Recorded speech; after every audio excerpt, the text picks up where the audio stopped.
I think we're back. Yeah, we're back.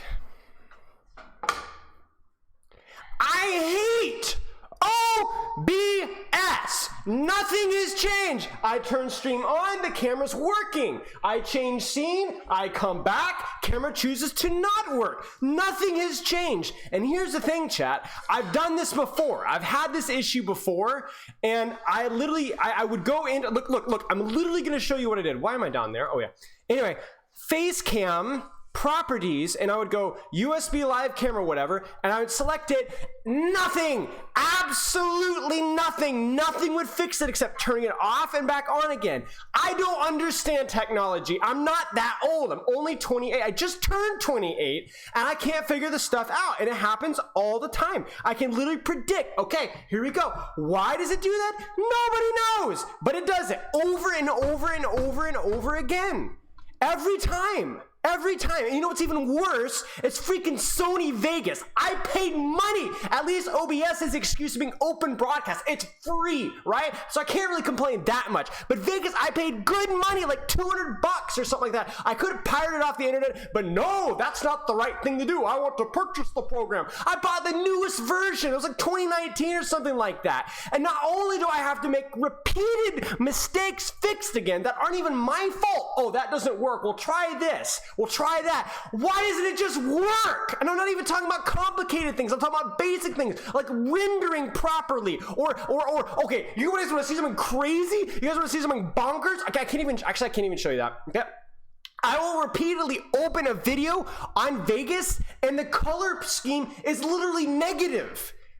And at first I'm like, what's wrong? What's the setting wrong? Well, then I realized the solution, guys. You have to just turn it off and turn it back on again, and then the color scheme is fixed. Why? Nobody knows. I'm running a computer that I built. Well, kind of built. Okay, I true story with that one. I built it with help of like a bunch of people and a friend. I had no idea what I was doing. It's like, it's easy as putting together the Legos. It's not at all. They're lying to you guys. It's actually way harder than that. They're completely lying to you. I put it together, followed all the instructions, and I still couldn't figure it out and had to pay $100 to get to a computer shop anyway. So that was a total waste of time. Anyway, back to Vegas, and all these dude, the Vegas settings file, the window, it's like War and Peace, but each and every word is a table of contents for its own subject. Thank you for the sub. And it's so complicated, and I'm changing settings I don't even understand. I don't even know why it does that. Sometimes there were problems that it did that I don't even know why it started not working to begin with. It was working fine. I changed nothing that doesn't work. Then I have to go back and change a setting. But then all these things are so like in these little folders. So then I start having issues or the file window, and then I start having issues later, like big issues, and like, you know, did you change that setting? I don't know. I don't remember. Okay, that's so down in the category that I don't even know where it was. I don't know what I'm doing. I'm just following instructions. And thank goodness for forums and Reddit, because the Sony Vegas help file, it's a complete waste of time, written by people that probably don't even speak English. It was probably translated at least 7 times, and the end result is what we have now, not even remotely approaching anything helpful. I mean, does anyone actually click help when you actually need help? It's there on every single program, but nobody actually clicks help. You click Google Chrome or your browser of choice, and then you type in the question, then you type Reddit, and you pray to goodness that somebody's actually figured it out. And then not only that, but that somebody's also been able smart enough to figure it out, not only have the problem, but also figure out the problem at the same time. Just recently, Baggins was trying to help me with a YouTube problem, okay? Because we want to be able to plug my coaching and my Twitch channel into every single VOD, but like have like an overlay. Transparent videos. Who would have thought? I just spit a piece of orange out of my mouth.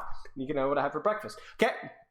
And we were gonna have an overlay, transparent overlay, right? It's not that hard. Surely we'll follow the instructions of exactly what it wants to do. Guess what, chat? I literally followed it to a T. Poor sweet Baggins taking all of his poor sweet time to make me these wonderful, delightful little things. I got a nice overlay. It looks sick. It works perfect. And then open it and flip it to Vegas, and it doesn't work. Oh, chat, I'm an idiot. I don't know how to import things in Vegas using transparent. Let me look up this video. How to import things on Biggest News and Plain Player. I followed the instructions to a T, chat. It doesn't work. It doesn't work. I did it to a T. It doesn't work. I had to do everything, and I tried every setting. It didn't work. I did it over and over again. I even turned it off and back on again, and it didn't work. I don't know what to do. I had to find some stupid workaround using a chroma keyer. It's like 1999 Adobe Photoshop, and just to get a stupid overlay that thousands of people in the world have managed to get work, but somehow me, just me, can't get it to work. I couldn't even find somebody that had the same problem as me. I've got a new creative problem, and it happens over and over and over and over and over again. It's not me, chat. It is the stupid machine. The Terminator is here, and it's 10 times worse because I'm getting blasted to death. It's a slow, painful mental agony, and I'm falling to sleep. You literally are red in the face. Okay.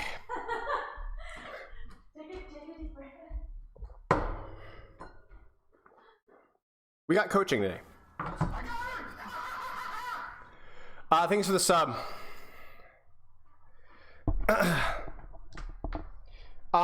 Yeah, so we have, oh, thank you for the gifted subs, Falco, I appreciate it. Devious, Cap, Claire, Ashron, Simi Fredo, and Quandealing the First. I wasn't aware that there was a second, but thank you very much. Okay. Okay, we have coaching session. We have coaching session, I say. Let me get this pulled up really quick. Terrifying Tommy.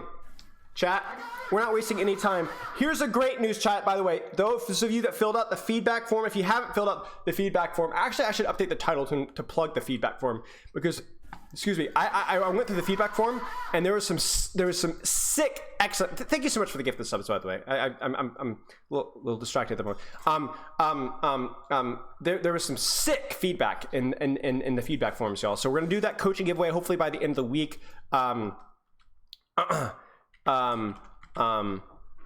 that will be very helpful. I need to plug that more because the more feedback, the better, because I've got some really good ideas and got some confirmation of some stuff that I was suspicious about. And yes, commands, add, feedback. So if you haven't filled out, oh, commands, it already exists. So yeah, if you haven't filled that one out, there's two, I'm giving away 2 free roast sessions. I'm gonna do a random drawing at the end of this week for it, but fill that one out because ultimately I need it, but also if we can make content better, you guys benefit from it as well. So it's mutual smooching. So let's get started.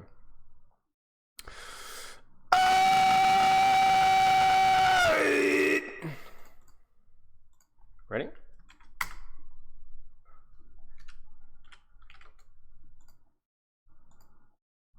Let me pull up the form here.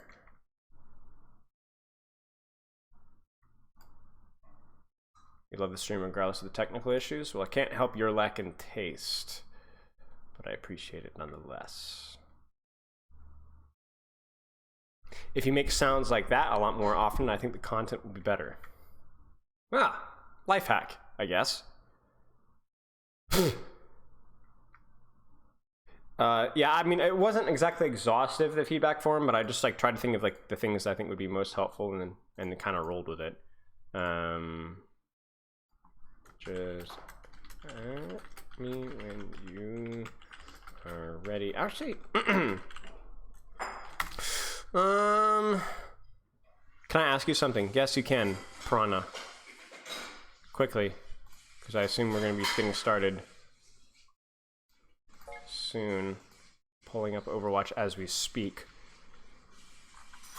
Yeah, the feedback form, exclamation form feedback. Did you see the supposed 10D leak of the next patch? Maybe. You're too quiet, can't hear me? Really? No, you're baiting me. I looked at my OBS. You almost fooled me. Almost, but I'm a little too intelligent for that. Ah, my ears, it's so loud.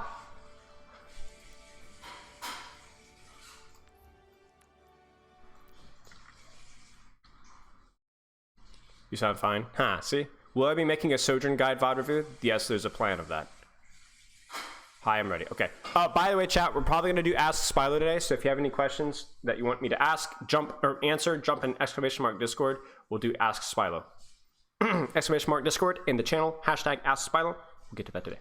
Let's do this. Hello. Hey there. How's it going? It's going pretty good. How are you doing? Doing pretty well. I'm pulling up your replay code as we speak. And then I want to take a quick second look at your form. So Nepal, is that correct? Yep, should be. Okay, excellent. Let me get your form pulled up here. Okay. I'm not gonna lie. I can't remember if this can be. I don't remember if this is a scrim or not. That's okay. We can make it work. I could probably guess based off the comps. I mean, it looks like we have. I mean, I'm gonna assume this is a scrim because I'm looking at it right now and I'm seeing like Symmetra TP out of spawn.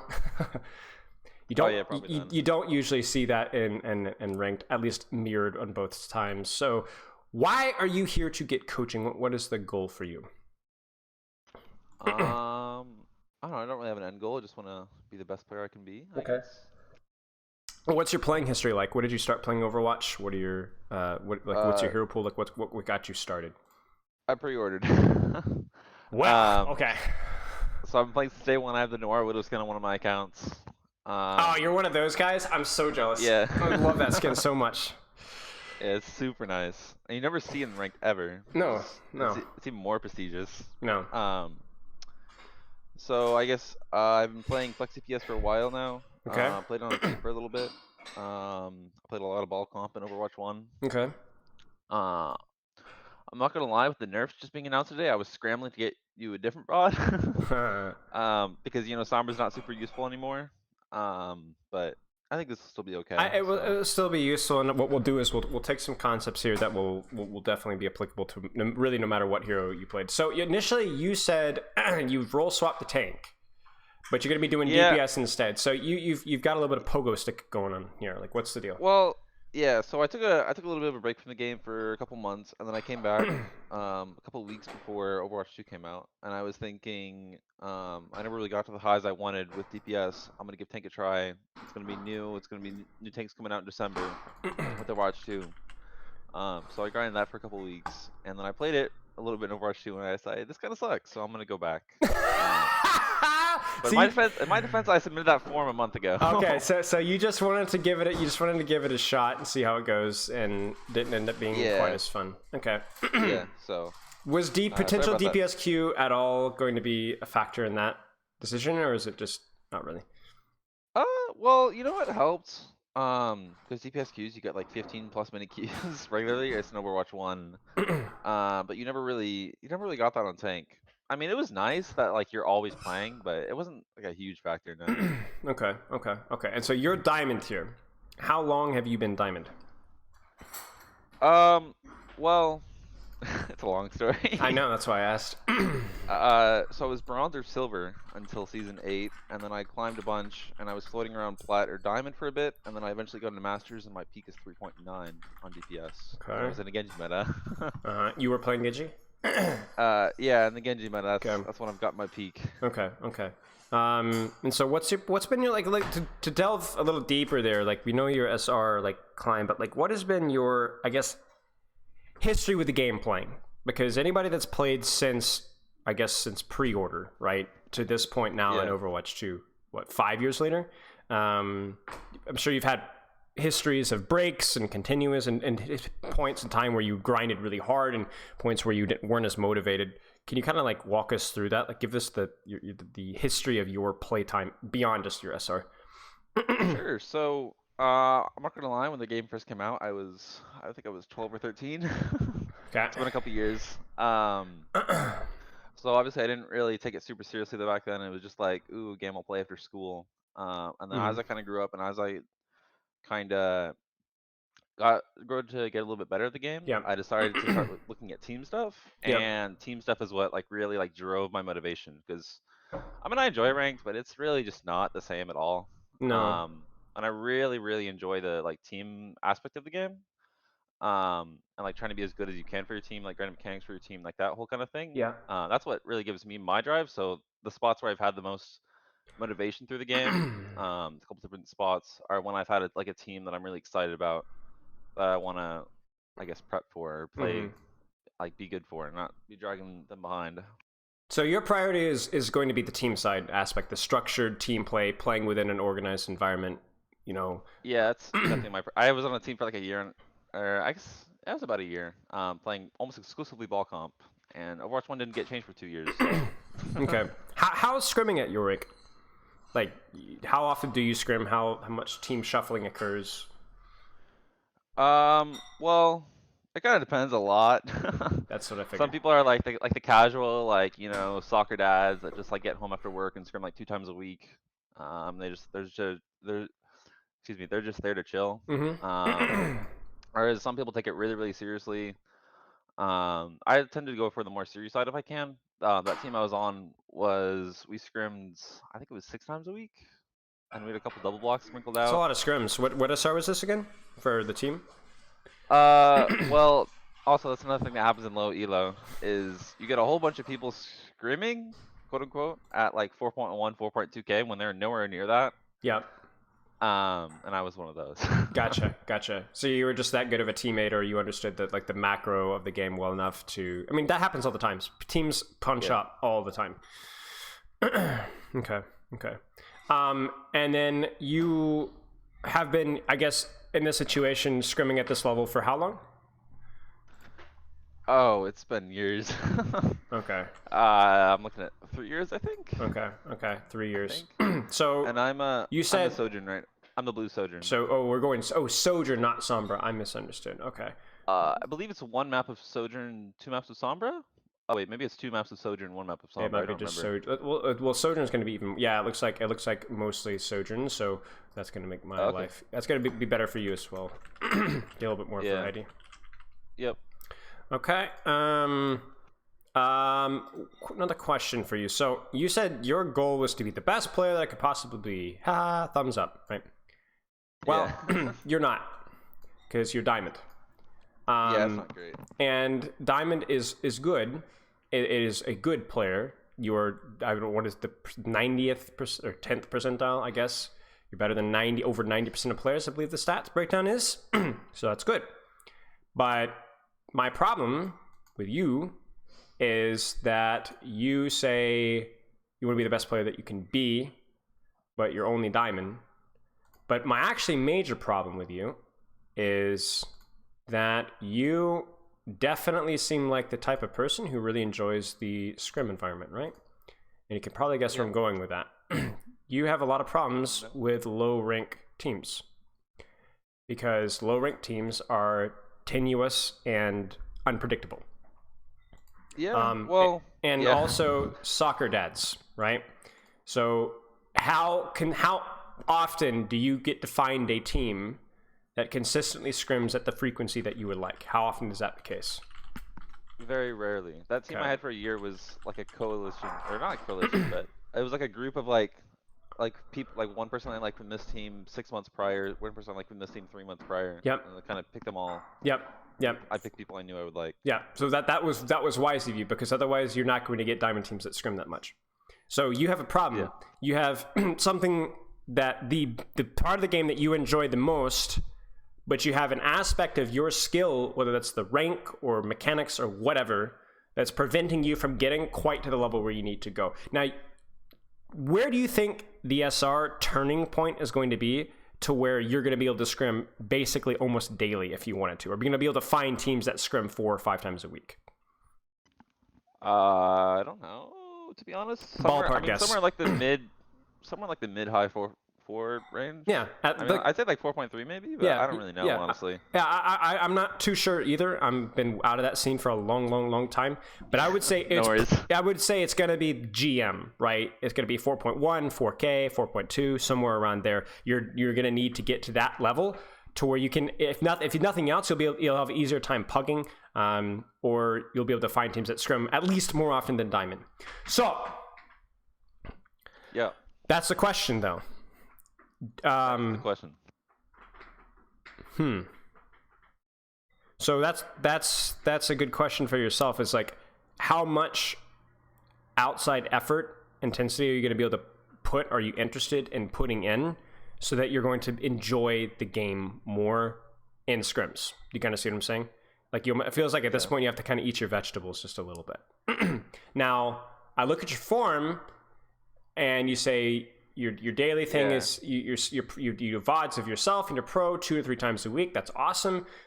Scrim when able to, obviously. But then you say ranked 4 to 8 hours a day. Is that still the case? That was the case. Oh, well, not as much. Now it's closer to like 2 to 6, I'd say. Okay. It's a lot of variance. What are the factors in that variance? Honestly, it's just kind of how I'm feeling. About to say what?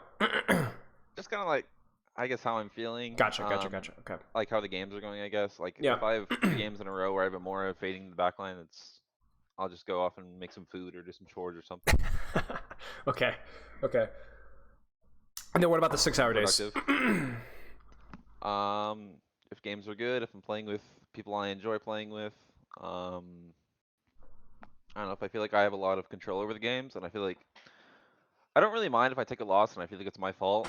Like I feel like I can improve from that. Yeah. But if there's nothing I can do, then it just feels if it just feels out of my control. Which I mean, for improvement, you're supposed to think, oh, always focus on yourself, never think about your team. But it's really hard sometimes. It's really hard sometimes. Do you go into these games with goals for yourself?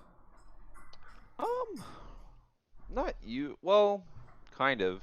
Okay. Short answer, not really. Okay. So why do you watch VODs of yourself in pros? Well, I guess I'm not exactly sure how to put into words. I think I kind of like absorb what I see, and I don't as much need to draw specifics, if that makes sense. Yeah, it does. It's probably not really what you want to hear, but I mean, if I just like, Well, if I maybe. see how Merritt is using his E on Sojourn, then I can feel like I can just kind of like, oh, this is why. I can just kind of see. Okay. That's Just, something to like, into the experiment. whys. That's something to experiment with you. I've met players who they didn't need specific actionable goals. They just needed to maintain a hard, intense focus during their training, and then they were going to improve along the way, regardless of what they were aware they were focusing on anything at the point in time. There's been other players who did need a specific set list of X and Y that they needed to focus on. So for you, maybe for you, it's going to be about. I'm not sure. I'm not sure if you're the type of player that really does need those set of 1 or 2 things to work on, or if you're the type of player that you kind of need a little bit more expanding your knowledge of the game in terms of like what you need to be thinking or how you need to be thinking. And then maybe there's something like you're raising a couple of red flags. Like everybody struggles with it, but you're raising a couple of red flags with your mentality in ranked as well. And that might be something that we need to look at as well. So you know, the good things are this is like you understand focus on yourself, right? You understand, try and focus on like what you're doing and what you need to be doing and control what you can control. The Moira's fading backline, those kind of things, like you can't control that. What you could control is how you react to those kind of situations. I'm going to be frank with you. The 2 to 6 hour variance is a little bit concerning. Okay. Especially if it's not something that is necessitated by your structured schedule, right? Some people work, some people have off days. I've worked with a lot of people like that.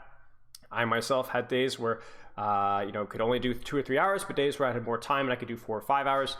But if you're more readily available to a more consistent schedule, then that's something you need to be exploiting. Humans are creatures of habit, so when you get on, you train, your brain needs to be like, this is training time, this is focus time, and then anything that you do beyond that, it can be fun, free-flowing, do whatever you want. We've talked about this on stream before, but when you are engaged, especially for those first several games, it is not, it can be fun, but there needs to be intensity behind it. So that one other thing I want to talk about before we move on is in your review or your form, you said Sigma Diva Zarya. Obviously that's changed. So give me the old Terrifying Tommy and the new Terrifying Tommy hero pool when you were DPS. How was that in ranked? Well, wait, you want like Overwatch 1 and into Overwatch 2, or what do you mean? Sure, both. Just skip the tank section. Okay. Overwatch 1 was I guess Tracer, Echo, and then either Ash or May. Okay. A lot of Tracer Echo though, and then Overwatch 2 obviously a lot of Genji, and then like some Tracer, some Sombra, some Sojourn, some Ash. Okay. Okay. So you're like the quintessential flex DPS playing Yeah. projectile heroes, but you love the hit scan too. Okay. So what I would do is, I mean, you know probably what I'm gonna It's not say. a necessity. Yeah. You need to find what the most fun heroes for you to be playing, and you need to prioritize the ones that are going to be in your hero pool on those first several games. So in other words, after today's review, Sojourn maybe is fine. I want you to be grinding. If you're playing Sojourn and you want to improve at Sojourn, then she needs to be played within the first 5 or 6 games that you play with full intensity, right? It could be like 2 Sojourn games, 1 Songer game, 2 Genji games, and you give absolute full attention, full focus on all of those games. And then after that, you can play your Junkrat, right? You know, you can play your Widowmaker on Junker Done It. I don't really care. Yeah. But you need to be limiting your hero pool, especially when you are on those tryhard games, especially because that's when you're going to be learning and focusing the most. Does that make sense? Yeah, I have a question though. So like Yes. when you're talking about like going into ranked with like tryhard games, I've no issues with that. And like going into scrims, that seems like perfectly. Mm-hmm. That seems like that makes sense to me. But I mean, like, what if I go into ranked and I want to be super tryhard and I just have like I have like a ball and I have like a Moira fading the backline. I have a team that doesn't really want to care about winning. $40 game. I mean, play around it. Like your mindset has to shift from my teammates aren't playing to win, but as in my teammates are playing to win in a way that I'm not familiar with. Like, how many times have we seen? I mean, Ball has an above a 45% win rate, right? He's right. So he's like 49%. So are you at a slight disadvantage? Yes, but I also could probably guarantee that those percentages are compounded by people's reaction to their anticipated percentage. In other words, if you think, oh, Ball's not a good hero, maybe you're right, but your thought process thinking that is going to make the problem worse. Your Moira fading backline, you say that, and I agree that fading backline is probably trolling, but I'm also a professional Overwatch League coach that has publicly said on stream at least twice that I'm suspicious of Moira playing as a heal bot being anything but a troll play anymore, given the way of Overwatch 2 and the number of tanks and her total HPS. I think it's probably likely that Moira playing aggressively, looking to pressure DPS or supports, is probably the best way to play her at Overwatch 2. I'm not sure of that, but that's probably the best way to play her. So your skepticism, I'm not so certain.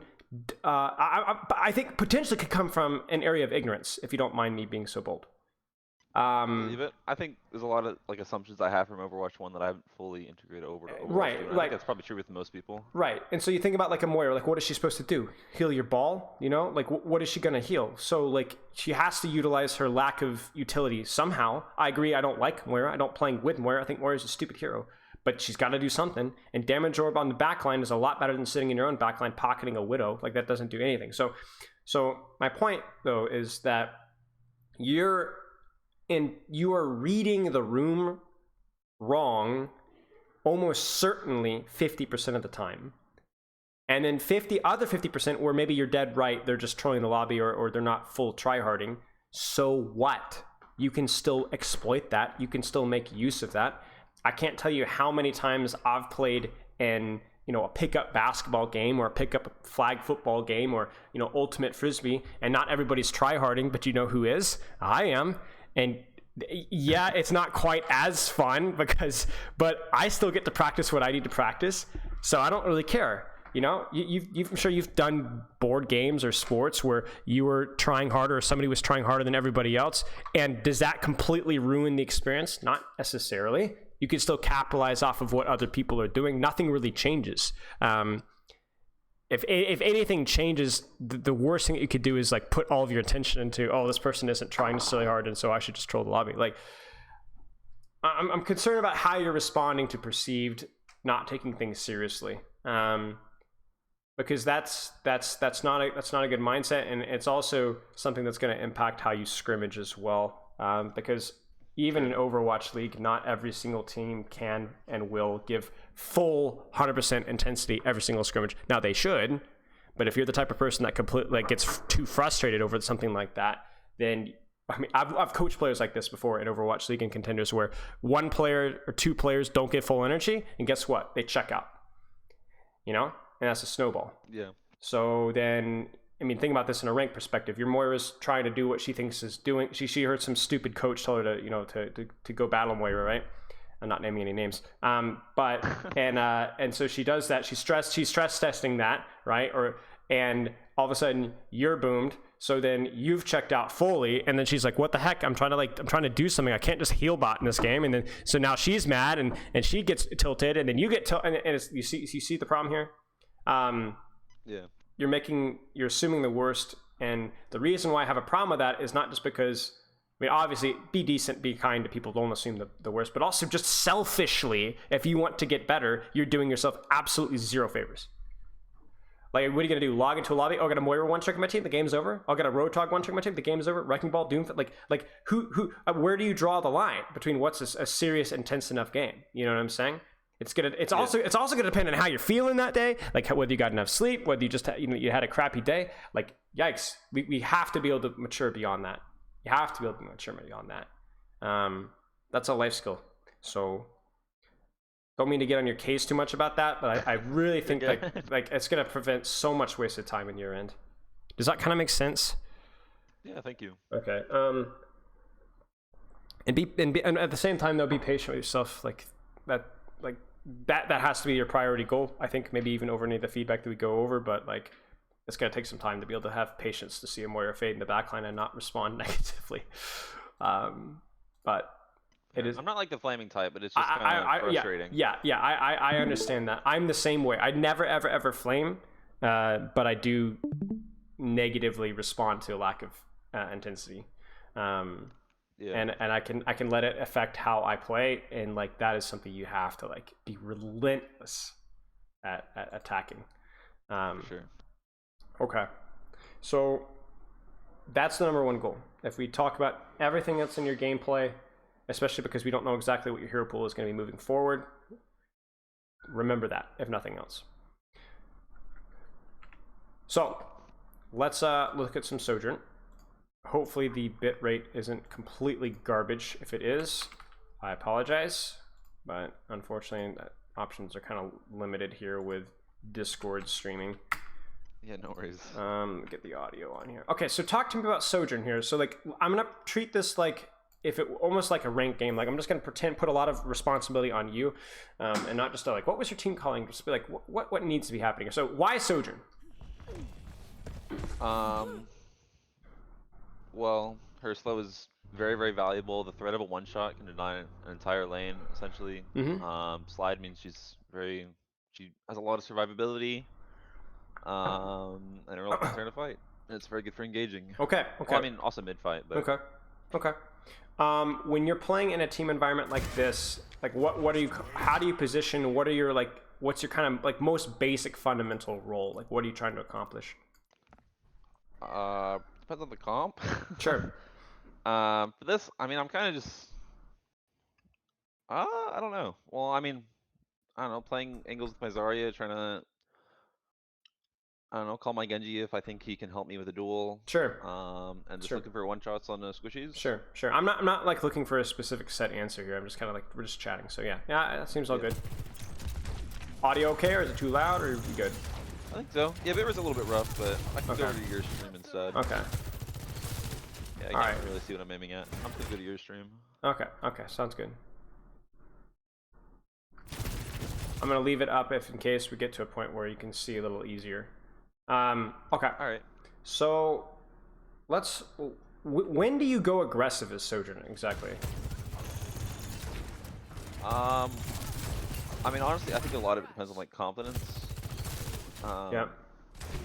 I mean, like if you go, well, I think a lot of it's like risk reward too. But if you want to, short answer is also I don't know, because I mean I like the idea of you're not supposed to put yourself in situations where you either hit the shot or you die. But I thought it was okay to do in this slide because I thought, okay, my team's gonna be my team's gonna be walking in, and if they're turning on me, then they're not turning on the Zarya and the Genji and the Armstrong. They're just gonna roll them over. Let me change the game audio just a tad here. I'll turn you up as well. Give me 1 second. Alrighty. Okay, should be good. Okay. So you feel like I can go aggressive here. Theoretically, if they put attention on me, it's not attention on my team. If they're putting attention on my team, there's not attention on me. Okay. So yep. If I hit the shot, cool. If not, it's still okay. Yeah. So how does this feel right here in terms of positioning wise? Does this feel good? It feels good, but it also feels like they can get to me super easily. So right. I'm gonna back off super soon. Okay. I think I do. Yep, you back off.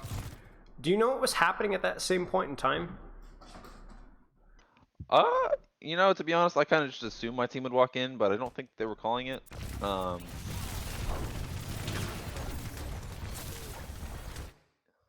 you kind of antsy, and then I think he walked in again soon, right? Oh shit. Yeah, see? Well, that sucks. Yeah, that does suck. Now here's the other thing as well. If we break this down even further, if you're going to go in aggressive, what is this going to? I want you to look at what you do right here. We're going to be very meticulous about this first fight because it's going to be kind of the framework of how we look at all the fights afterwards. What do you think about that E? Sure. What do you think about that E? Probably not great. Is it bad? No, I think it's just like annoying for them. I mean, you to be frank, you missed it. You missed it, but you intended it to be like here, right? Yeah. Which would have been okay. Okay, so then, but then the question needs to be. I mean, they're not going to be walking in anytime soon, right. So I think I could just throw it. What about 3, 2, 1? What about E now? Could you place a better E here? Yeah, probably. Okay. So you kind of see what I'm insinuating, right? Yeah. If I E right now, can't they still walk in me though? They can. Okay. They can. But if you put, where would you put your E here? Right where the Lucia's standing, probably. Yep, right where the Lucia's standing. So what would that mean for the Lucia? What would that mean for the Genji that wants to go on you? It means it's harder for them to walk on me. What about the Zarya? Also harder for her to walk through. Even if, let's say that your team was pushing in and they flat out ignored you. They didn't even see you. So you took this angle here and you timed it better so that they were not looking at you. What could you do with your E? Put it behind them so it's just easier for us to walk. Yeah. When you go in an aggressive position, your disruptor shot serves two purposes. You either put yourself in a more aggressive position so that you can see the better spot to put it, right here, or you use it as a defensive peel tool. You kind of see what I'm saying?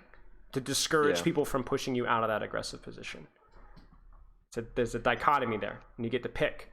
But the problem here is not only was your timing bad, but you didn't have your most important cooldown that allows you to either get value out of it more or punish people that might punish you in that position. Now, I will say this. There's one other cooldown that's really important here. Now, and it's not shift. Now, we talk about how you want to try and take aggressive positions without shift and then use shift to disengage. I think most people kind of know that or should be thinking about that. But there's one other quote-unquote cooldown that you want to be engaging with in an aggressive position. And that's the shot, right? Do you have your shot here, essentially? Basically, yeah. Basically, yeah. Why is having a shot in an aggressive position important? It gives me threat. Gives you threat? They have to respect me. They have to respect you. So it's like literally exactly the same thing as your E, as your disruptor shot. It's either they're not going to look at me and I will have a shot on any target I choose. So like here, right? Look at this shot right here. You see that? Easiest kill in the world. Yeah. Maybe honestly, you could have even get a collat here, right? Or they push you and they pressure you out of that position, but you have a right click to defend yourself. Do you see what I'm saying? Yeah. It goes both ways. So I like taking aggressive positions, but I would love for you to have that disruptor shot and to have a railgun charge every time you do so. And then obviously doing so off of your tank's timing, or if their tank, for example, is just W keying out, like entering in your backline, you just kind of juke around and sneak behind. That's good too. Does that make sense? Yep. Okay.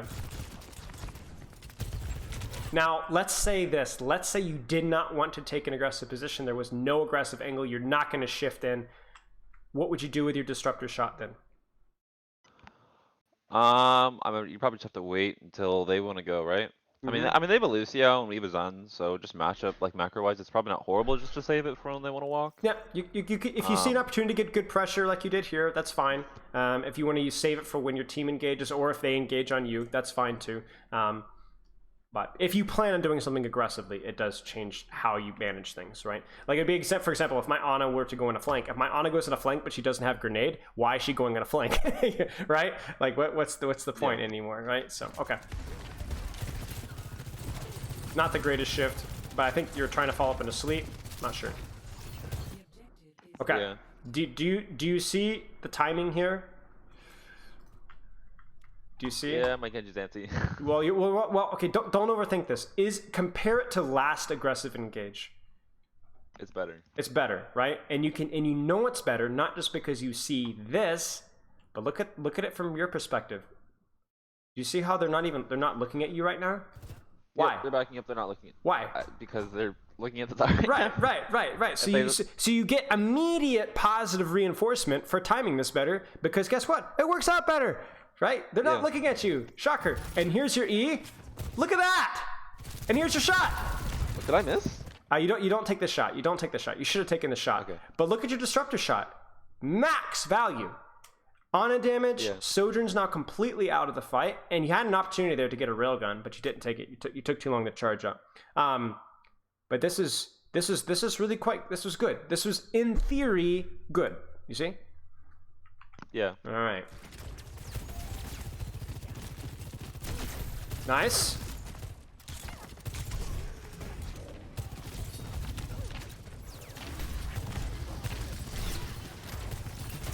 Nice shot. Now, right now, your Zarya is in, so you have the opportunity to take any duel that you want. You have full cooldowns, you're starting to build charge, you can do whatever the heck you want right now.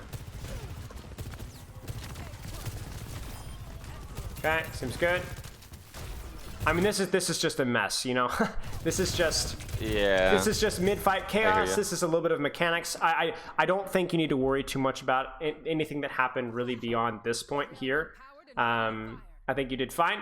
I think the disruptor shot was good. You needed to actually click the railgun. But I'm more concerned about... I'll work on that. Right, but I'm more concerned about what happened leading up to that point, right?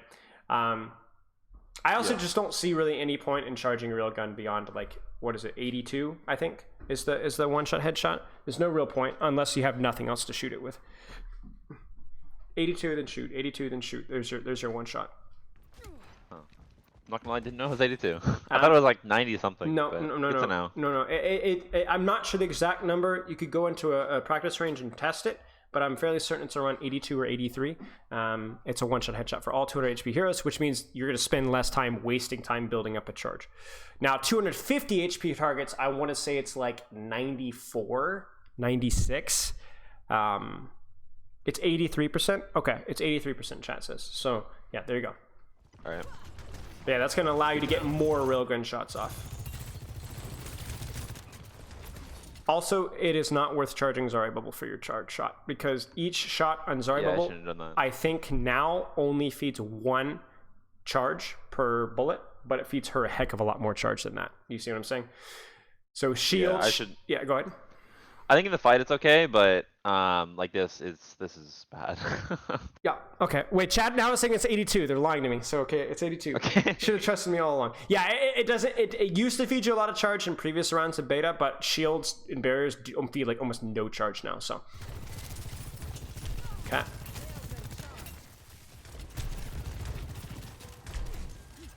You can even see it now. You are very focused on getting that 100. You need that 100. Like right now, 80, like this has been a one shot for like the last 3 seconds if you just use it. Like you could be aiming for that Ana or that Lucio right here. And don't forget, it's Collat. So even if that Lucio is hiding behind that Zarya, you can headshot him still. So you see that and you're like, you know, there's an opportunity there. Like you literally, at this point, you are now no longer a Sojourn, you are now a Widowmaker. And you need to be treating it like such. Way too much time shooting not only a tank now, but charging up a shot that's already at 100. Those cycles need to be happening way, way, way, way faster. What do you think about this E? Good idea, but went a little far. Went a little far, right? Placement needs to be right here, right? But I think timing. What do you think about timing wise? I think it could have been like a little bit earlier, but other than that, I thought it was good. Yeah, I agree. I think this is like bad execution, but really, really, in theory, a really nice E, and actually it ends up working out nicely too. You need to stop with the tank shooting. There's a Lucio standing right next to the Zarya in the grab, and you're shooting a headshotting a Zarya when you could just be killing the Lucio. Remember, your gun has no fall off for like the first, I don't know how many bullets it is, but like the spread only becomes a factor if you just mash mouse 1. But if you look at this fight right here, at this range, yes, mashing mouse 1, you need to shoot tank. But right here, that Genji's in here, you could be shooting bursts at that Genji's head. And it would be doing more effective damage. We're very, very tank focused. I think the reason I'm tank focused is I think it's like a reliable way to charge up my shot. Yep. It's kind of just my mindset with it. Yep. Yep. But there's been times here where you didn't need to charge up your shot and you're still shooting a tank, right? Yeah, for sure. Yeah. I agree with you that it is the easiest target to charge up a shot for sure. And if it's good pressure, it's pressure, right? It's damage, right? But yeah. Zarya Bubble's very slow at building shots, so it's better to actually just shoot an Ana 80-80 strafing than it is to shoot a Zarya Bubble. And once you have that shot, use it. Do you think right side's a fine place to play? This is okay, as long as you have your shift. Okay. Yeah.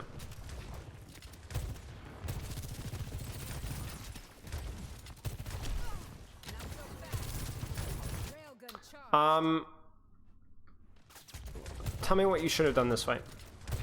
Let me actually shift my Skipperoni here to 5. 10 is too long. Actually, can I do I could do 8. Look at that. I can do 8 now. Or 7.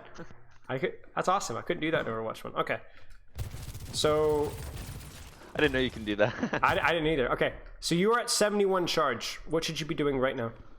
Probably should look for a pick. Yeah, you should look for a pick. Now, you're not going to get a kill with a headshot here, but you are at a charge to where if you hold this angle here and that Ana or Lucio walk forward, if you hit like 2 shots in them, right? 2 or 3 body shots, you're not only going to damage them, but you're going to be at a charge to where you can then one-shot them immediately afterwards. Do you see what I'm saying? Yeah. So your whole mindset here is like, I am almost charged. Here comes the one shot. But instead, you give up your positioning. You do, honestly, just a really not super impactful E. You're now shooting tank, feeding charge. Now you're 100. But the window to get a squishy is now gone. You see it? Yeah. Okay. Honestly, wouldn't have been against you pushing Q there as well. Haha. Unfortunate. Yeah. Well, we won't ever. You feel like the fight's won, so you're like, let's go in, but then your team doesn't go in, and then you guys got split, and that's a big mess. Unfortunate. Okay. Yeah. Do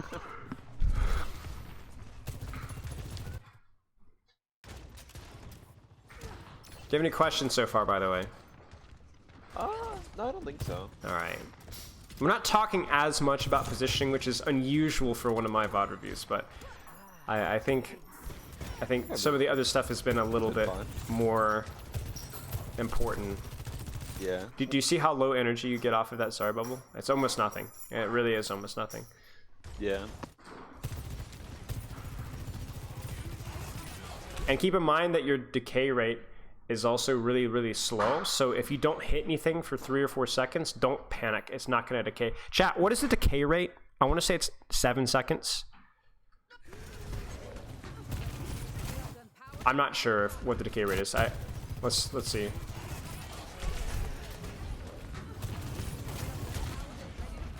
Very nice. I mean, the fight's lost, but ooh, okay.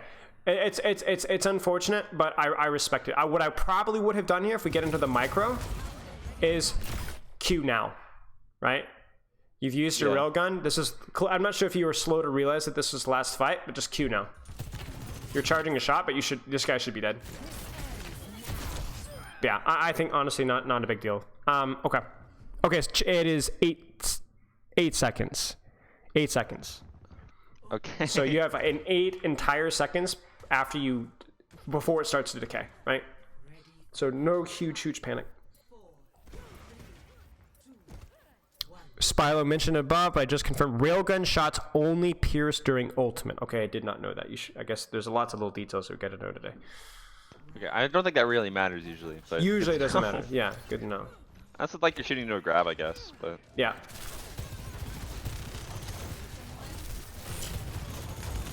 E is probably okay. They've got Lucio, you've got Zen. You're not getting out of this choke. Okay, yeah, you guys are splitting off. That's good. Yeah, you start to realize sometime around Diamond that, like, okay, if they're there first, we don't win this fight. Okay. Timing, what do you think? I'm a little bit late. I'm not gonna lie, I didn't anticipate them going to point. I thought that they would just send 1 point, but I guess their entire team needs to go to point. Okay, whose timing is more important? You being off of your team's timing, or you responding to the enemy team? What, can you say that again? Your mic cut out. What is more important, for you to be matched off of the enemy team acting on something, or you reacting to like what your team is doing here? So you're saying here, I'm late because their team already went to point. But what's the problem potentially with that logic? If you walked out 3 seconds ago here, what would have happened? They probably would have walked on me. Maybe, but that's not really what you're scared about here. What would have, if that auto shoots you? What's the problem? They know where I am. Yeah, and look at your supports. They're not able to help me. Yeah, you're on an off angle. You're on a split flank, right? So even if they see you a little early, that sucks. That Lucio sends 1 volley of shots and does 45 damage to you. That sucks, right? So yeah. Then let's look at your actual timing. Why are they not looking at you? Because they're looking at our Zarya. Right. You were off of your Zarya's timing and you didn't even know it. This is good. This is good. I think you're perfectly timed. I mean, I looked at him. No, I'm saying this is good. Good. This is exactly what I want. You said that, oh, I'm a little bit late. No, you were perfectly on time. You're like, you're Gandalf out here. Okay, so, okay. Okay. Nice. See, the thing is like that shot on the Ana is actually such massive value. Look at her positioning now. Do you see that? Look at what you did. Yeah. Oh, she's won. Bang. Doesn't really matter with support passive, but right. But she has to drop. She has to peace out. So this is good. Okay, so let's keep watching. You could just pop your E here, honestly. Yeah. Does a lot of damage. 200 damage total. I think like 40, 50 damage per second. Something like that. It does a surprising amount of damage, just like when I'm against Sojourns. Yeah.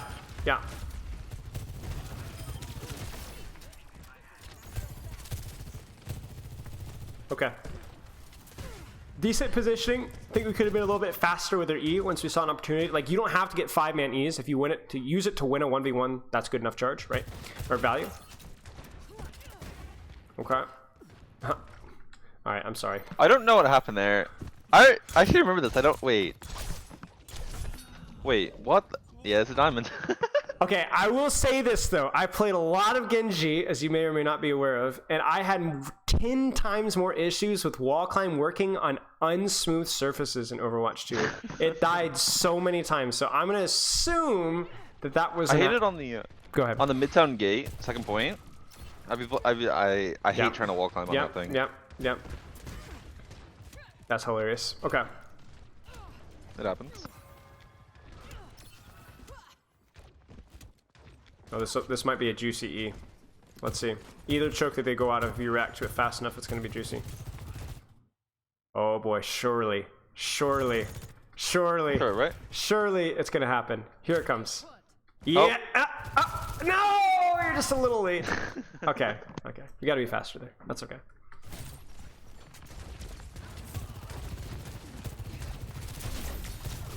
Okay, let's actually look at when you took that shot.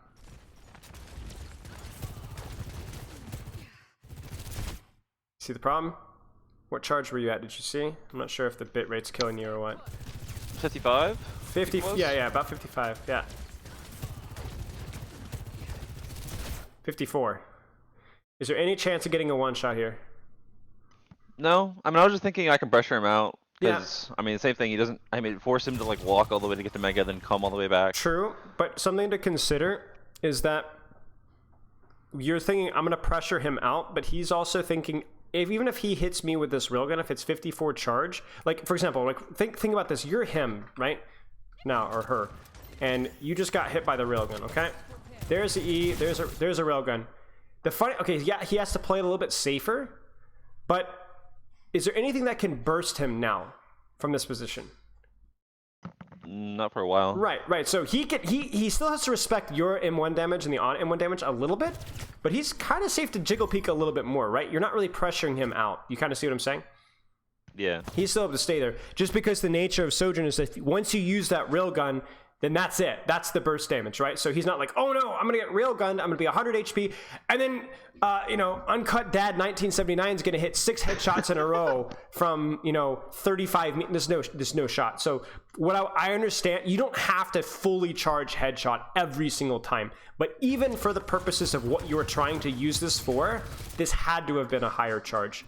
If this was 70 charge, or 75 charge, you're still not getting a one shot out of it, but at least even if you body shot, that target's gonna be at an HP to where like if that Ana shoots him once, he's gonna be 100 HP, gets shot once, he's dead, right? You kind of see what I'm saying? Yeah, I got you. And the only reason I'm bringing this micro up so much is because this seems to be a problem with you where you're not paying attention to your charge, and or you're not very educated on what charge you should be using for these duels. We saw that in the first one when you were permanently 100 charge and you refused to do anything until you got 100 charge, and now we're on the opposite end of the spectrum where you're like just popping shots off at 45 and 50 charge, and we need to find a balance there, right? Yeah. There you go. I guess. Like you I haven't thought a whole lot about it. Yeah, you see what she did to you though. Let's look at what charge she took her shot. 80. If she headshots you here, you die. If she body shots you, it's still 80 charge, and look at your HP. You can't stay. You have to go. Any damage now kills you.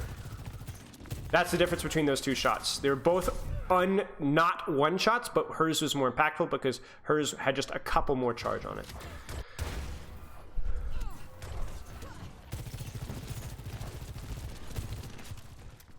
Oh, I remember something happened with the grab this fight. I mean, sure. Goodness gracious, hope you guys don't walk out of this choke. This choke is not good either. You're gonna see something? Yeah. I mean, unironically, I think it would be better for you to kind of like let your team walk out first and then you peek late, like, and throw an E here. And then even if that Genji dashes you and you have to literally run away, you're going to do more than you're going to do here. I'm fairly certain. I mean, the Genji just dashes me. Oh. Yeah. Yeah, that's look. They're floating around the grab. Yeah, I'm not gonna pick on you. It's too easy. Okay, I mean to be fair though, they grabbed and they literally used 5 ultimates. So, although you guys nanobladed. Oh, and you guys are still gonna win. We win those. Easiest. Oh, I remember this. That was a 9 ult fight. 9 ult fight. You see what I was saying about your positioning though, right? Yeah, I think, well, I mean, if I go to the left there, doesn't the Genji just dash on me and then I just kind of lose? Maybe. It's very dependent on when you go. So I don't think where you are now is necessarily bad. You could be fine here, but there's a chance for more value up on top left. Now, let's just go to their Genji POV.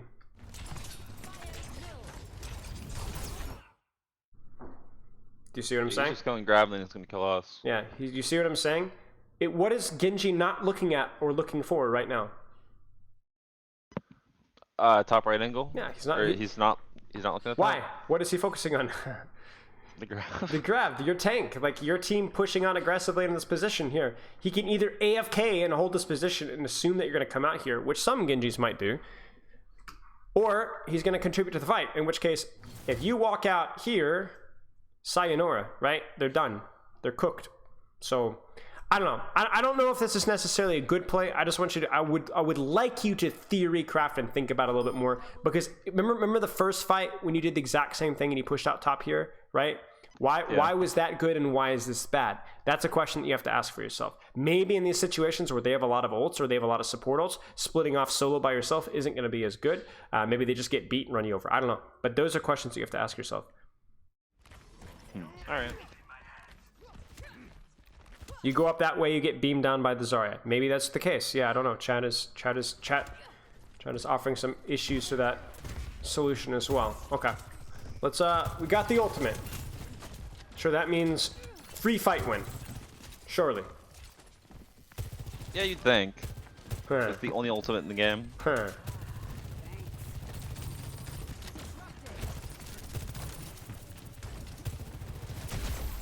Good. Good.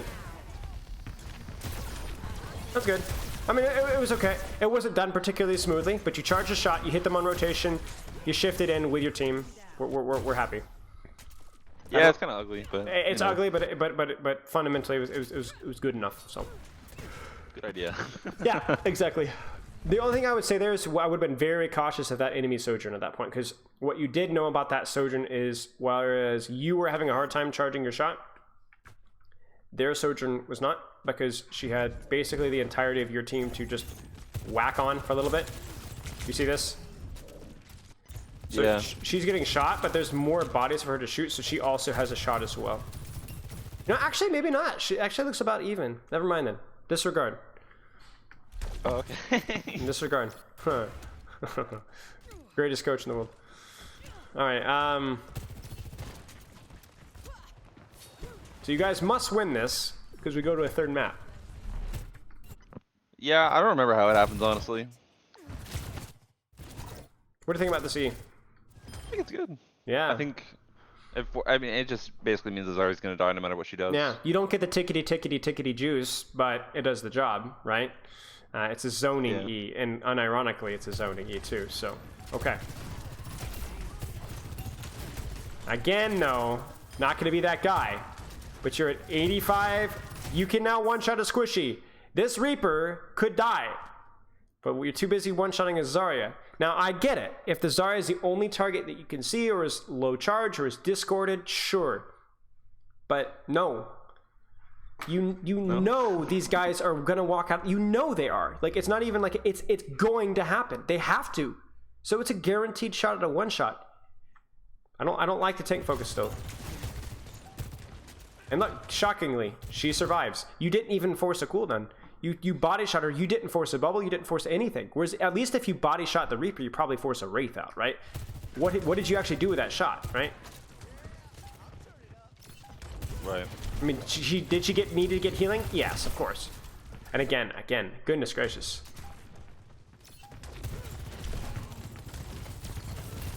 $73 charge, you body shot a Zarya. Earth shattering. You headshot her? Yeah. Alright, now headshot a squishy instead, and then you can talk trash. Okay.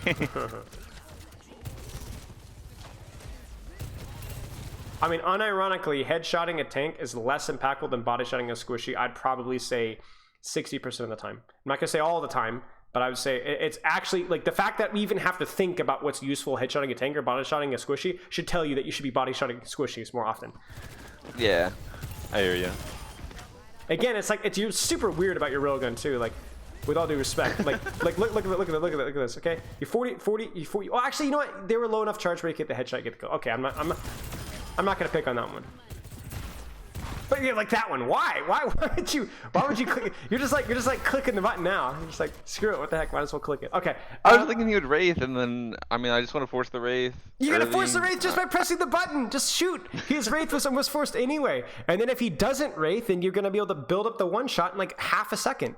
I mean, I know what you're thinking. I know there's basically, here's the thing. There's always an excuse. I'm not like you're making excuses, but there's always like, okay, I can see that. I can understand that logic, but we've had to say that too many times over the last two maps. Yeah, I hear you. Like, there has to be more emphasis on what charge am I at? I want to do something with it. What charge am I at? I want to do something with it. What charge am I at? I want to do something with that. That, and I think Honestly, I think just that. Just that. Let's not overcomplicate your Sojourn. You said you're not the particular type to be all super regimented with your specific goals. Just keep an eye on your charge. Keep an eye on your charge. That's literally it. I'm not going to tell you to shoot swishies more or shoot tanks more. We've talked about it already. You've internalized that knowledge. Go practice it. But keep an eye on your charge more. Make sense? I think it's partially like Overwatch 1 habits, or I guess 100%. 100%. maybe like not having, I guess, trusting myself to hit a tank, but not necessarily trusting myself to hit a DPS. Yep, 100%. Or a support. I catch myself doing this on all the time. The Orisa's fortified and running down my Winston, and instead of like shooting her backline, I'm body shotting a fortified Orisa.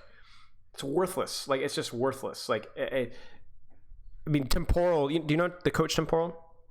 Vaguely, yeah. Okay. He did a video today on like some Zarya stuff and how it was like, it was a little video of A10 on Zarya and like how A10 is like doing everything but shooting the enemy Zarya. Basically, he's right-clicking this, shooting that. Like, he just doesn't want to get sucked into that, right? And obviously, there are times where shooting a tank is good. I'm not saying don't shoot tanks, but like, it's a hard habit to break after Overwatch 1. Isn't Temporal the guy who did the ghost videos years ago? Yeah, probably. Yeah. Okay. Yeah. I think that's where I know that name. Yeah. You were gonna say something, or you had a question, or I'm not sure. Was it just the Overwatch 1 habits? I don't remember. It was just like I was just gonna talk about like Overwatch 1 habits and like not necessarily trusting myself to hit, like taking the guaranteed value over the risk of if I miss the shot on the DPS, then it's worse than anything. Right. Exactly. Okay. Just keep an eye on it. Just keep an eye on it. Okay, Sombra time. Wait, surely. Okay. Nah. Okay, so it's Sombra. I play one. I go Tracer one fight, and then it doesn't work. And then you go back to Tracer. Okay. Do you just want to like? What do you want to do with this? You tell me. We've got 10 minutes still. So wait, do we have to? We have more than 10 minutes actually. I'm good. We got a few minutes. But let's just watch one team fight. Okay. Do you want to watch Tracer or Sombra? Let's watch the Sombra because I remember the first fight on Tracer was very bad. All right. Why Sombra? What like? If you could break down the most simple way of why Sombra and like what the goal of Sombra is, whether these leaked nerfs are happening or not, what are your priorities? I mean, it's just like assassin. I mean, not like create opportunities. I guess would be the easiest. Yeah. Like create opportunities for myself and for my DPS. Yeah, exactly. Just for like team to walk in. Exactly. It's really just a simple. That hack. It's just what's the most pressure that I can put out? Can I go in backline? I mean, it's the same thing as Overwatch 1, just a little bit more segmented. It's like, is going on a backline squishy and threatening a kill going to provide a lot of pressure? Or is punishing an out of position aggressive enemy DPS? It's a lot like Zarya, where you're thinking about like, am I going to try and disable the enemy team from being aggressive by hacking them or bubbling?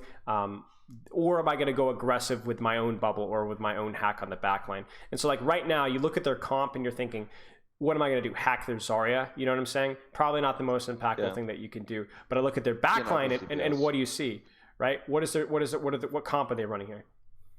On a Lucio. Yeah, on a Lucio, which isn't great for you, but look at their DPS. Yeah, Sojourn. I mean, if I can pull their, so if they don't have mobility, they just die. Yeah, exactly. Like I think at least 3 of their heroes on the backline, you can get a kill on if you hack. And even if you don't get a kill, right? It's all about pressure. If you cause them to panic, then that's infinite pressure right there. There it is. Okay.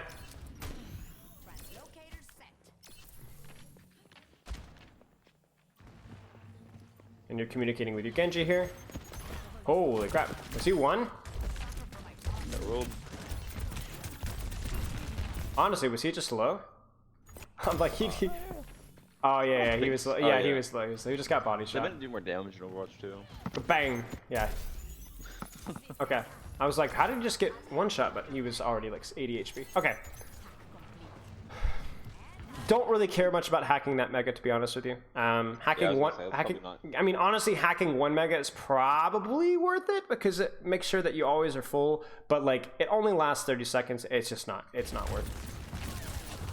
Yeah, I'm not gonna lie. I didn't know it lasted 30 seconds until I played a couple games. Yeah. Do you see the By the way, do you see the problem here? He's not doing anything. Yeah. What's the problem about your positioning right now? easy to force me out. You're not playing really doing anything. ML7 and Sparker from London Spitfire on Sojourn and Ana. What are they going to be doing to you right now? One-shotting me. They're one-shotting you. Or they're gonna force your translocator out, which is even worse, right? I'm kidding, but you know, you're instantly out here. So then, what do you need to do? Well, not. Yeah, right. Not. I mean, I can walk to the left, but I mean, it's probably better to just walk to the right. Right. Go get them. Pressure them. If the thing is, you always pressure the thing that's most threatening to you. It's why Widowmakers always prioritize the Widowmaker duel, because that's what's stopping them from just shooting the enemy team. So for you, it's like, yeah, I understand the fight's breaking out, and you're like, I need to be doing something. But if that means you're going to do something really, really crappy, maybe it's just better to invest your time in pathing around for a better position. Go spawn camp the Ash. You know, go set up on the Ana Sojourn and just jiggle peek with corners, hacks, just perma hack them. Like even that's the new stupid hack we can perma stealth, right? Hack and then stay stealth, and hack and stay stealth. Like that's so distracting and so annoying, right?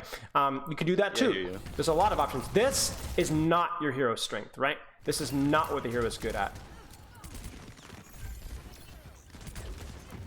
And so your value should always be like, what is the most pressure I can put out? And what you did there was not.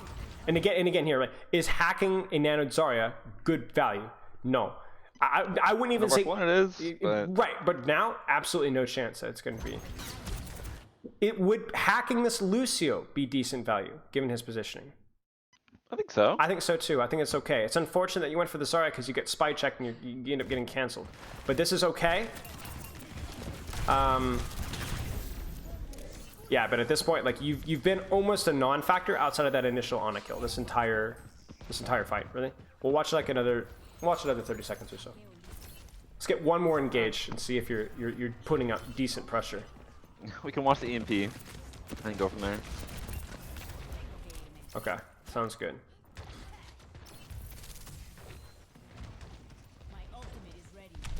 Yeah, see, this is... Oh, this is so annoying. Yeah. So this, I will say, like, if we want to break it down to the nitty-gritty, this is a mistake. You should be setting up in their spawn. Setting up in their spawn and or spawn camping this person. One or the other. The problem with giving yourself away here is like, oh, I'm building a little bit of EMP charge. You're going to have it by the time the fight starts, I promise you. Like, your Genji's dead, you're waiting on your Genji anyway. More important to get into a good backline angle and or spawn camp than it is to do these kind of things here. Like, this doesn't do anything, right? And then what ends up happening is you're like, oh no, now I get spy checked and sent out, so then now I can't set up for the EMP that I need to land. Do you see the problem? Yeah. I thought I had time, but I guess not. Yeah, this is annoying. Yeah, but that spy check is just... It's rough. It's rough. That's why that's why when you have the opportunity to get through, you need to take it. If you are going for those backline assassinations, right? MP? Oh, big. Somebody call apagando las luces. That's good. That's pretty solid. 4 people. Yeah, that's about as good as you're gonna get in Overwatch 2. I will say this though, the number of people you EMP is always helpful, but it's not even necessarily the most important thing. Because what is the you're playing versus ML7 and Sparker. What's about to happen right now? Click my head. They're gonna click your head, and either you're gonna die or you're gonna get forced out. Now you did hit a big EMP, but here's the question. I don't know the answer to this, but I want you to consider it. Would it have been better to do that, or would it have been better to decloak behind this wall so you make no noise, and EMP these 3 guys from this position here? And then probably just go to the back line. I think it's hard because I'm not sure if I wasn't super aware like what was happening in comms, but like with a spot where I feel like if my Genji's on point, then I don't know if I have that much threat on those people. That's true. They're just gonna like slow me. They're gonna they're just gonna throw it at their feet, and they're gonna amp heals. Which I mean, some cooldowns, but then I'm forced out. So. Right. Well, maybe. That's why I'm wondering if you EMP here and threaten the assassination and play around this Mega, which is also hacked, maybe you could play around that. And then what happens is, okay, yeah, your team can't follow up on these targets, but like, what can they push at that exact same time? Yeah. You know, they could push the Zarya, they could push the Lucio. Yeah. So my point here is just what's going to provide the most overall pressure that my team can capitalize off of. That's the question. Now I will say this EMP is probably a little early regardless, because look at your backline. right? Yeah. You're and Oh, even I your got tank, even your tank, you needed a little bit more time here. Like 3, 2, 1 EMP now. I mean, honestly, just if you're gonna walk forward and grab, do that first. Like I think it's a reach, and unsurprisingly, I didn't even know that you're gonna die, but guess what? You did. Yeah, I didn't think I was gonna die either. But it's the comp, right? Like, here's the thing. If they're running like Reaper Moira garbage, right? You can do whatever you want. You outrange them. The most pressure that you could do versus a Reaper Moira is what? Is it assassinating the Reaper Moira? No. No. Well, I mean, I'm Moira, kind of, but not Moira, really. kind of. But just shooting them, right? You are now almost Sombra 76. You kind of see what I'm saying? Because you do a lot more damage at range than they do. And so you could just sit inside, like you could sit like here and just hold mouse 1, mouse 1, mouse 1, mouse 1, mouse 1. The Reaper goes aggressive, hold hack. Mouse 1, mouse 1, mouse 1, mouse 1, mouse 1, mouse 1, mouse 1. Lucia goes in aggressive, hack him. Mouse 1, EMP the front line, right? But versus this comp, these guys have guns. So, I mean, you barely even had time to react and you're dead. Yeah, I guess I didn't think that they were gonna look at me like that. But Yeah, I mean, so the TLDR for Sombra, the quick 5-minute little run through is I want you to look at their comp and decide like what is the most pressure that I can put. Is it backline pressure, or is it playing like a mid-range DPS? And the easiest way to look at that is just to be like, do I outrange their DPS, or do those DPS outrange me? Because even versus guys like these, like even any sort of backline pressure when you can get it with EMP or without EMP is going to be more consistent and more safe for you than ignoring them and going frontline and then getting slept, shot, headshot, Sojourn need, and so on. Does that make sense? Yeah. Okay. Do you have any questions? I think I should, but none come to mind, so no. Okay. If they do come to mind, message me in Discord. I'll keep in touch. Let me know how this stuff goes. So, for you, your mentality with games that aren't as quote unquote competitive or try hard, right? That's the priority. Yeah. And then with Sojourn and Sombra, what were the just two simple things, not mechanics or just some things to think about for Sojourn, things to think about for Sombra? I mean, when I'm going in, when I'm going out, if I need to decloak or not, and like think about setup a little bit more as Sombra, and then Sojourn. I mean, honestly, probably just charge. Probably. You mean, there's a couple things, but probably just charge. I agree. Just think about charge. You don't necessarily need a specific actionable goal. You just need to think about charge. That's your goal. That's good enough. Okay. Keep in touch. Let me know how this stuff goes, and I'll chat with you later, all right? Great. Thank you. All right, cheers, man. Appreciate it. See ya. Have a good one, man. You too. Okay, so that was Terrifying Tommy, the Sojourn and Sombra Extraordinaire. Okay. That was fun. We haven't done those heroes. I don't think at all, actually. So there you go. Let's move on to the next one. Running a little behind schedule, sadly. Ready?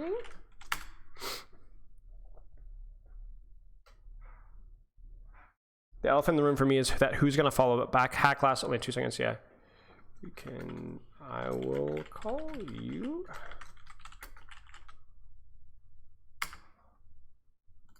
All right, let's do this. Hello.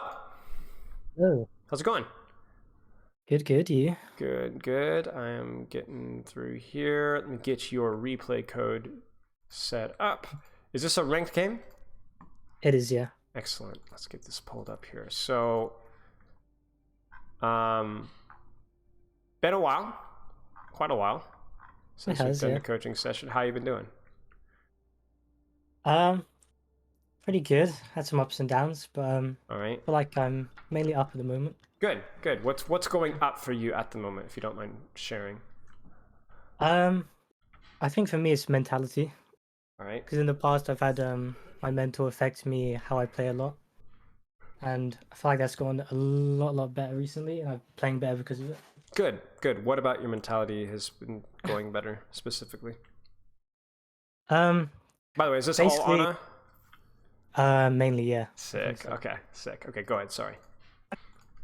It's mainly sort of not taking losses so hard, or mistakes I do so hard, because I want to be so good so badly that I sort of beat myself up a lot for mistakes. And that kind of affects my mental, and then it affects my play, and then it's kind of like a loop. Yeah. It's kind of ironic, isn't it? It's like your drive to be better makes you worse sometimes if you don't control it. Yeah, that's something I noticed. Yeah. Yeah. Well, what's been better about it? Like you said, you've just been taking losses better. Is that just an accident? Is there something about the game that's been feeling better, or what? It's just sort of, I think I hold myself to really high standards. Like I watch players like Jonak who hit like crazy shots and stuff. And every time like I miss a shot that's important or like game winning, I sort of just beat myself up and I'm like, oh, I should have hit that if I'm, a good player. So if I want to be a good player, I should hit those. Okay. But I've just come to realize that you can't really hit everything. So yeah, you shouldn't beat yourself up about it. Right, exactly. Even Jonak messes up. Like, it's actually kind of funny. It's like, I had this moment when I first started like really paying attention to Ana POVs in Overwatch League, even in like the replay viewer scrim, like the scrim codes, like we'd scrim all these good teams, and you would be surprised at how many easy sleep darts Overwatch League Anas miss. It's just, I guess it's just the nature of like your opponents get better at movement and better at anticipating things like that, Yeah. And it just becomes like, as you get better, they get better too. So it's like this constant balance, right? But yeah, okay. Yeah. So in your scrim, so let's actually start before we go there. Like, why coaching again? What made you come back? Why on earth? Because I feel a little bit lost on what to improve on, basically. Okay.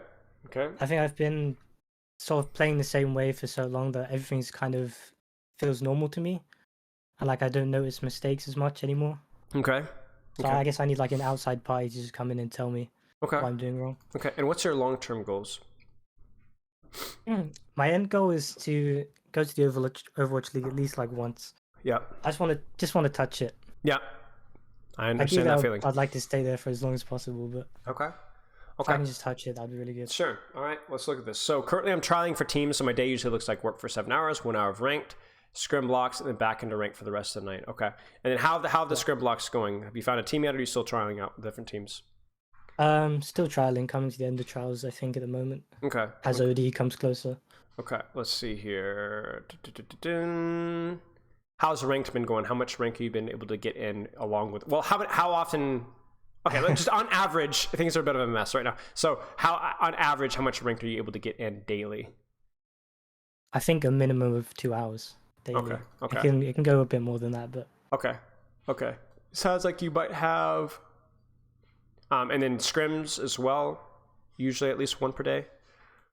At least one, yeah. Okay. So you're gonna need to be honest with you, like for Overwatch League, like the minimum is like 5 hours a day generally between scrims and ranked. Yeah. So that has to be like consistently. Let's check here. Looking in your feedback here, mechanics has always been your really strong and really weak point. At the top, I feel like I can play like a top contenders no problem, but they're worst. I feel like a masters player, my mental usually crumbles with the mechanics as all I can focus on. Mental has also been a big issue in the past for me, but I've made good steps toward it. Okay, so mechanics and mental go really hand in hand, to be honest with you. Like there's a lot of the dichotomy for me has been perfectly. Back in the day, I used to play a lot of I would play a lot of ranked. I'd play like really, really late, and two things would happen when I'd get tired. Either I would get really relaxed and just can't be bothered, don't even care, just playing, just gonna beat the crap out of these noobs, and it's like 3 a.m. and I'm the greatest player of all time, right? Yeah. Or I get tired, I start playing a little not so great, not making great decisions, and I start getting frustrated, and I start forcing, and because I'm tired, I'm worse and worse and worse and worse to the downward spiral. Yeah. Mechanics and mental go together. Confidence and mechanics go together, and obviously there has to be the capability within it. But when I was talking a lot about Backbone Genji, right? Backbone Genji is like the quintessential example for me, because when he was confident, he played well mechanically. When he was not, he did not play well mechanically. That's not the case for every person, but it's the case for a lot of people, myself included. So you are probably one of those people. So yeah, definitely. Your goal has to be one of two things. You have to attack it from both sides. You have to assume that my mechanics are a limiting factor, so I'm going to work at them and practice them. I'm going to, play the ranked. I'm going to spend time grinding, whether it's like workshop codes or the SATA lobbies or whatever's like the new way of practicing aim. I don't even know in Overwatch 2 right now. That has to be done. Okay, so you're going to assume that your mental is fine, that you just need to practice your mechanics. That needs to happen. And then simultaneously, you're going to need to also improve your mental at the same time. You're going to need to attack it from both fronts, so that regardless of whatever is the major issue for you, that you are able to see some progress on it. Yeah. Because you don't know for sure. I'm sure with you it's probably mostly mental, but to be honest, I'd say so. probably mostly mental. But also, to be honest with you, every single player in the Overwatch League right now, including the greatest players like Proper, have inconsistency with their mechanics. Yeah. I have scrimmed up against Proper dozens of times, and looked at his POVs and compared them. I distinctly remember a scrim block, and people won't believe this, but Backbone absolutely demolished Proper, the entire scrim block. Proper looked like a piker. He looked like an idiot. He played horribly, right? And Backbone played really well. We've even seen matches. Now, Proper is infamous for being very consistent, but even as of, what was it, the last game versus the Spitfire, he did not have a good game. Did not have a good game mechanically. Did not play well mechanically. So you need to, what you need to do is, okay, let me stream something for you. This is going to be I think this will be a helpful little analogy for you for your mechanics. Here's what needs to happen. Okay, everybody in the league, and really in the world, deals with this. This is the floor, and this is the ceiling. Okay, can you see this? All right. Okay. Yeah. Let me actually. I need to. Paint is screwing me over. Give me a second. Okay, we're okay. Okay, so here's the floor and here's the ceiling. So you are gonna, on a day-to-day basis, right, are gonna be obviously doing this, right? You know, Monday you're feeling okay, and then Tuesday a little worse, then Wednesday you're worse, but then on Thursday you're like doing all right, and then Friday is really doing all right. And what's often gonna happen is it's gonna go in cycles, because the unfortunate thing, well, the fortunate and the also unfortunate thing is that one bad day usually makes the next bad day, usually brings the next bad day. Things usually spiral, because what happens when you have a bad day? What happens to your confidence? Yeah, it drops. Yeah, your confidence drops. So what happens to your mechanics? It You also drop. So it becomes a self-fulfilling prophecy. But the good news is it also goes the other way too, where when you have a really good day, you're thinking, man, I'm crisp today. You just think that, you believe that, and it actually comes to fruition. Especially if you actually do have the skill, which as a 4.5 player, you do. And this is what happens. So the challenge for you is to do one of two things. To do two things. It's one, it's to recognize this right here. Right here. What are you thinking? Yeah. What is a mature player thinking? What's he thinking on Tuesday? It's probably just a bad day. It's a bad day. Dang, I can see it. Here comes the spiral. I'm getting too hard on myself. I need to stop. And you take strides to not beat yourself up, to relax, to play the game, and honestly, to not even, like, I wouldn't even say focus harder. Rah! Don't force it. Just crap. I'm on a downward spiral. All right, don't worry about it. Don't beat myself up. Let's have some fun. Let's see what happens. And obviously, that is a massively difficult skill set to master, and it's nothing that nobody's ever mastered it. But maybe if you get better at it, maybe this gutter isn't here anymore. It's here. You see? Yeah. Yeah. And then as you're grinding your Kovacs and as you're grinding your ranked, then all of a sudden your ceiling isn't this green line. It actually gets bumped up to here now. You see what I'm saying? So, yeah. And then as you get better, what hopefully happens is you get to a level like a Proper or Kevster, to where your variance is actually, you're playing mostly in the upper half of you're gonna have bad days and good days, but they're mostly good days, and your bad days are never terrible. They're just usually not great.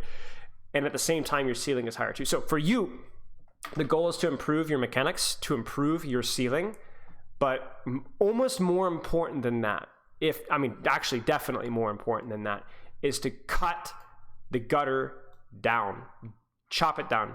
You're gonna have bad days. That is unavoidable, absolutely unavoidable. But what is avoidable, and something you need to be actively practicing, is stopping the spirals.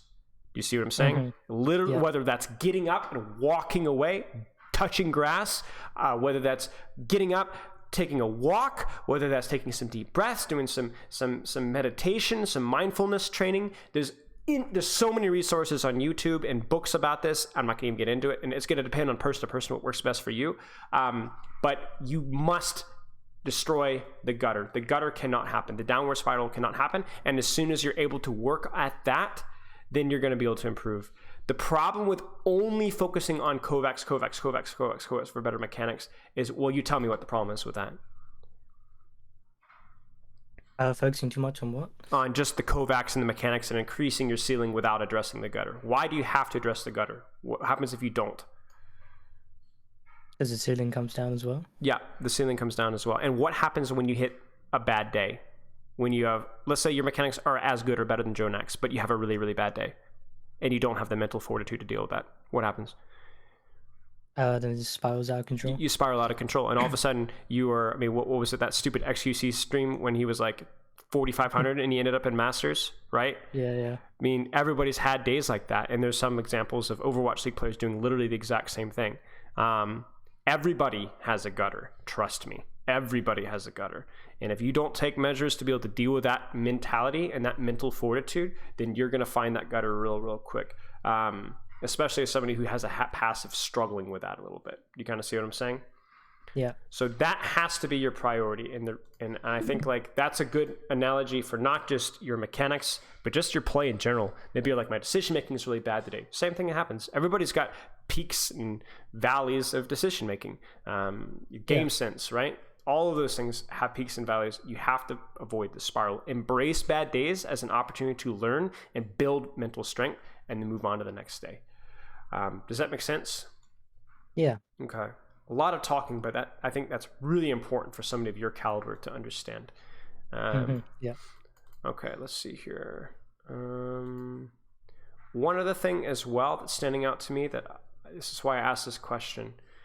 You have issues with sleeping. Yeah. Okay. Do you want to break down what some of those issues are? I'm not an what would it be, a somnum? I don't know what a sleep scientist would be. Yeah, sleepologist. Yeah, but tell me what your issues with sleeping are right now. Yeah, it's weird. It's basically I usually go to bed at the same time, but like I'll wake up randomly at like 4 or 6. Okay. Ideally, I want to wake up at my alarm, which is 7:50. Okay. Is there, like, I'm trying to think of like there's different factors. So, do you wake up and are you thinking actively about stuff, or is it just randomly waking up and can't fall asleep again? I can fall asleep again. It's just I feel like it sort of ruins the sleep in general. Yeah, I hear what you're Obviously, saying. it's better to get a lot more consistent hours and just like wake up, go to sleep, wake up, go to sleep. Yeah, I see what you're saying. Okay. So I would take some measures to look into that if I were you. So, whether that's more consistent sleep time, a little bit. I think 6 hours is definitely on the low end of sleep, especially for a professional athlete, which is what you want to be. So that's how you're training. So especially because you're also working as well, right?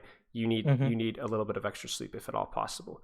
If you can get that to 7 hours, that's going to be excellent. But treat your sleep seriously. This might be a little bit of a hot take, but sleep might be the most important health thing that you can do besides just being generally moving around a little bit every day. It's probably even more important than diet in a lot of aspects. It's unbelievably. Chat says it's a somnologist. Okay. You really need to take this seriously. So look into that. I don't have time on stream, nor do I have necessarily the qualifications to break down everything you need to be doing. But I can have some suggestions if you would like. And there's so many resources out there. But try what works for you. There's what you're going to find in sleep is you're going to find like 50 different things that people are going to tell you to do. Chamomile tea, take a warm bath, meditate, read a book, avoid screens for 2 hours before, go to sleep at the same time every day. If you wake up and you can't sleep, get up and take a walk, then go back to bed, make yourself get up at the same time. You'll be tired, but it'll fix your sleep. Right? There's a trillion things. So what I would do is I would experiment with them and find which ones seem to have the most impact for you and stick with those until they become habits. Don't worry about applying everything at once. Does that make sense? Yeah. Okay. Do you have any other questions or anything that we didn't touch on in your form? No, I think we covered it. Okay. All right. Let's move on to some gameplay then. Let me get the stream. And as usual, if there's issues with bitrate, I apologize. We will have to persist despite that. Okay. So, Ana in Overwatch 2. There's a soundbite. How do we play it? You said you don't know, but I'm gonna make you tell me. Personally, I think the nades offensively are really strong Why? in Overwatch 2. Just because there's one less tank to sort of stop them, so they're easier to land, and I feel like stopping healing is really powerful, especially for Genji or a Sombra that's sort of lurking around to pretty much just delete them off the planet. Okay. I've noticed in ranked. So that's one change. You said there's more space for an offensive nade. I would agree with that. Are there any other changes that you've noticed? Even if they're just subtle changes or just feelings you're not sure about, but you want to discuss. Because I'm going to learn from you too. I'm going to learn from you too. I want to hear your thoughts on these things. Sure. I certainly feel like I can be even less of a heal bot and more of sort of weaving in damage. So I don't have to obviously heal another tank. I can look for more pot shots, which I think we'll probably see throughout this VOD. I just randomly hit one shot and it gets a kill because they're low. So yeah, okay. Yeah, I think looking for damage more often is something you can do in Overwatch 2. Something I've noticed, I don't know if you've noticed as well, but is like I'm more DPS/support oriented in terms of my target priority for my healing or damage landing. I'm tank oriented with Armor. So like, yeah, I was talking earlier about like how I would get caught, and I'm only like diamond now, but I would get caught just like shooting the enemy Orisa, and I'm like, what am I doing? There's a Sojourn that I could be shooting right now. Like even if I miss most of my shots, but I hit that one, that's probably going to be more value than shooting the Orisa 3 or 4 times. Yeah, you know? Yeah, I agree. And it's the same thing with like healing. Like if my Genji's missing 50 HP and my Rein's missing 80, I actually feel like I prioritize the Genji in that situation. Yeah. It depends, right? It depends, but that's just the feeling I get. I don't know if you agree. Yeah, I certainly feel like usually if I see a diva fly off into the back line, I'm like, oh, she's dead. Or I need to focus healing on her. But I feel like now it's just like they don't die as much. They can sort of just do their own thing. Yeah. I'm like, okay, I'll help the DPS. Cool. Yeah, they're tanky, man. They're like, they actually just survive forever. Like feels like every tank almost. Okay. Are there any other changes that you've noticed with like ult, sleep dart? I haven't noticed as much with either, to be honest. I wasn't sure if you picked up on anything. I feel like I've been throwing my sleep darts out a lot, like just to randomly hit and then get a kill, as opposed to saving it for myself when I'm in danger. Interesting. I'm still on the fence with that one. I guess it's just compositional dependent. Like if I look at the enemy comp right now, it is, yeah. I mean, like, what are you saving sleep dart for? I don't think Reaper's particularly scary, so yeah, you could probably be more aggressive with it. What do you think about Nano? Yeah. I just had a thought. What if defensive Nano is better now because an offensive ultimate being used is more likely to hit one target that could be saved with Nano than it was in Overwatch 1? You kind of see what I'm saying?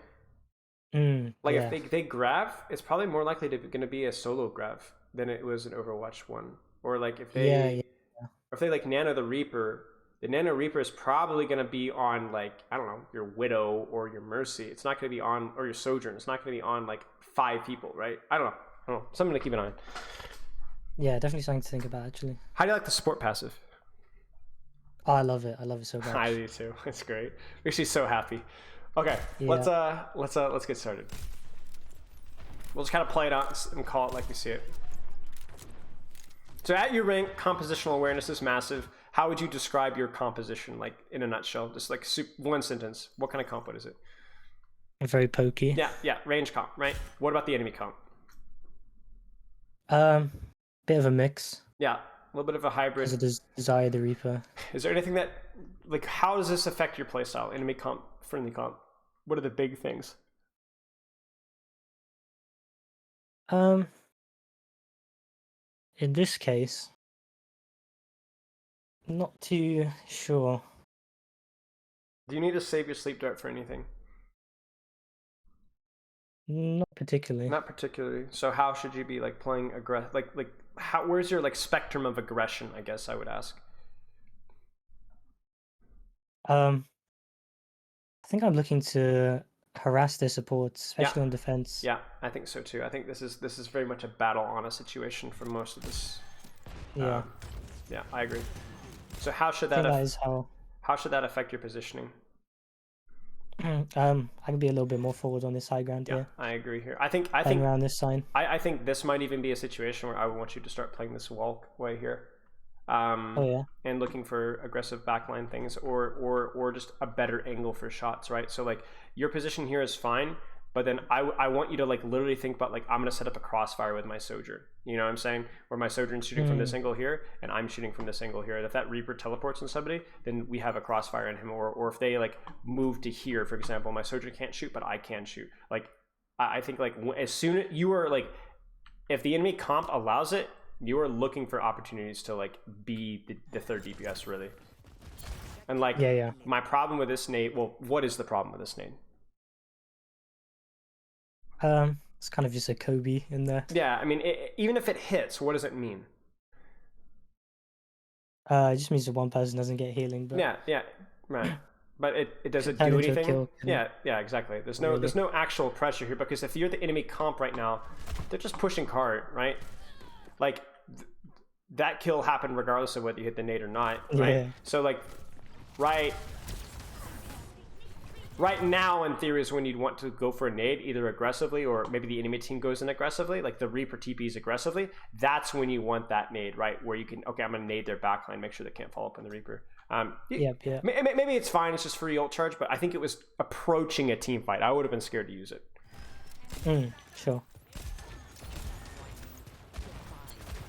That one's a little better, right? Because like there's more of an engagement, I guess.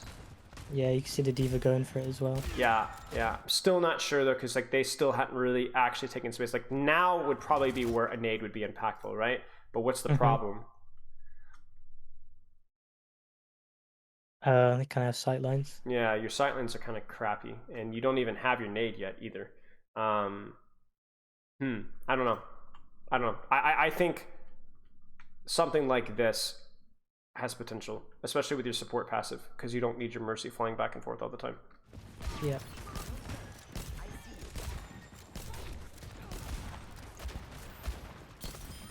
Nice. And like you also have to think about the two, like if think about it this way, your Widowmaker controls this sightline, your Ashe controls this sightline, you control this sightline. I mean, that sucks for them so much. Like everywhere they go, there's like an angle that a sniper has on them. I don't know. I think you could be playing this one positionally better. Sure. Yeah. And certainly now what's your window right now? What must happen from you right now? Hit a juicy nade. Yeah. You are like all in, right? Like it. I love it. I'm glad we didn't nade the Zarya. Yeah, I think nading Zarya is really bad. I agree. So quick. I agree. And it's also she's such a high HP too that like it's worthless. Yeah, exactly. Like it's not. It's honestly like it's not.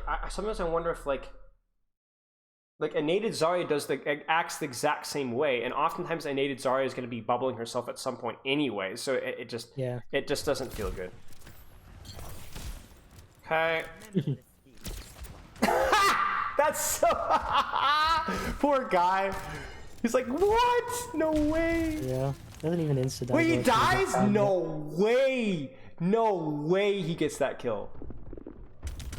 Oh, what? Yeah, I know. Honestly, good, screw that Sojourn, man. Good. I'm glad they died. A little bit of negative reinforcement for that one. That's why I like turn around to do other things as well. I was like, they got the kill for sure. We got 2 hit scans. That's hilarious. What do you think? I think that's okay. I think so too. Why? We may be down 1, but I feel like the D.Va was in a good position to start popping off of the Nano. Exactly. She was like point blank on either the Ana or the Zarya. Yeah. And honestly, a D.Va on top of Zarya and Nano, that Zarya might die. And certainly, it's going to create a ton of opportunities for your Sojourn or you to pop off here. So yeah, this is my actual problem though. It's like not the Nano, but what's the problem here? What does this Nano allow you to do? Think about it like from a big picture perspective. Yes, exactly. Because if there's a Nano D.Va, yeah, right? I feel like them getting a pick, they're gonna look to play more aggressive. So Yeah, but also The nano diva kind of. you're actively nanoing this target, which means all of this attention is on these two targets. This is an opportunity for you. Okay, maybe you didn't want to play high because the Ashe had a sight line on you. Okay, go flank. Like look at your cooldowns, right? Go flank. Go flank. Or don't flank and just shoot the flippin' Ana. Nade this Ana. Like right now you're healing a nano diva at full armor and full HP. Well, I did go for the nade. Right, but it's a 1 second late, and that's all the time that matters in Overwatch 2. Yeah. Like right now, you drop. Okay, whatever. Shoot the Zarya. Shoot the Ana. Walk forward, and sleep dart this Ashe, and then nade the Ana. Like make a play. Stop healing the diva. Like even now, you're still shooting the diva. So. I think we can push the bill a little bit. You know, like you are definitely looking for more aggression, right? Than an Overwatch 1 on a might, but at your SR, I expect more. I need more from you, even with like how you're thinking about positioning, right? It might be a confidence thing. Yeah, it could be. And now they're off Ashe, so I see even more reason for you to play this crossfire here. I could see, okay, the Ashe might be annoying here. She hits a dynamite. Maybe it's kind of annoying, right? I mean, I don't think it's enough to discourage this positioning, but like a Sojourn, she's like literally no threat to you whatsoever until she has shot on this position or this position here. So I don't know. Like this diva is getting so much space because you are not positioned. You're just positioned so far in the back line. Like honestly, your Widow sightline also really sucks as well. Your Widow should be holding this angle here. Like look at this Widow sightline here. You see this? This is what needs to be happening. You can have your Sojourn, Diva, Core, or whatever here, but your Widow holds a sightline here, and you're holding the sightline here. And you can either push in if they push you like they are now, you can also rotate to here, or heck, rotate all the way to back point here too. You see this? Yeah. You're a sniper. Welcome to Overwatch 2. And if you're not playing up against like a Sombra Tracer, you're going to win these off-angle wars. This is meaningless, right? Meaningless. You might as well not exist at this point. Nice sleep dart, but again, meaningless, right?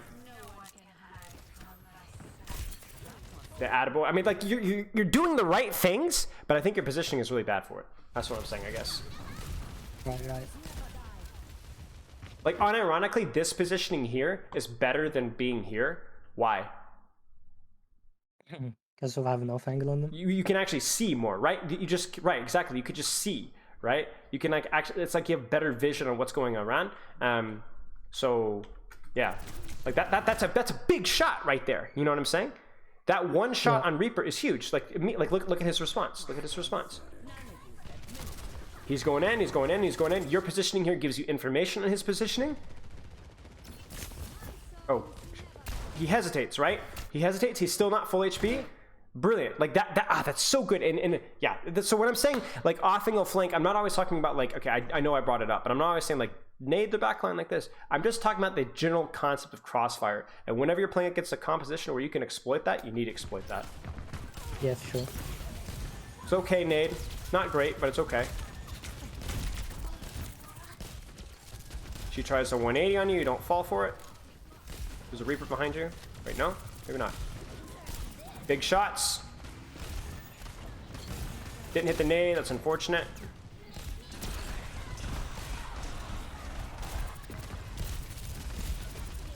Big shots. Probably just lose. So we didn't have enough of an impact in terms of our cooldowns. I think your positioning was making it harder on you than it needed to be.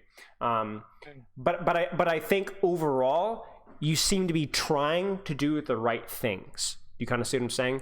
Yeah. I think your target priority seems fairly good. What you're attempting to do with your cooldown seems good. Don't have a lot of issues, which is really encouraging to me. I just think we need to change your perspective just a tiny bit. Okay.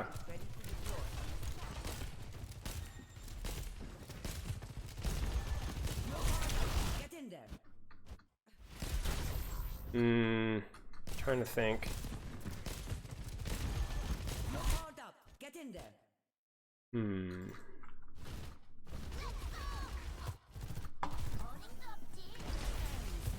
Maybe okay.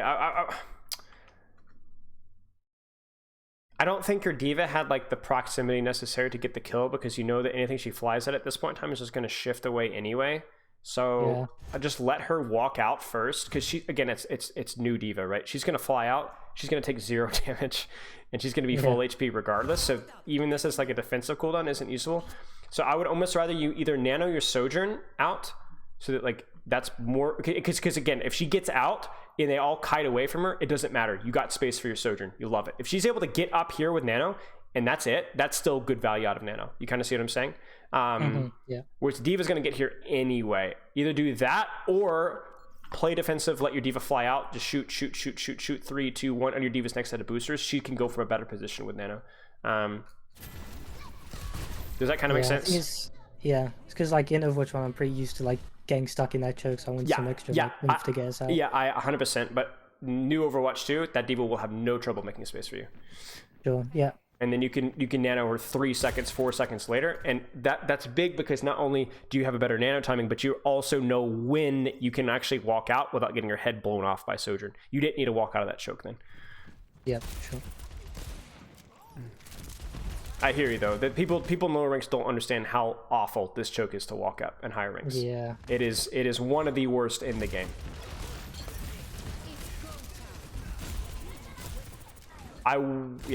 Just chuck the sleep dart. That diva probably needs to sleep. Probably would have gone for the sleep dart there earlier on the diva if you had an opportunity to. Considering the range that she was at, that was tough. I don't know. The nade was fine. Not a lot you could have done there. Maybe the sleep dart would have changed it. I'm not sure.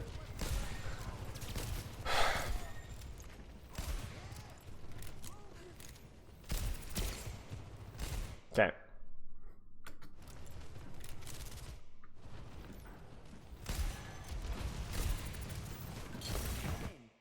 Not super impactful, no. Yeah. Like that's just the thing. Is like you hit the nade on the diva. I assume you're also going for a Reaper as well. No, you weren't. You didn't even know he was there. Not the like. Look. What's the most impactful thing on your screen right now? Can you see it? Sojourn bottom left. Mm-hmm. If you nade this, it's over.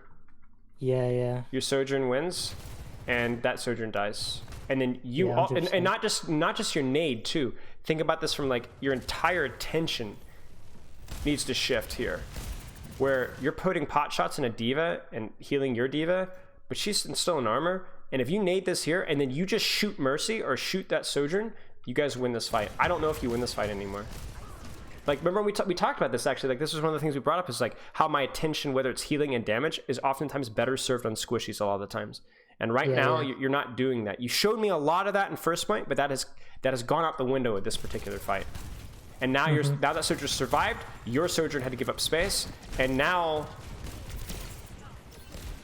like, your, for lack of a better term, quote unquote value window, right, is closed. Your impact this fight has been essentially nothing. You got carried by a diva bomb and a Sojourn shot on the Reaper. Yep. So you hate to see it. And you have these opportunities to do this. Like if this was like Lucio, Reaper, Tracer, okay, now the opportunities will come to you, right? You just have to outplay the Reaper, outplay the Tracer, outplay the Diva Matrix, and you're going to get tons of value. But right now, you need to be making those opportunities. Again, the nade isn't bad, but again, it's strictly for ult charge, that nade right there. Strictly for ult charge. It does nothing but ult charge. Even if that hits a squishy, strictly for ult charge, and best case scenario, buys you 2 seconds of time. Mm-hmm.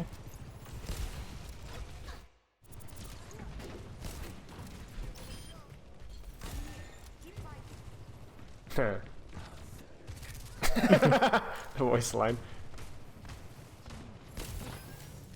Nice. This is what we talked about, right? It's weird. It's very out of the box and strange. This is not what I was expecting your value to come from, but is this squishy pressure? Yeah. Is this impactful? And yes, yeah. This is what we this is what we want. Get the kill. Goodbye. Brilliant. Yes, your diva is critical, but you got to kill. It's worth it. Yeah, she's gonna be fine anyway. Yeah, exactly. It's scary. Like you could apply, like look at your Sojourn E too. You see your Sojourn E? It's the same thing as your nades too. It doesn't really do anything. It just buys you time. Nice. Still questioning a little bit of the timing there, but... Oh, you guys somehow got that beat off. What do you think about this, Nano? Probably could have been better on the Sojourn. Maybe. Maybe. But let's look at your D.Va's positioning. Yeah. Right? I mean, she's also quite close up. And... Yeah, she's in the middle of them. Yeah, she's in the middle of them. Fight winning. It's over. I mean, I like it. The difference between this one and the other one, where she had to actually boost her to a target rather than she's already on top of the target, is massive, right? So, I'm a fan. I mean, yeah, maybe Sojourn would have been okay there, but whatever. Let's focus on the biggest factors. Okay. They've gone to Zarya.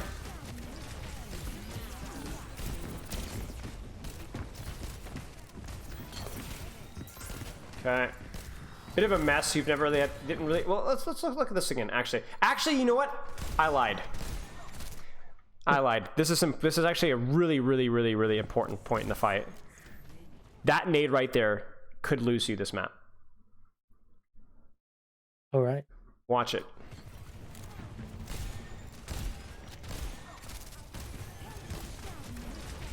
Do you see it? Yeah, I could have had it here. You see it? It's the same thing that we talked about the nade here, and the same thing we talked about the nade in first point. It's fine for ult charge, but if you don't have it when the fight starts, then it's rough. Like even without EMP here, this nade hitting both of these squishies and maybe the Zarya is fight winning, but it's not there. It's not there. This nade is fine. Definitely a good nade, but it's not the most impactful nade, and it might cost you the map. I'm shocked that you guys, if you guys even, like, yeah, you guys lose this. So it's like, there's no way you guys win this. Get her. Nice! Oh, unlucky. Okay. No kill though. That's okay. That's okay. And now, like, yeah, now it's rough. Nicely. Nice. Unlucky.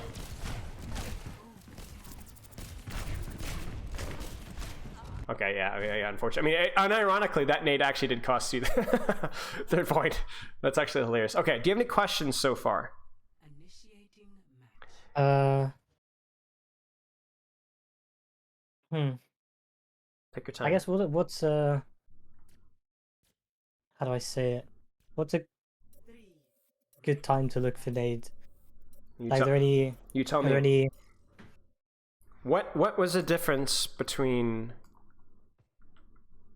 Let's get the actual nade usage here. What was the difference between? Okay, here it is. What's the difference between this nade?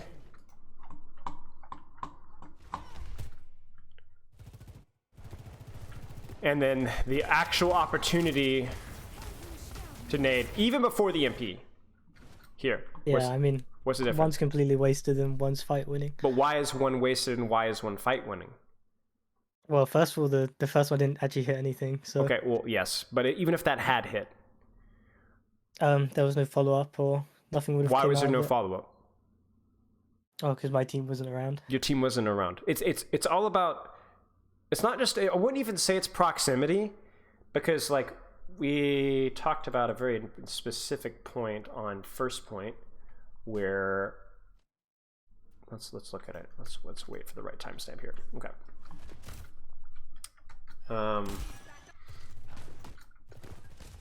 3, 2, 1. Okay, now, is your team close to the enemy team right now? Yeah. Kind of, right? Compare it to the fight that we just looked at on third, though, right? With the EMP, remember that? Yeah. That fight, you were a lot closer.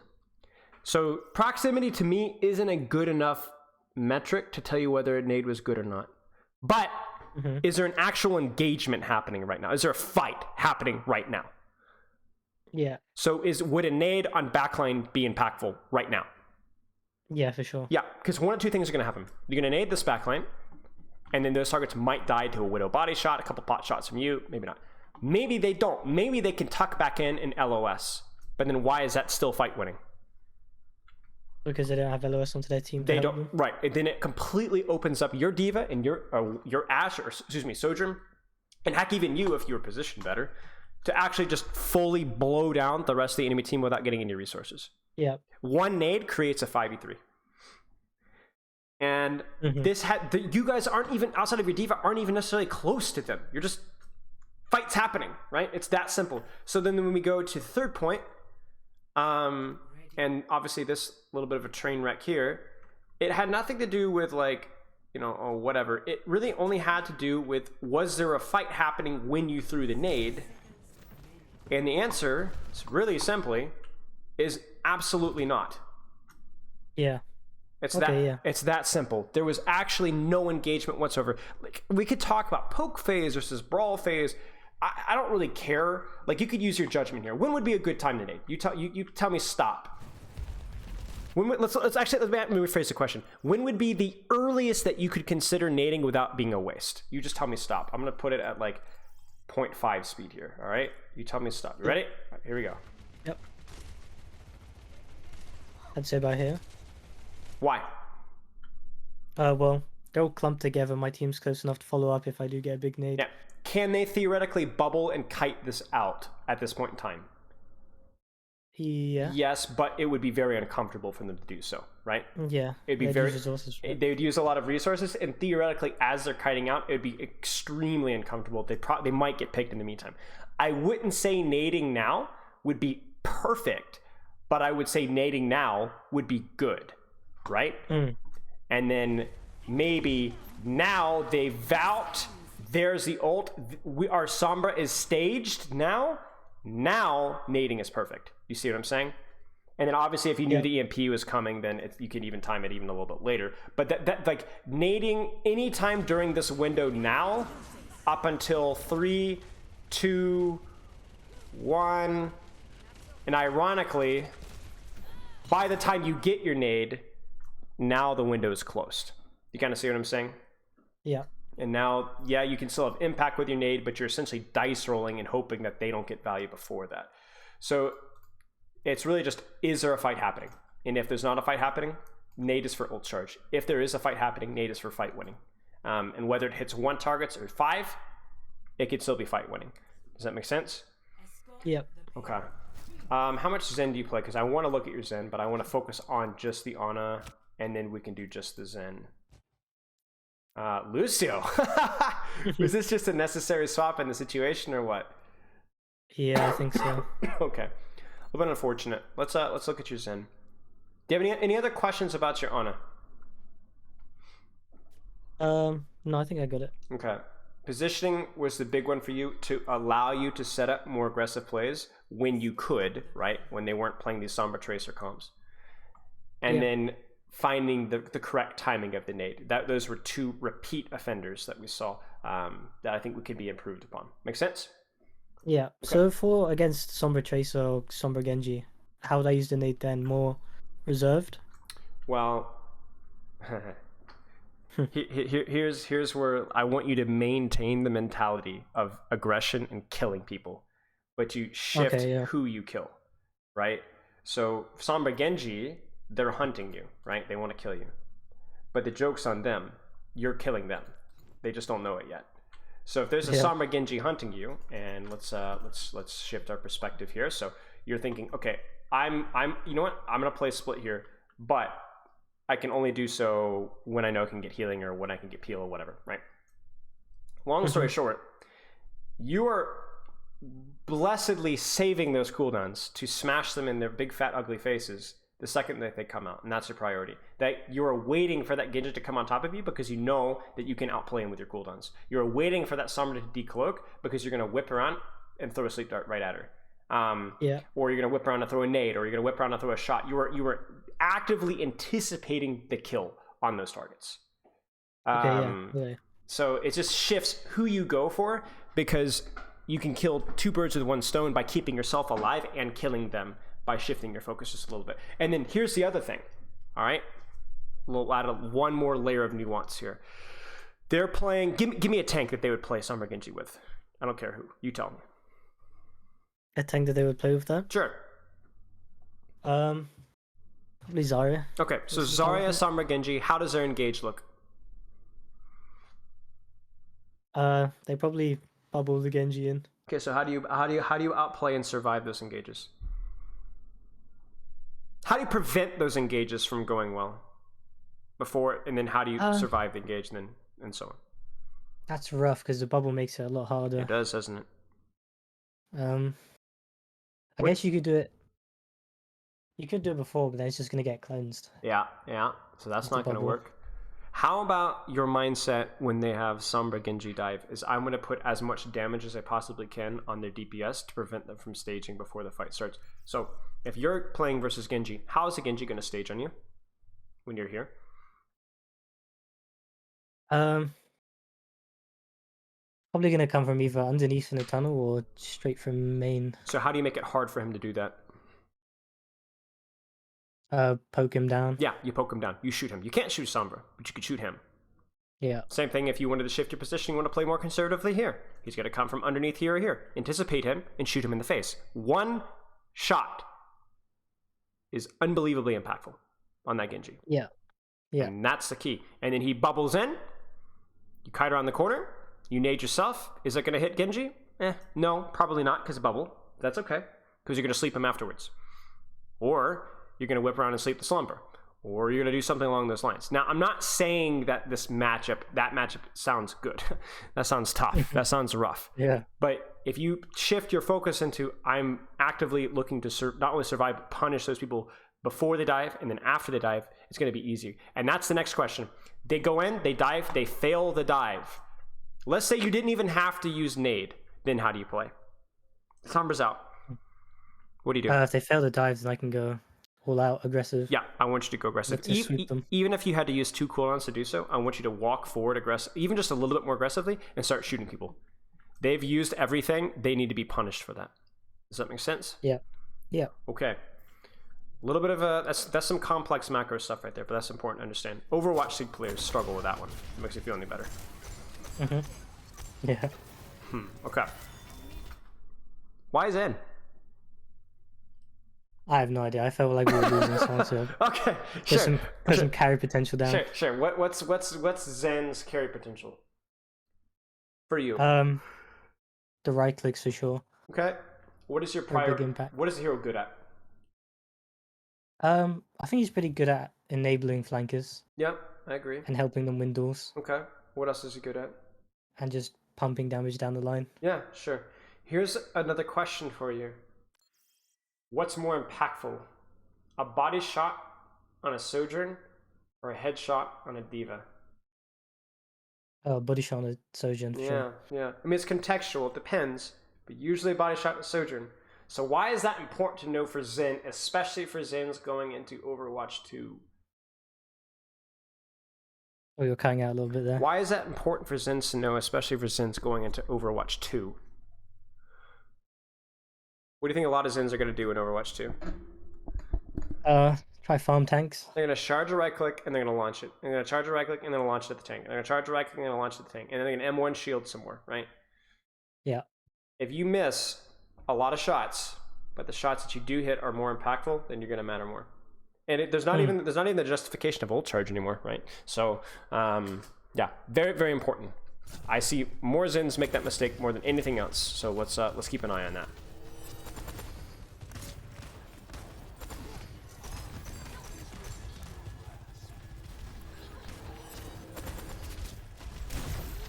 Uh-oh. Where you got to know your threats at all times. You got to know where everybody in the enemy team is at all times, and then be able to help. Because the problem here is obviously your position is kind of trolling the lobby, right? But then if you rotate to here, what can you do from here? Whoops. I can harass the Sojourn. And what can you do to mine? Right. You can enable your Sojourn, disable their Sojourn, right? Using my favorite terms, and you guys just flat out win this flank. Maybe the duel, maybe the kill, but even if you don't, you flat out win so much space. But you messed up. You lost awareness. Your Sojourn's in. She's going to lose the duel now. And that's it. That's on you. Right? That's on you. If you could get Discord and Harmony on your target and the enemy target, that's better than a Mercy pocket. Especially if you just land like one shot, it's so much more value.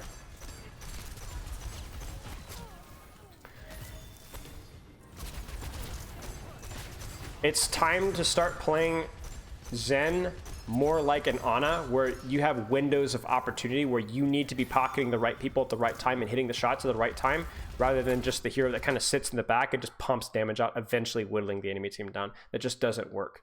Yeah. Like right now, can you help with that much? Is this really your priority here? No, not really. Right. What space do you need to be helping to control? What duels need to be won right now? The high grounds. The high grounds. The areas over here, right? Like whether it's hitting a right click on this Reaper, force Wraith, forcing him out. Whether that's obviously assisting this one is the big one, but no, we're screwing around. We're wasting time. Like go here, right? Go here, and peek out this way, and then rotate this way. There's so much opportunity for you to be able to create space or clear space better right now. And you're just not doing it. Like, again, right? Do you see the problem there? Again, by the time your Sojourn looks to take space, where's the Discord on this Reaper? Right? Where's the harmony on your Sojourn? You're missing these windows. You're missing these windows because you're just spamming. And now she's out. Very good. I mean, easy, but good. Good. Good. Good. Good.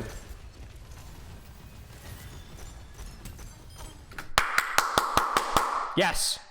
Very good. Last 15 seconds have been good. Almost makes up for the atrocious behavior before. Yeah, I was kind of boring out. It's hard because here's the hard part. It's the same thing as like spamming nades down choke as Ana. It's just not what your brain wants you to do. It's not near as dopamine inducing. You know what I'm saying? It's like you miss most of your shots. You don't get the nice juicy click of the Ana nade. You know, it just doesn't feel as satisfying, but it's just better. It's just better. So you have to like retrain yourself to be like, I'm gonna hear less clickety clickety click, but I'm gonna have more impact on the fight. Yeah. Nice. All right. Let's see.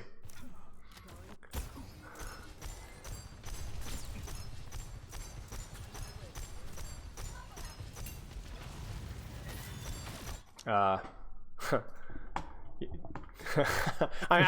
don't think you could help much with this, to be honest with you, but it was just kind of funny how you're like, I am not turning around. I am not moving. That Sojourn will die. Otherwise, I will die in the process. Okay. Good. Nice. There's the Wraith. Good job.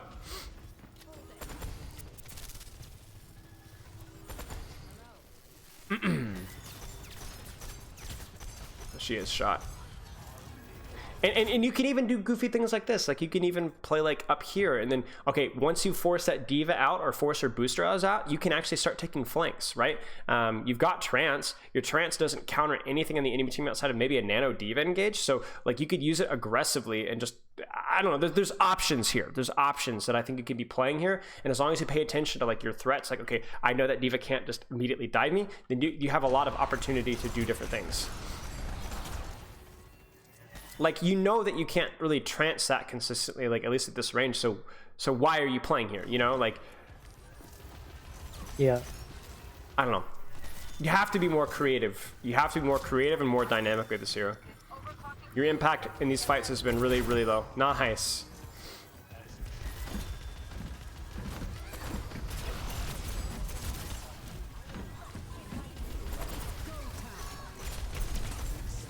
Ah, that's unfortunate.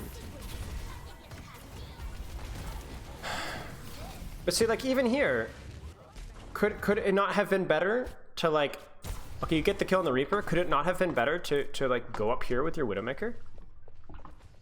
Yeah, probably. You know, I don't know. I'm honestly not too sure, right? Harmony Orb your Widowmaker so she can literally just stay here forever and just throw right clicks out here.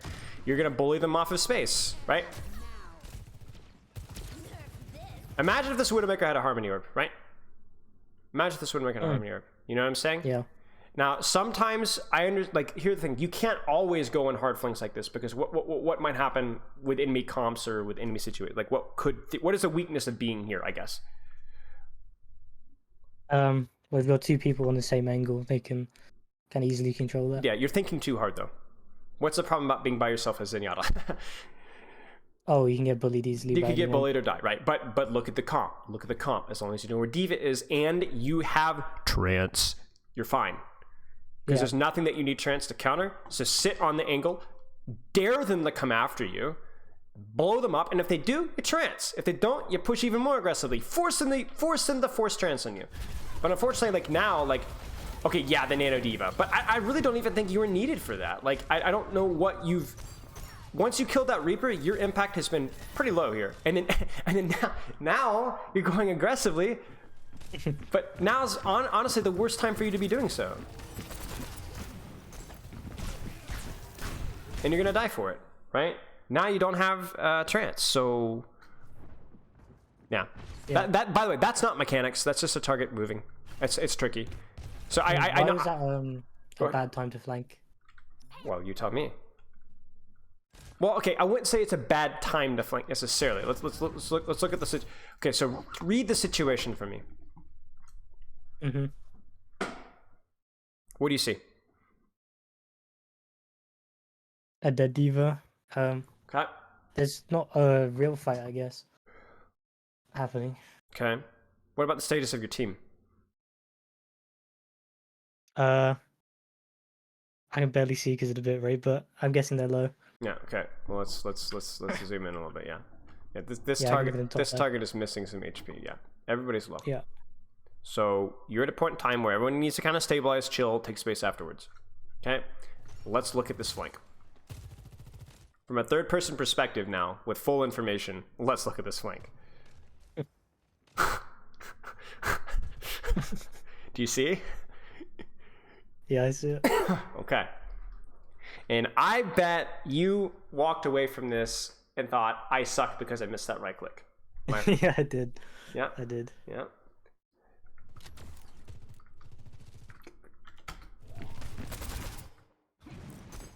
Yeah. I mean, you hit the right click, you still might die. And your Diva can't help you. Because she's grabbing a Mega. Because her Ana is dead. Because her Ana didn't get her Harmony Orb, right? I mean, Yeah. it's this very, very similar problem to like the Ana Nate situation where you need to recognize when, like, this is a little bit of a Zenyatta specific problem where like you can have opportunities to take these off angles and flanks when you have the trance, when you have more freedom. But then this makes no sense. This will never work in the circumstances. So you tell me. I would say almost even like a mindset shift over like specific goal to work on. What needs to be mindset shift, like improvement on your Zenyatta? What are you seeing?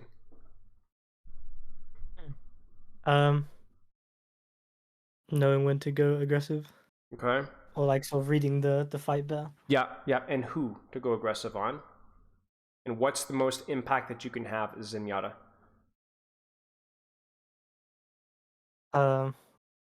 Having Harmony and Discord up on right targets. Right. Is there ever a time to shoot a tank? Yeah, there's sometimes to shoot a tank. Of course, Discord still sucks for a tank main, right? But Yeah. it depends on how they're positioned and where they are. We've seen a lot of attention being put on tanks that are AFK and aren't doing anything, aren't taking space, aren't aggressively pushing, and that value, that pressure is just not worth it.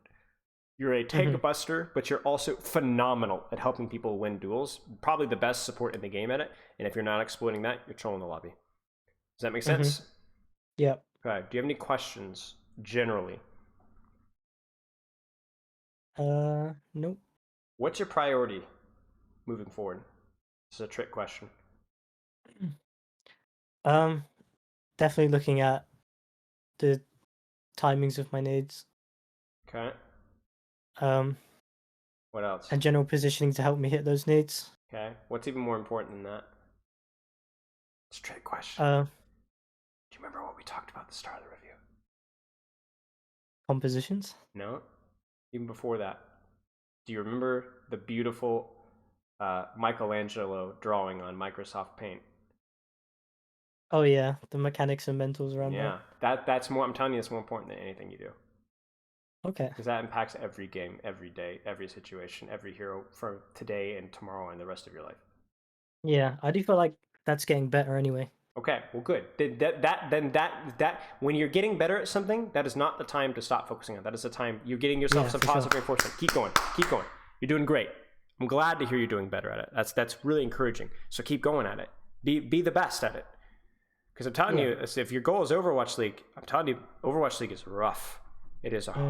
People that don't have tough mentals in Overwatch League have a really, really hard time.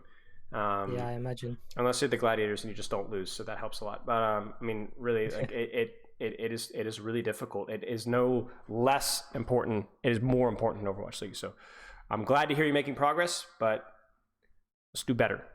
Continue to push yourself with that, and push yourself by also knowing when not to push yourself. You know, that's the real irony, right?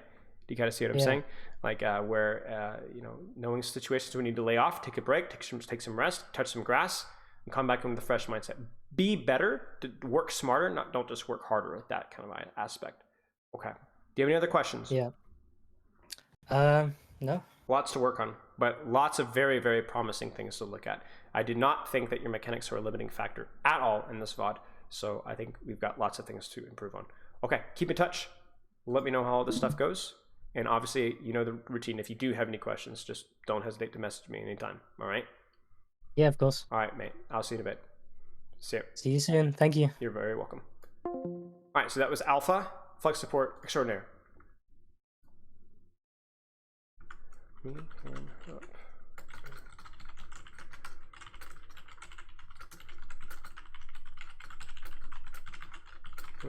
me 1 second.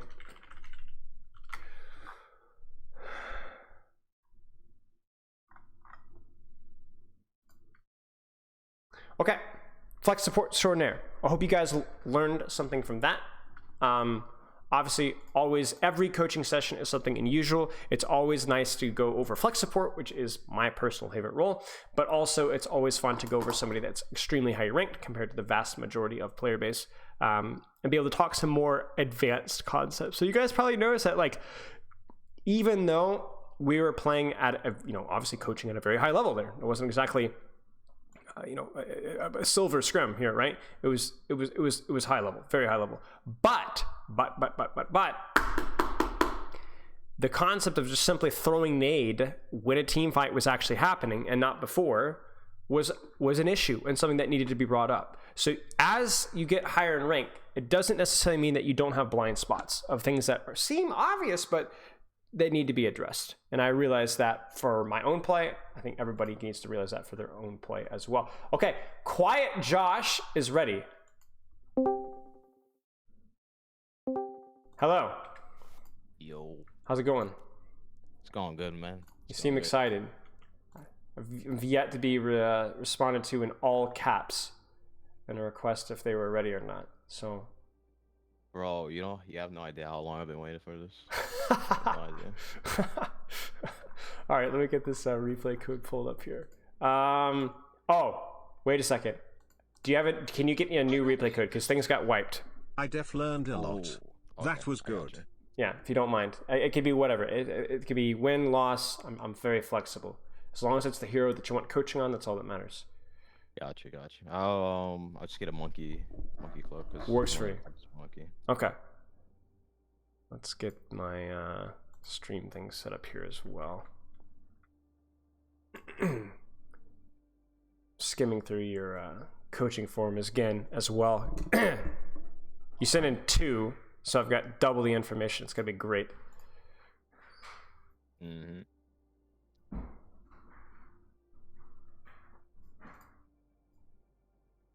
Oh my god. Yeah, I'll just send this. Okay, sounds good.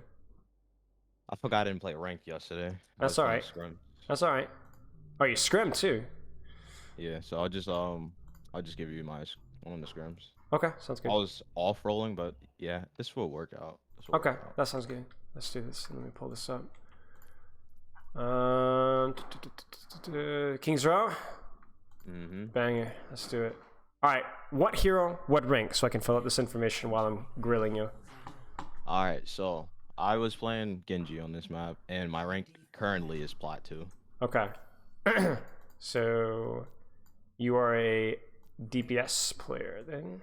Okay. Nah, I'm a tank player, but I was off rolling on the scrims because we didn't have a DPS. Okay. So did you are serious about getting coaching on Genji then? Yeah, I might as well since I didn't play any ranked yesterday, so I didn't have any like tank VODs. Well, we can wait. go. We can wait. I don't mind. Even if you want to jump into ranked right now and get a replay code and throw it in here, I don't mind. All right, cool. All right. Is it okay? I stream my Yeah, stream with of it? course. Wait, do you want to, well, how about this? How about this? How about this? Do you want to stream Overwatch and I'll live coach you? Yeah, I'm Let's- down, bro. Let's do it. To be honest with you, I've never done this before on stream. It's a first for everything. This is the first for everything, I guess. All right, so I guess while we're in queue, we can let's talk a little bit. So, why are you getting coaching? What brought you to me? Well, one thing I know that you coach Hottie, which Hottie coached me, so it's like Ah, yeah, as nice, well. nice. Okay. So hopefully I'm one step above Hottie, but I don't know. That guy's cracked at probably everything, so maybe not. So tell me about your rank. Tell me about what tanks you play. What's your role? Break it down for me. So before Overwatch 2, I was a diamond player, Okay. hard stuck diamond. Okay. And I was the characters I was only playing was Ryan, Monkey, Orisa, and Ball. Okay. So more of a main tank player. Mm-hmm. Okay. Now Overwatch 2. Is that still the case, or have you been beaten down out of your wrecking ball ways? Wrecking Ball is kind of hard. I'm not gonna lie. He's kind of hard at the moment. Yep. Agreed. So I was abusing Diva for a minute, and then I realized Diva's not really my character, so I just Good. hopped on the Monkey, started Good. winning games. Good. I'm so glad. Don't be a meta slave. I don't mind. Pick a hero that's relatively decently strong, but still fits in the hero that you want. That's great to hear. So how you liking Monkey in Overwatch 2? It doesn't feel like I'm AFK for 2 minutes until Nano Builds. Yes, Like, great. I'm glad, man. I'm Yeah. glad I could just right click people. Yeah, it's awesome, isn't it? How you liking the right click? How's it feel? It feels so good. It feels like natural to his kit. Like I have something to do. Yeah. Which I watched your VOD review on that one Monkey player that was in Diamond. You have Gibraltar? something to do. Yeah. Yeah. Perfect. All right. Well, let's play some Monkey. So I'm at shift stream just a second. So for those of you guys who haven't seen me stream live coaching before, which I haven't done on stream, so couldn't have. I don't like going very in detail. So this is going to be a little bit different of a review. What I am going to do is I'm going to give you some prompts. I'm going to give you some reminders. I'm going to answer any questions you have. But I don't want you overthinking when you're practicing. So what are you going to be thinking about with Monkey right now? What are your goals for this first fight on Monkey?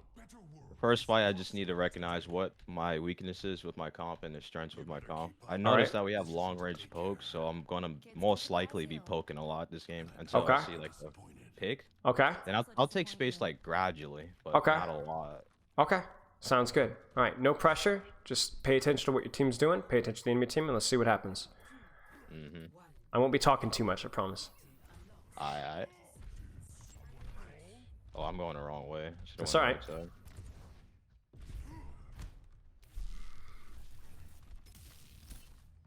I hear a Zarya. Yeah. Alright, so they have a lot of protection, so I'm just gonna try to like poke out their squishy as much as possible and ignore the Zarya. Probably gonna engage on this guy. Backing out. That was a good jump. Zarya's low, so I'm just push her. I don't think she has any bubble here. That was really quite good. Did a really nice job avoiding the Zarya. So many people need to hear that. So I want you to keep paying attention to her bubbles and who can I jump safely without engaging that Zarya directly. That's the priority. Alright. Survive, but don't engage the Zarya. That's the goal. So they swapped Zarya, now they're on Diva and Reaper, so I gotta be really careful who I jump on now. So it's definitely just gonna be a poke battle. I should have been up there a little bit sooner, or bubbled out at least. Probably gonna jump on the Sojourn because she's out of position. Or at least attempt to kill her. Yeah. So why did you die there? I mean, the fight was probably lost before, but let's think about it. Well, the thing is, Sojourn jumped in on our other Sojourn, which she got killed for it, and then I kind of like tried to like make a play there too soon. The Reaper And I was can right there back as card. well. He had to. Reaper and the Diva, so I Yep. easily would got a punish there. Mm-hmm. This Kiriko's out of position.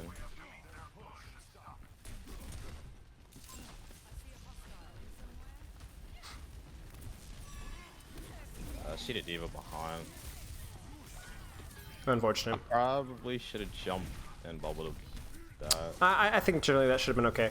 I want you to try and see if you can access that Sojourn or Kiriko without jumping on top of the Reaper or Diva. Try and either like jump behind them, like you could have jumped on that little mid-ground bridge, high-ground bridge thing there, and try to find a way to isolate that Kiriko Sojourn. Okay. All right, avoid that Reaper Diva, but find ways to access that Sojourn. Cool. And so Kiriko. just, like utilize high ground as much as Sure. possible. It's a little bit flat And just now. flicker out. All right, now we gotta wait. Chill. I mean, this guy's overextending.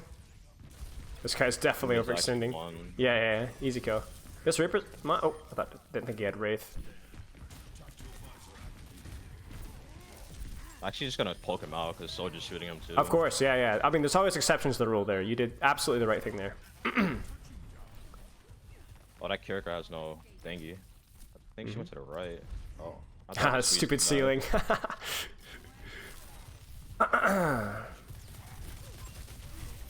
Uh-oh. Took too much damage, but I'm chilling. I have Primal here. I Yeah. probably should look for some, Yeah. if possible. Avoid that Reaper Diva, though.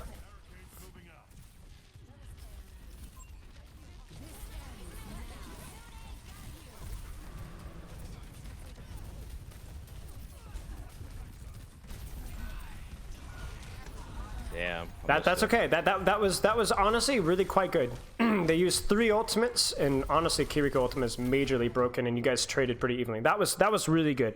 That was good. Oh. There it this is. There it is. Ha.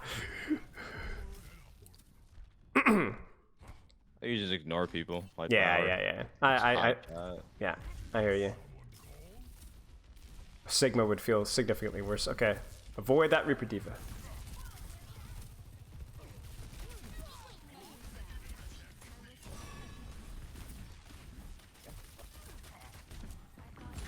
Oh, he's close. He doesn't have Wraith either.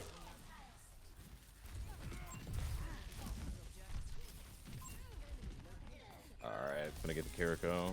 Nice. There we go. Nice. Now Good. we're just cleaning up, pushing Yep. cart now. So see if, is there anything you could do pre-fight to set up for their backline without them seeing you? Oh, they're on Sombra right now. Maybe not. Try. mine- Let's try it. Let's see if we like look for think of a way to get to that Kiriko. Or that brig, honestly. Right up there. Maybe. This is good. I don't think they see you. Oh, It's okay. Got a nice isolation found here. her. Yeah, this is what we want, right? Look at this space. Like, look at all that attention. Nice. That was good.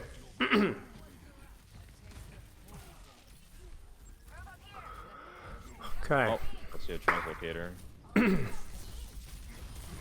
Nice. Attack me, That's but she's okay. Stuck. Should be okay. Very nice. Okay. Nah, I think they're gonna have one of the support ults, one of those. Maybe. They've been taking a lot of damage. Yeah, maybe. All right. Let me get this high ground again. Yeah, that was good. Now you've avoided. You see that? You've avoided their backline or avoided their Reaper Diva. Perfect. Now you could jump out too if you need to. Maybe you don't. Maybe you don't. I don't. Primal. Ah. 1%. Close. But that, you see, that was really good. That was so good. You just completely juked the Reaper Diva and immediately onto their backline. It's a lot of space. Well done. Yeah, appreciate it. All right. That's the goal again here. Even though you have Primal, I don't want you cheating steps. I still want you finding ways to get onto backline and only Primal as like a last resort. You kind of see what I'm saying? Yeah. You guys probably lose this. That ult's broken. Actually, I can probably make it work. Yeah. Three down. Yeah. Just take the kill, especially with the respawn diff here. Okay. Glad you stayed Winston. Didn't swap Zarya Diva, huh? Who would have thought? I really love this hero, bro. That's great. All right. In Overwatch 1, I never played Diva or Zarya. Well, a little bit of Zarya, but I primarily never played those heroes. I was just a main tank player, so I was like, I'm just stick to main tank. All right. Reaper's below us? Oh yeah, he's trolling. You can focus in there if you want to. He's so far out of position, but you maybe. Oh no, there. Nah. Yeah, that Sombro's there. Dang. So they have Lucio. Yeah. So their punish game is gonna be pretty. Yeah.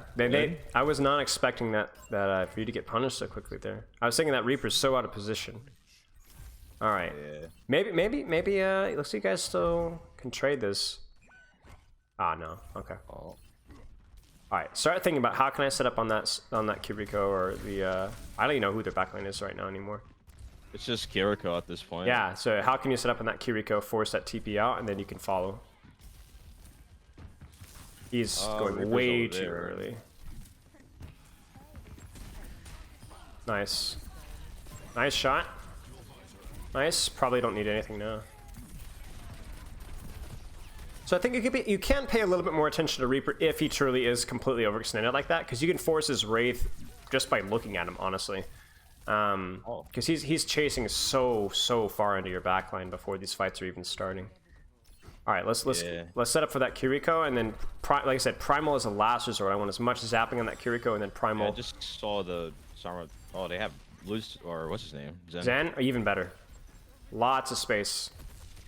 I can probably jump on him early here. Sure. Actually, I'm gonna just greed the Primal. That's okay. Yeah, get the kill. Nice. Find your next split target. Now does there's a Kiriko. Nice. There we go. Nice. Now he has no Wraith. Yeah, you can do this. But I mean, you can if you have bubble. If he doesn't have Wraith and you have bubble, you can beat a Reaper in a 1v1. Yeah. Now this guy's just staggering. You guys will full cap now.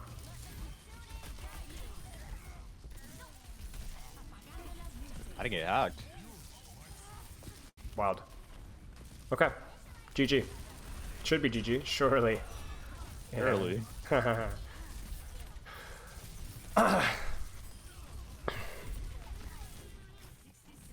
Now just farming stats for that MMR. Yeah. Ooh! Still trying to use this cover right here. So Yeah, this is good. This is good. Armor. This is crazy, man. This stall. Ah, no! Come on, it's 0.13 meters. All right, nice There shot. we go. Team deft. Somebody's upset. Okay. Let's take a look at this. So let's jump in queue and let's take a look at that replay code. All right. Actually, let's not jump in queue. Let's do this. Let's just give me the replay code, and then I want to quickly go through it, and then we actually might have time for another game. Oh, yeah, we might actually. That was We a really might. fast I mean, yeah, full cap and push. That's it. You crushed it. So shoot me that code, and then we'll go over it. There's actually just a couple of team fights I want to look at, and then we can we'll go from there. Gotcha. So I think overall looked pretty good. Yeah, it looked pretty good. I was gonna say before Hadi coached me, I was not as good as I am right now. I'm gonna be honest. Good. I'm glad. Looks like we got some good stuff. So what did Hadi work with you on? Well, the first thing he told me before we hopped in, or when we hopped in VC, is to never you're not gonna always be the deciding factor of your team. Like that's being real. So you just gotta try your best. Yeah. To be, but you're not always gonna be the deciding factor. Yep. 100%. That's the first thing he told me, and that changed my mental 100%. 100%. Okay. Let's look at this a little bit. So let's get this shifted to 10 here. So your job here, really, as you know, is if I can find a way to get onto a squishy without dying, that's going to be the play. So for you, I look at this and I'm thinking I want maybe a jump to here, and then if they have to chase me to come kill me, right? And then what does that mean if they have to chase me? They're gonna use cooldowns. They're gonna look at me. Right, and that gives you time, right? That gives you time, right? That gives you time to be able to bubble, get your jump back up, and then you can jump back out again. So the problem here, I think you're doing okay, but I'm a little concerned that you might be taking too much damage on entry by jumping from this position here. I wonder if you could do this. You see, okay, they're here. I get good information. What if I came around this way, right? Now think about this jump. Now look at the space that this creates. Look at their response. Look at their Genji. Look at their Cassidy. Look at their Zarya. Look at their Kiriko. Do you see this? Yeah. Literally nobody on your team is being looked at right now. Absolutely free space. And the best part about this jump is they can't directly punish you for it. You duck behind the corner and you're like, oh, I didn't get a kill. But look at the space your team got. Look at the high ground that they got. Yeah, this is brilliant. So this was good. So I'm going to talk a little bit more about this one right here. So the reason why this jump, quote unquote, wasn't great, you were already down one, maybe you just needed to get a trade play for the YOLO kill, is look at who you jumped on top of. You see? This is one of those jumps where you actually don't play for the kill. Potentially what would have been better is for you to jump over here and miss the jump entirely and then bubble down. But what would they have done there? They would have to walk to me instead of me basically coming to them. Yes, and then that gives you time. Do you see what I'm saying? That gives you time for what? What are you waiting for at that point? Time to set up for a kill for my team, basically. Right, exactly. You're getting time, and you're getting time so that you can jump again. You've got 4 seconds on your jump. You're almost there, you're almost there, you're almost there, almost there, almost there, almost there, almost there.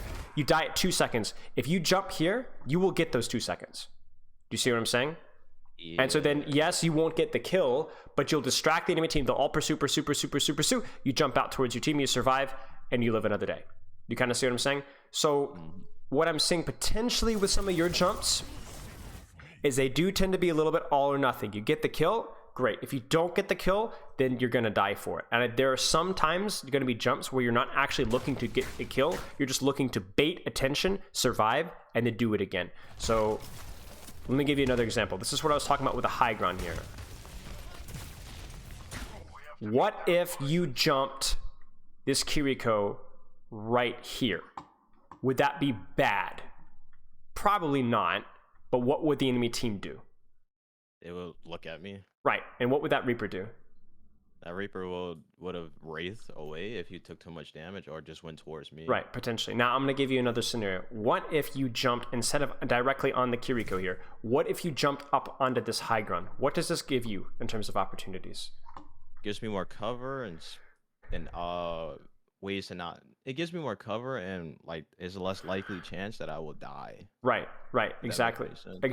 And it allows you to actually drop onto the target without having to use your jump to get there. You use your jump to set up, and then you can then drop off of where you set up to get the kill. And then now what do you have if they pressure you? You have your jump, right?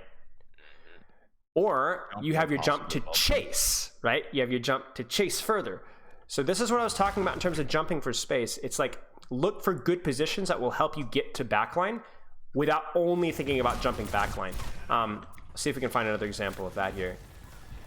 Like again here, let's play this one up just a little bit. So their D.Va feeds, okay. Reaper kind of feeds too. Honestly, this isn't it. Okay, so like right here, this is like a perfect example right now, where you need to be thinking, how do I set up to go for their backline right now? How could you be setting up for the go for their backline right now? Now you could just jump directly on top of them and try and get the kill. That may or may not work. It's going to be a skill check at that point. But what would be another way to set up? I don't think it's going to work at all, personally, because the D.Va's right there. Okay. So she could just dash into me. So then how do you set up? You go around your team if possible and then look for like ways to get on that high ground. Yeah. You could either jump here and then drop. You could do a little bit what you're doing right now. Now look at what you're doing right now. Do you see how you're kind of being sneaky with it? Now you're a little bit too loud. But what if you did this? You stayed with your team and then you doubled back this way. Do you see this? Oh, that's free. You see that? Or what if your team is pushing up on stairs and you are the one pushing cart and you jump from here? Do you see? Yeah. It's I could just go around there. I can zap a little bit and then jump away if I have to. Yeah, I mean, look at, do you see why this fight feels so good right now? Look at who they're looking at right now. They're looking at your team, and then look at you. You literally just walk on top of them. You just walk when you take no damage. So like, you don't intend to do this.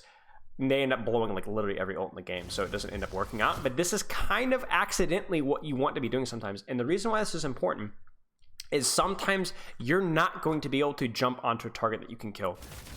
Like right now, there just is no target to jump on and kill right now.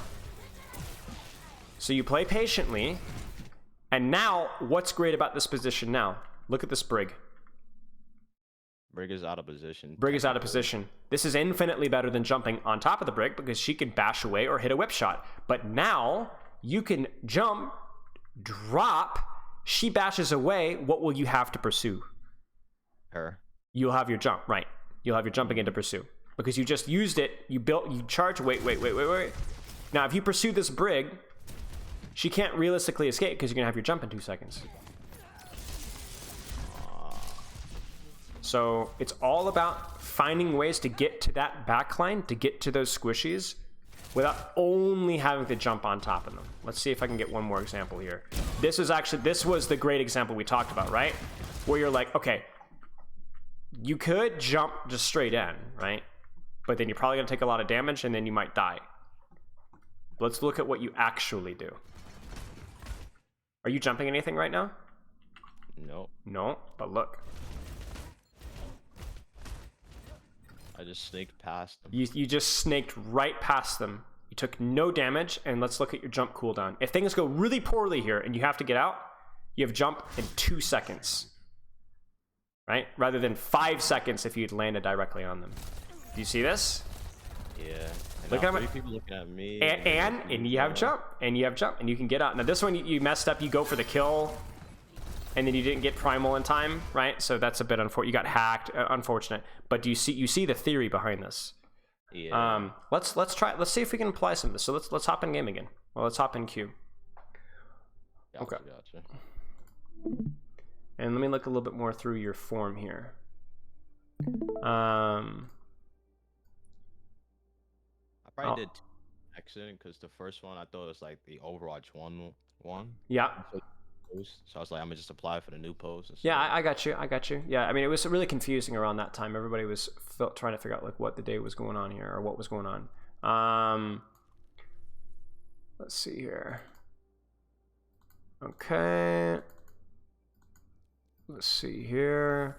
So your training here is you play rank for 2 hours and take a 45-minute break, go back into rank for 3 hours. How's that been going? How's the grind? You enjoy it? You feel like you lose focus, or everything going okay? It's going okay. The Okay. 45 break definitely helps. Although I think I might be addicted to Overwatch because I just watch Overwatch League or I'll watch like streamers, like Okay. Spade, all the main things stream. Okay. You put in your thing, what do you feel like is holding you back? Understanding and mental things are holding your back. Mentality and understanding your role. What about your mentality specifically? When I solo queue and when things go bad, I always I always blame myself more than to blame the team because I might have just made a bad play. Yeah. Which I think sometimes I might be bad because I might be over blaming myself, and I just gotta come to a conclusion that it's ranked. Things happen. So.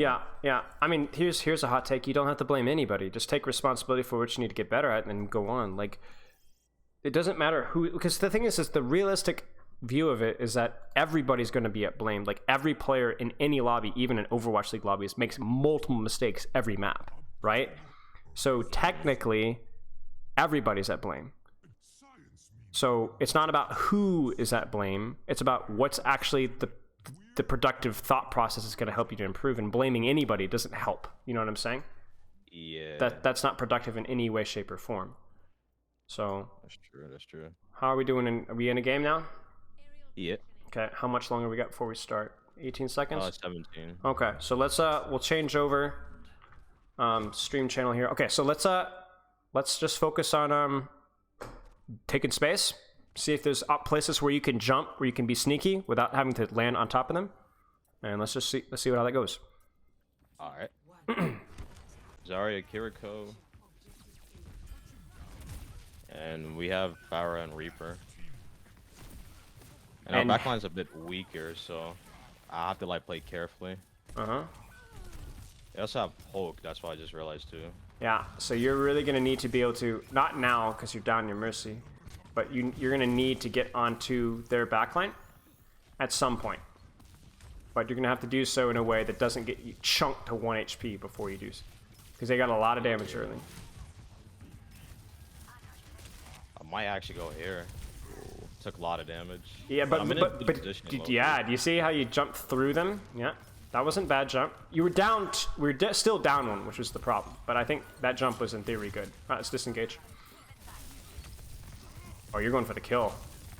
Huh. Still a little greedy because I see the Pharah's up. You might need to get out there because your Mercy's not quite back yet. That's okay. You got a little bit of space. You got out of the choke. Yeah, see? That's a little bit of space. Oh shit. Hanzo is just locking. That's okay. It's all about the practice, not about the result. Alright, is there anywhere you can jump for space here? Or is there any person you can jump? The Kiriko right here. Good. I could probably jump on that high ground there. Yeah, you could if you needed to.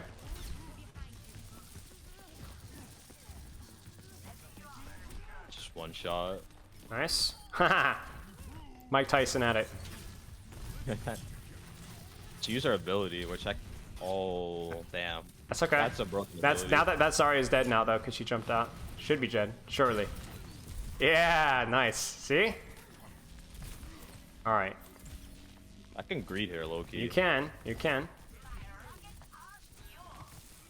Oh, did I just block the... Nice! You blocked the healing. Crazy out here. Not the healing, but the... Oh, the Suzu? Yeah, Yeah. maybe you did. You're crazy. Alright. So they're gonna try and use high ground on you. So your job is to make sure that they don't. You got Primal to do it as well. Mm-hmm. Oh, Kiriko's out of position. Yeah, she is. Goodbye. Nice. Nice. Wait. Oh, shit. Oh, I got Illuminado! Clutch. Where'd she go? Oh, she's in your back lane. She's crazy. Oh, nice right click. Thank you.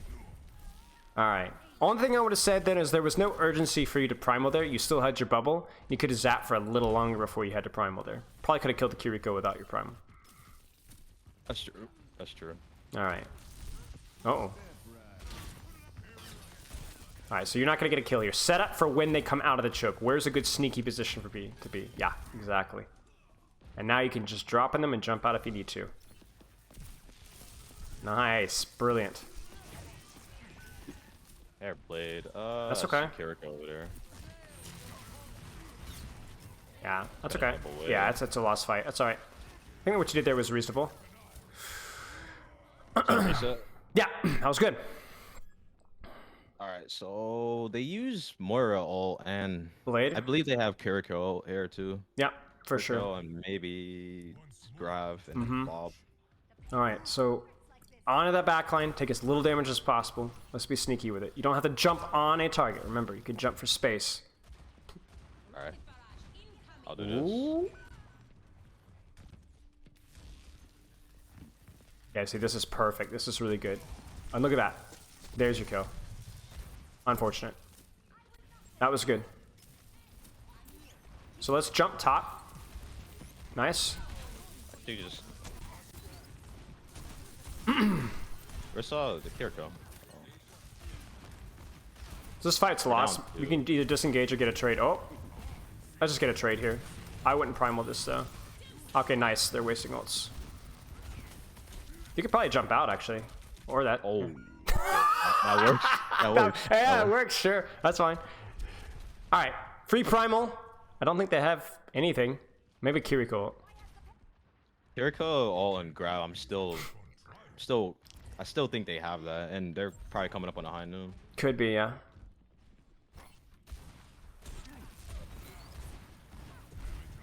Alright, you can clear these guys first. You can even use a primal if you need to.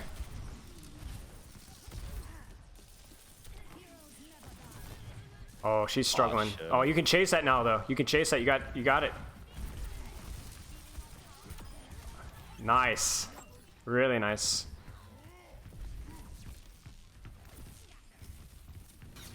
Well, first you want to kill her. I'm gonna help her. Yeah. Oh. Maybe. They use Suzu. And you could just stuff this with Primal if you need to. You don't even need to be sneaky about it. Just brute force. Brilliant. She's dead. You don't even need a Primal now. You can die. Doesn't even matter at this point. Nope. You survive. No way. Nice. All right. So this one, I want you to try and use that. If you get a chance, try and use that high ground behind them later in the point. See that high ground up in that balcony? Yeah. Look for an opportunity to jump up there and drop on them. Just go up there right now. Yeah, exactly. Now, see how panicky they are? Now you can drop and you can jump out if you need to. That's exactly what we were talking about. Might stay there for a little bit because they're not gonna kill me here. Yeah, exactly. Just bait more attention, waste more time. Oh, this fight's lost. Shoot. Oh, Primal. Well, yeah. That's smart. That's smart. That was exactly what we wanted to do. You see, like how many people had to like respect you on that jump, and you took basically no damage, and then you just drop in them and you jump out immediately afterwards. Really nice jump. And exactly like you said, you didn't even need to jump out, right? You had all the time in the world. All right. We have Nano. Oh, She did it that's a little early. That's okay. Just get in there.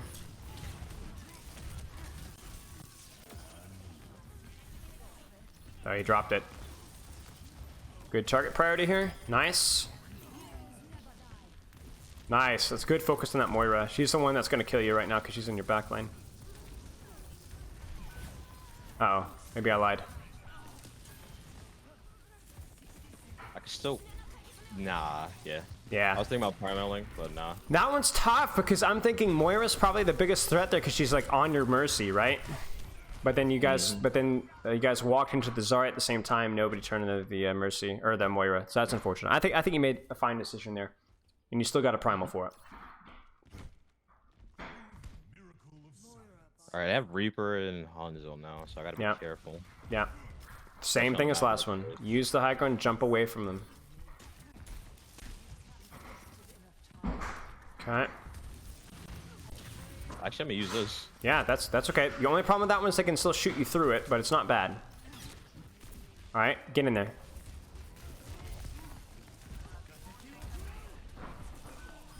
Mercy is out here.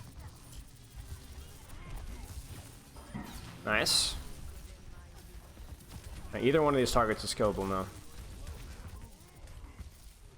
A Reaper. Probably the Reaper first now. He doesn't have Wraith.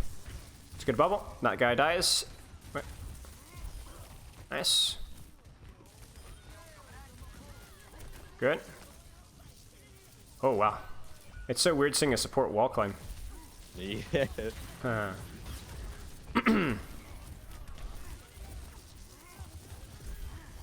Oh my God, Suzu. Maybe. So disorienting. Oh, fuck. You're okay, you're okay, you're okay. Yeah. Just focus the squishy. Even the Reaper is fine. I'll go up here for a little bit. Big high noon. Oh, we got a Riptire. Surely you win. That's one bubble. Just juking me. Huh. That Mara sounds low. Oh no. Yeah. Reaction time. It's okay. Focus on the squishy. Focus on the squishy.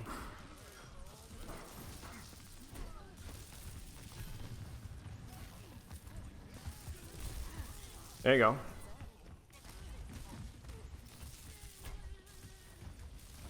Bro, this pillar is OP. Huh.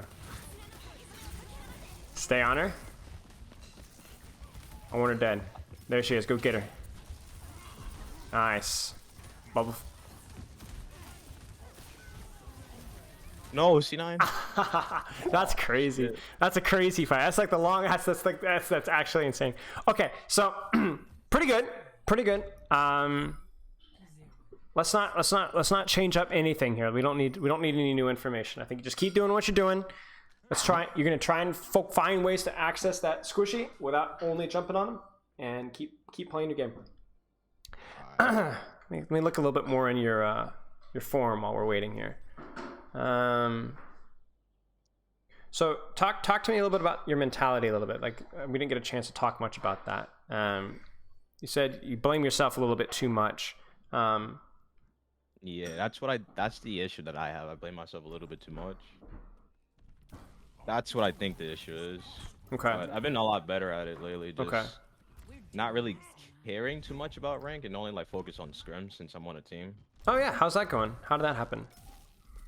It's interesting right now. So the reason why I say it's interesting because Overwatch 1 we had 3 tanks. It didn't matter. Now Overwatch 2 came out. We still have 3 tanks. Uh-oh. So it's like a little concerning. Yeah, you're gonna have to spread things a little thin, I guess. You like the scrim environment? Yeah, I love it. Yeah. What about it do you like? I like the fact that I grow as a team Yeah. instead of just an individual just staying on ranked all Yeah. day. Yeah. Plus, since I watch a lot of Overwatch lately, I was like, Try all it'd be these cool strats. to make it to there. You know? Yeah, I hear you. Okay. So this is gonna be a great spot for you, right? Because you're gonna be able to drop onto enemies that pass through the choke without using your jump. So let's get some scouting information, maybe. Oh, maybe you just kill everybody. I'm sorry, Genji, Yeah. Hanzo, Lucio. They have a really brawly comp. She used her ability there. Let me just go up a little bit. Alright, let me get back on that high ground. Yeah. Somebody's on point. It's okay. Not gonna worry too You much focus on about it. holding the squishies, yeah. Focus the stuff that you can kill. And let your team deal with the stuff on point, and then get out of here when you need to. Yeah, that's it right there.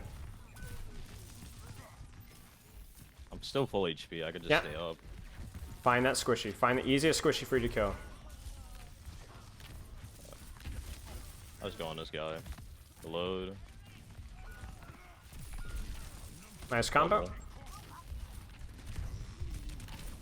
Ah, he's low. Yeah. Okay. A little bit more Got attention. teabagged. Yeah, a little bit more attention on like actually finding a target and then finishing that target. Whether that's the Hanzo, the Genji, even the Moira. Alright. I might target a Hanzo a lot since Yeah. their team is like very mobile. Yeah, I agree. I think bullying that Hanzo is going to be a #1 priority. All right. I see the damage orb on them. Hey, Zarya's out of position.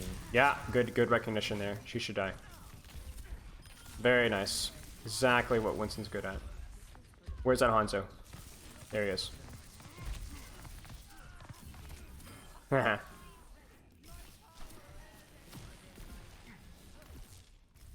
What is she doing? Actually, I should be up here. Oh. I think is Amara still in that She is in your spawn, yes. Your Moira is currently dueling her. Make sure your Moira does Duel not of lose the century. duel. I like this one to watch it. Alright. Oh, they're on hog Hog now. now. Yeah, same thing though. You avoid a Zarya, you avoid a hog. Find that squishy. Might do something creative here. Yeah, go for it. I want to see it.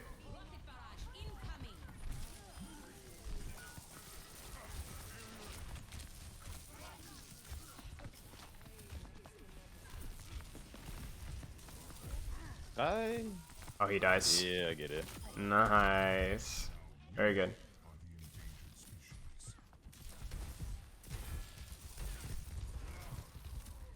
Nice, the pixel. Yeah. And the click endorse. that was excellent. All right. Wait for the fight to start. Fight starting. Let's go. Farah's in. Let's go. It's a Hanzo. Oh, they're in Cassidy now. I can still kill him. Yeah. Oh, they You don't didn't. beat. Nice. Good. Who's the next squishy? Find somebody. You guys are down Lucio. 2, so just keep that in mind. Oh, now you're even.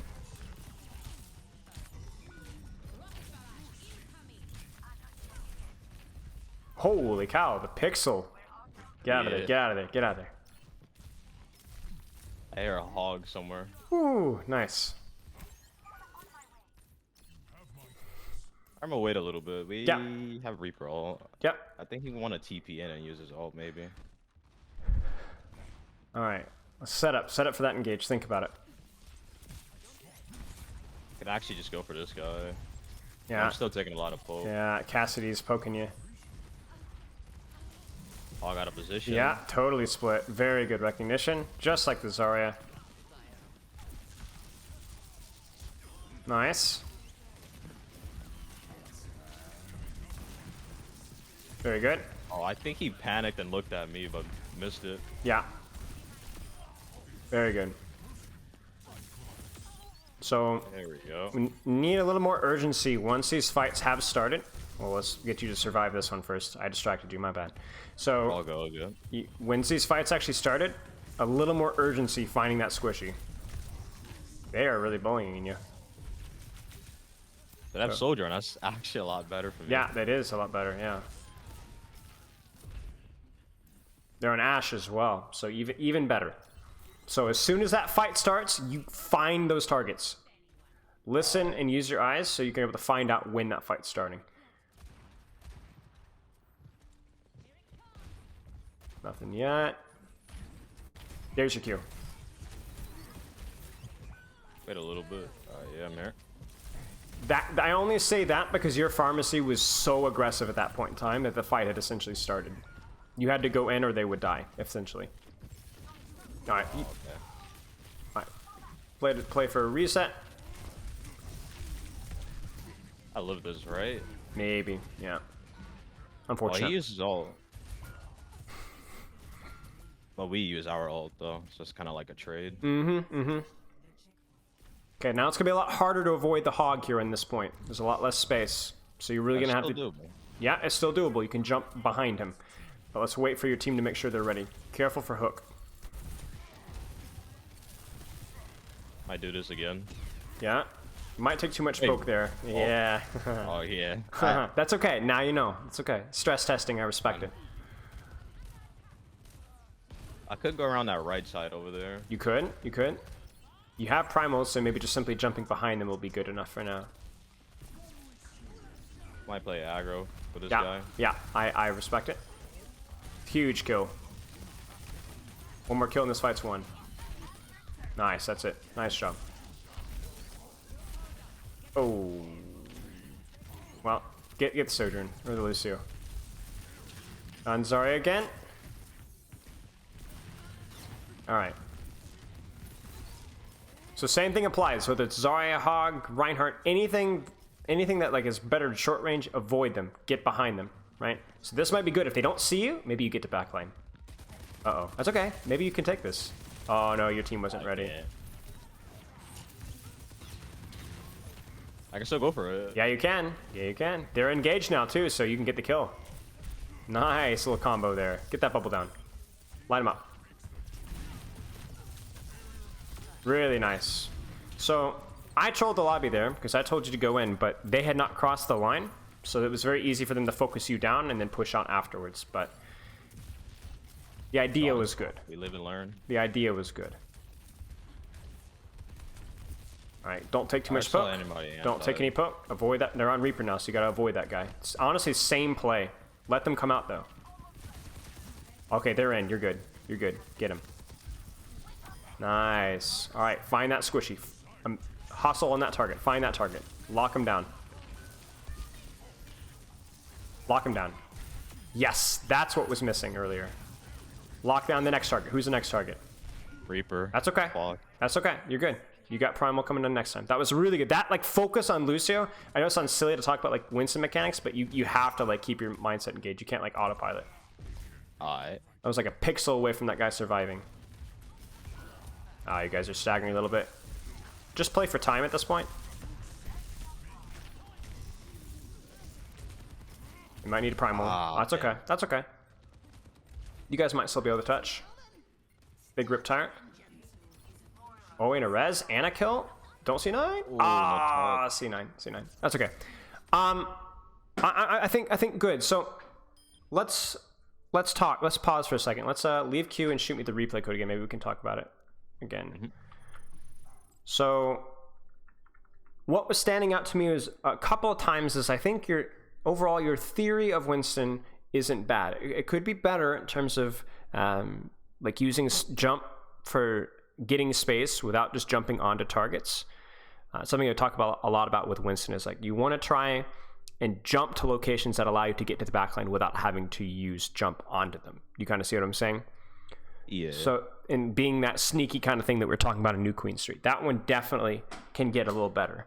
But I also think that you lack a little bit of, I don't know how to put this outside of, I wouldn't say mechanics, but focus in those firefights. So, let me pull up this replay code and I'll show you what I mean. Actually makes sense because I catch myself autopiloting. Yeah. A couple times. Yeah, and I think there are kills that are escaping you because you do that. So let me stream really quick and show you a couple of these examples.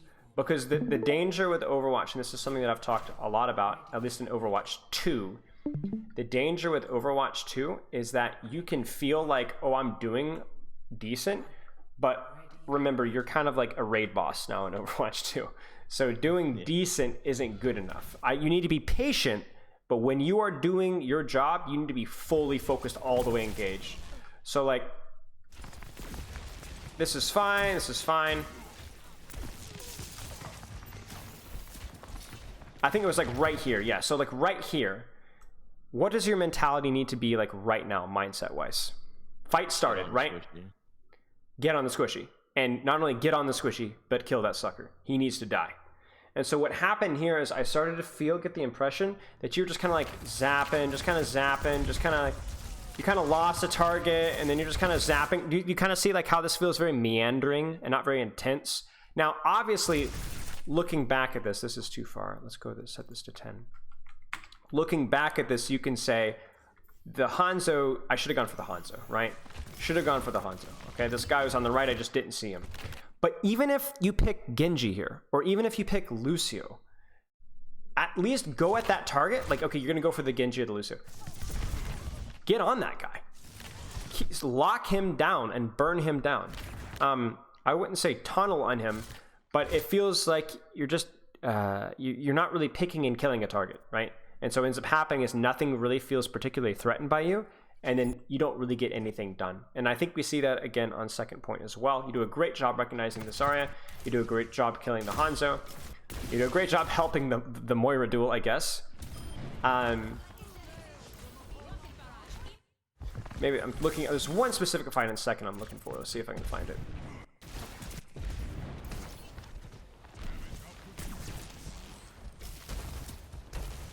Okay, you see your Pharah? Oh. You see? I was not paying attention to her at all. See, so she's kind of your cue. You either listen or you use your eyes to tell you when you need to be going. And then again, the question is when you're in, what are you doing? Should be looking for the squishy. Yeah, get the squishy. Kill some son of a gun. I don't care who. But you're very slow here. And then when you do go, you kind of see like, it's like aim.exe just shut down. You kind of see what I'm saying? You're in, but you're like looking for Cassidy. But here's the thing, mate. If you don't see the Cassidy immediately, that's okay. Because look at what you've got right in front of your face. Wait, 3, 2, 1. Do you see these? You can kill these guys.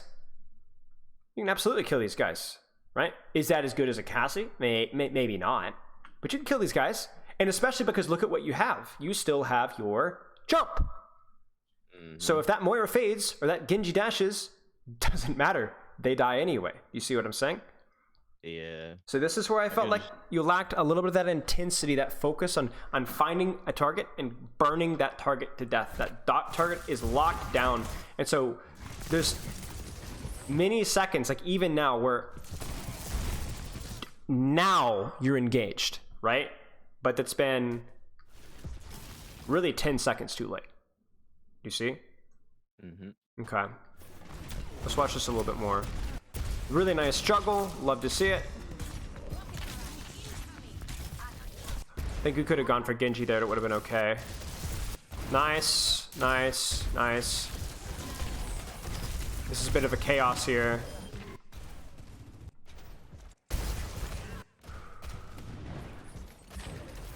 And this is again when I was talking about the Pharah, right?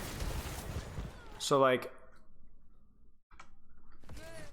a little bit awkward, but like as soon as you see your Pharah in here, You find that squishy, you get that squishy. So what you're doing right now, even though it feels like kind of cruddy, this is good. This is good. The fight's probably already lost, but this is what you need to be doing. Do you see what I'm saying? Yeah. Okay. I want to show you one good example of what I'm talking about, though, because I think you did it one example really, really well. Let's see if I can find it.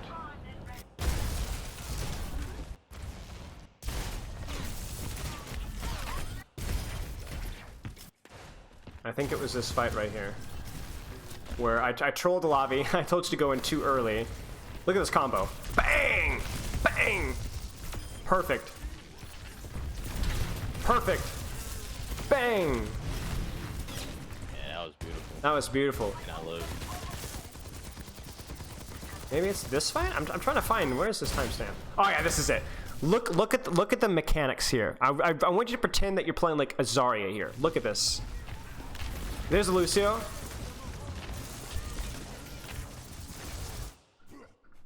Melee.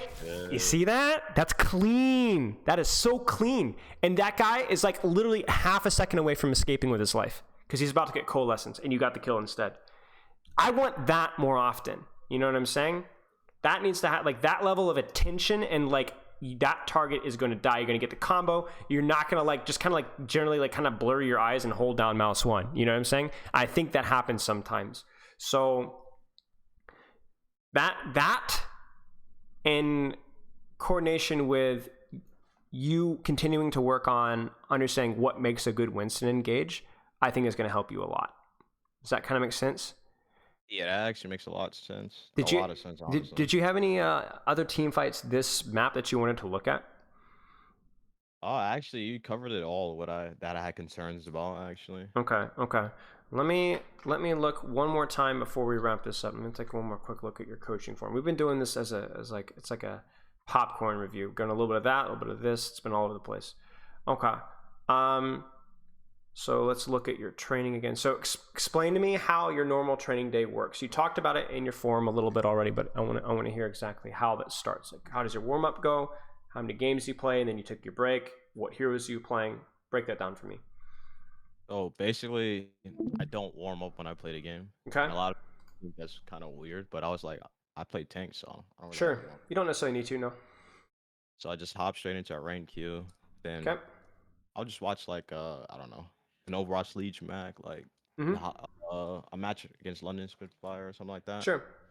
When Q pop, I just we get a game and I just basically like find a hero that I want to play and just stay on that hero the entire match and then just understand, what's not working and what's working and stuff like that. Mm-hmm. After that match, then I'll hop in another queue. Then sometimes I'll look at my VOD, like depending on the match, but I'll look at my VOD just to see, what went wrong, Mm-hmm. why I worked so hard, why I lost so hard, Mm-hmm. Stuff like that. What Then kind of top- stuff do you usually see in those reviews? I see that I can be indecisive of who I'm going on, like you said before. Yeah, definitely noticed that one. And yeah, I basically see that and my ult usage on certain heroes like Ryan, when to shatter and stuff like that. But I've been getting a lot better at winning shatter with Ryan lately. Okay. If I was playing Junker Queen, am I using shout to get away after I use my ult? Stuff like that. Yeah, Little what things does your hero pool look like right now? You said Ryan, Winston, I hear Junker Queen as well?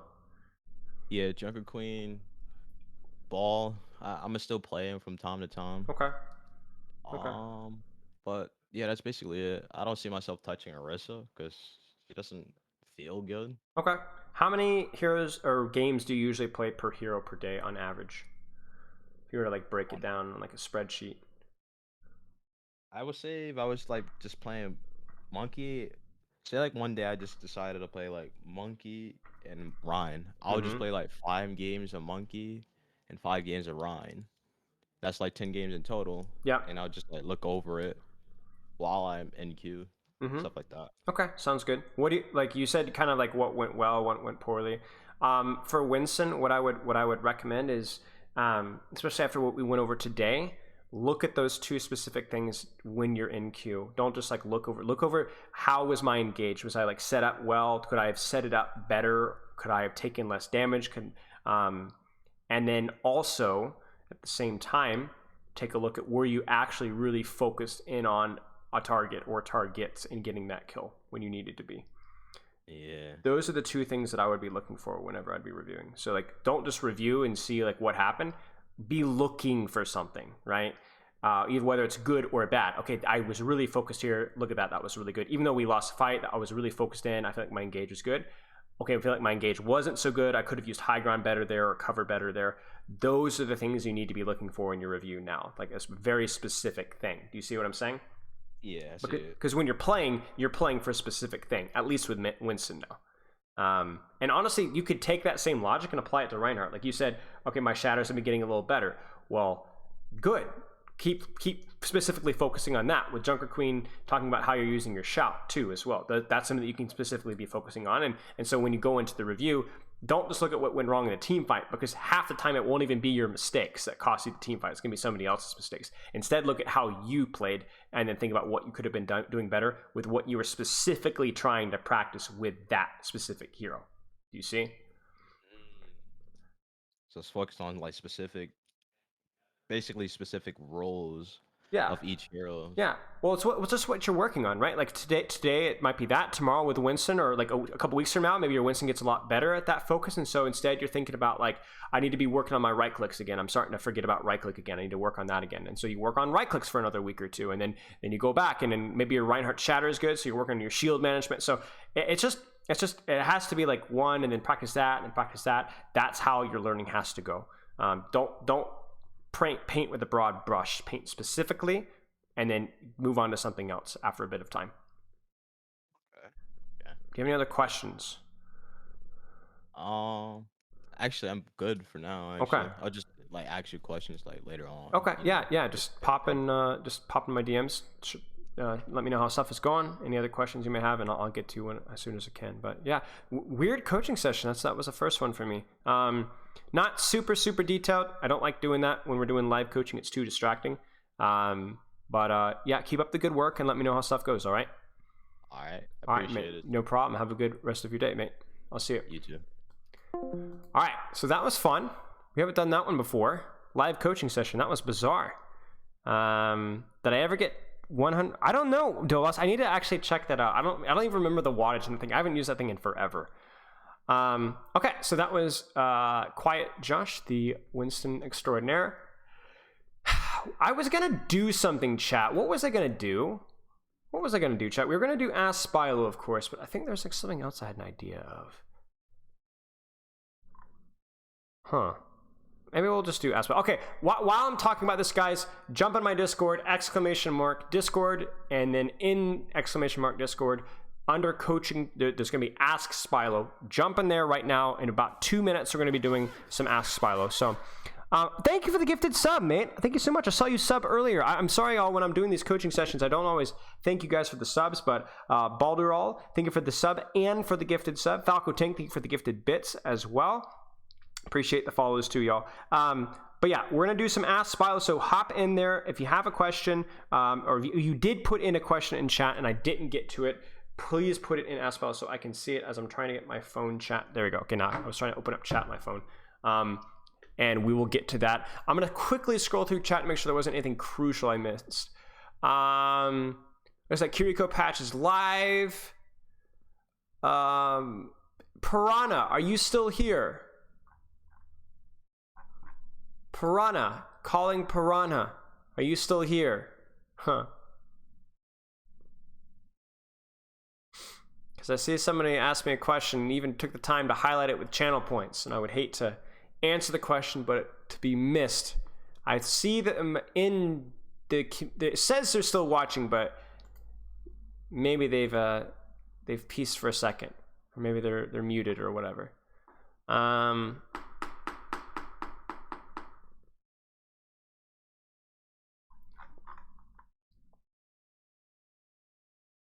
Yeah, if you guys have any questions, jump in ! Discord. We're gonna do Ask Spilo in about 2 minutes.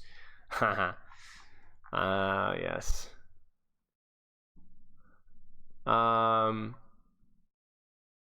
Okay.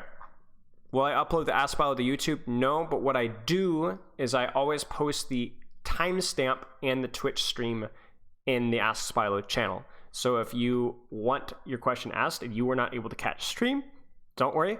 I always post the timestamp in the Ask Spilo channel afterwards, so you guys can go back and listen to your question being answered.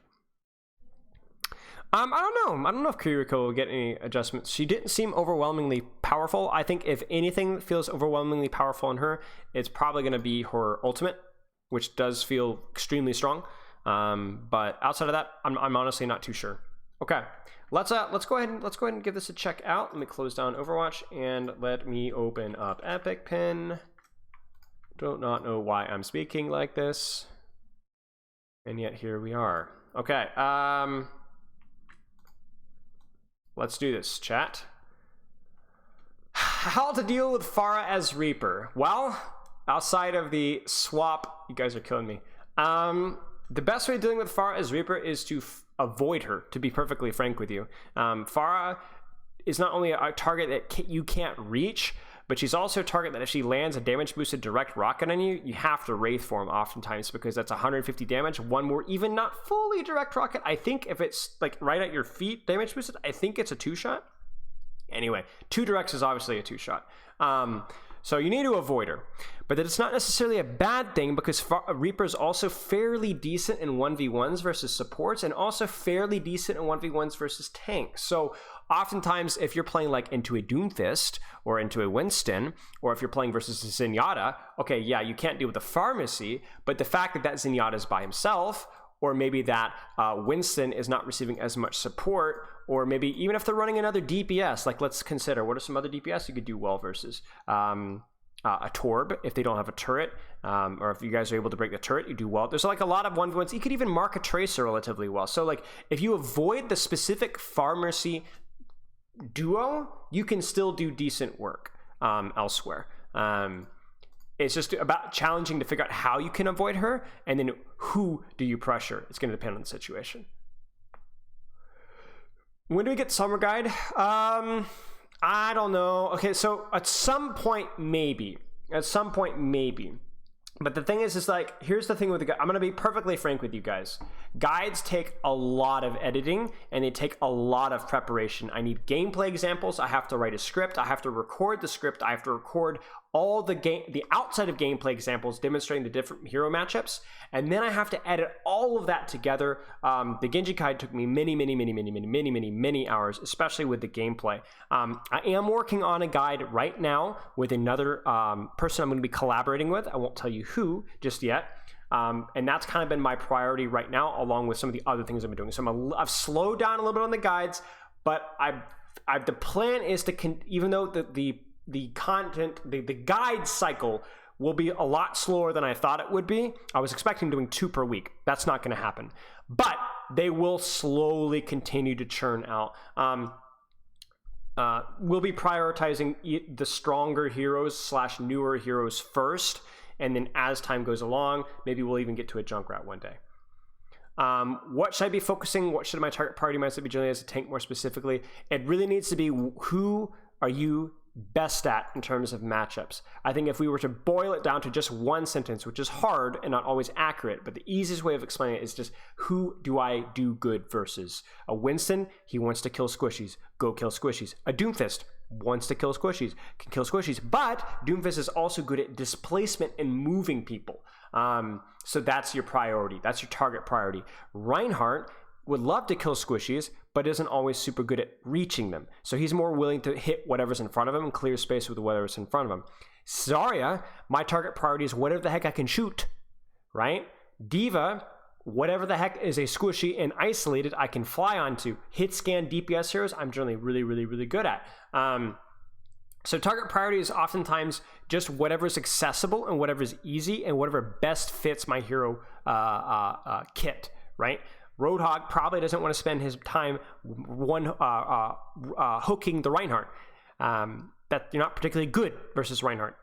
Same thing with Orisa. Does Orisa really want to be 1v1ing a Zarya? No. Orisa wants to be doing anything but 1v1ing a Zarya. So that really influences your target priority a lot. The tricky part is obviously every composition, every matchup is different. So oftentimes target priority is helpful and important, but it's often even more helpful to understand your overall role for each hero so that you're not always focused on what you need to be shooting, but what you need to be doing, period. What do I do as Tracer Sombra when the enemies are always clumped as 5 and there's seemingly no backline? This is a great question. I often counter teams trying to do let's get hacks to put some angles.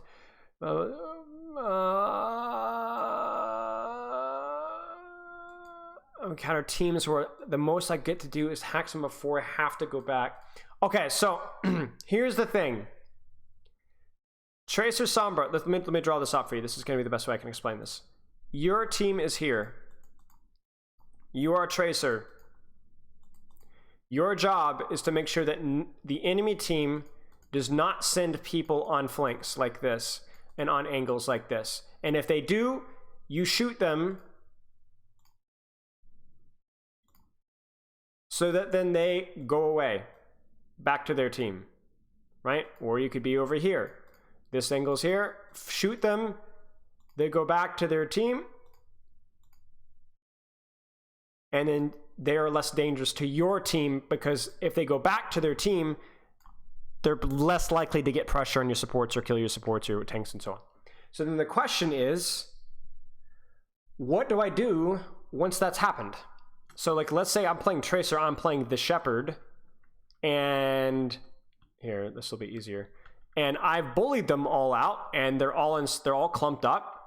And now what? So I've bullied them all back. They're all inside their team, and they're all clumped up as 5, or mostly.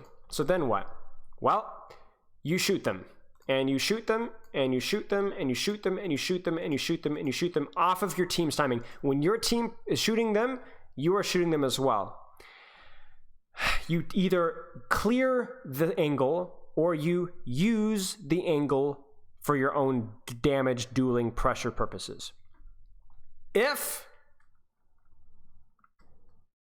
you are in a situation as Sombra or Tracer where you have nobody to duel, they're all clumped up, and when you're pressuring or shooting them or hacking somebody, you're getting instantly cleared, there's 2 things that are happening. Either your timing sucks. There's something about the micro of your engage, whether you're not using good cover, you're choosing the wrong target, you're choosing the wrong range. For example, I'm hacking somebody at Sombra, like a Reaper comp at melee range rather than playing range, or I'm hacking or I'm shooting an Ashe a million miles away, right? There's something wrong about your engage, your timing sucks. Remember, your team should be going first, or there needs to be some sort of frontline engage, and then you take your angle value. So either that's the problem, or quite simply, the simple answer might unfortunately be that you're just being countered and that there's not a whole lot that you can do. Usually 90% of the time, that's not going to be the case and that you just need to get good. But you're saying, so I resort to off angles, high ground, and just try to get hack value, but that's never enough for my team to pressure on even with pings. Well then, let me put it this way.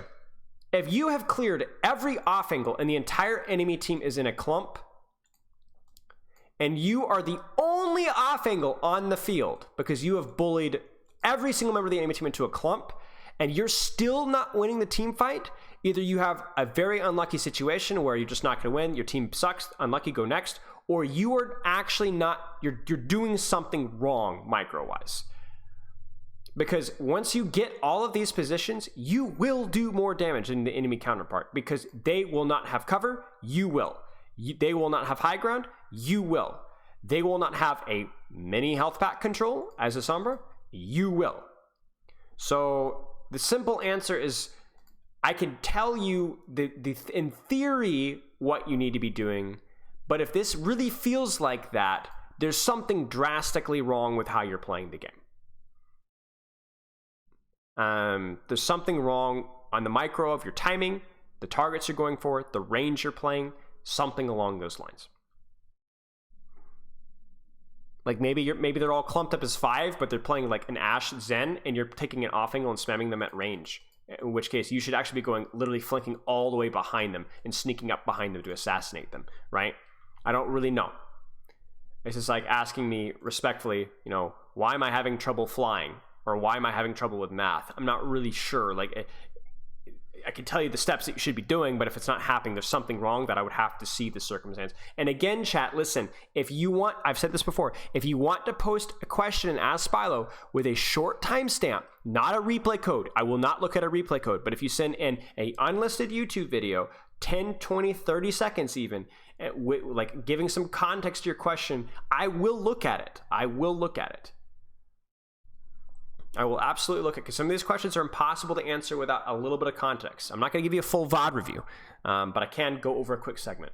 I've been trying to practice VOD reviewing by reviewing people lower than me, but honestly, it's still kind of hard. What does my order parties look for when VOD reviewing myself or somebody else? Feels like I'm hopping all over the place with the random stuff with reviewing. I mean, that's just, to be honest with you, that doesn't get a lot. That's always a challenge. Doesn't matter how good you get at. The goal is either, number one, to predict or anticipate what the person needs to review at, needs to get better at.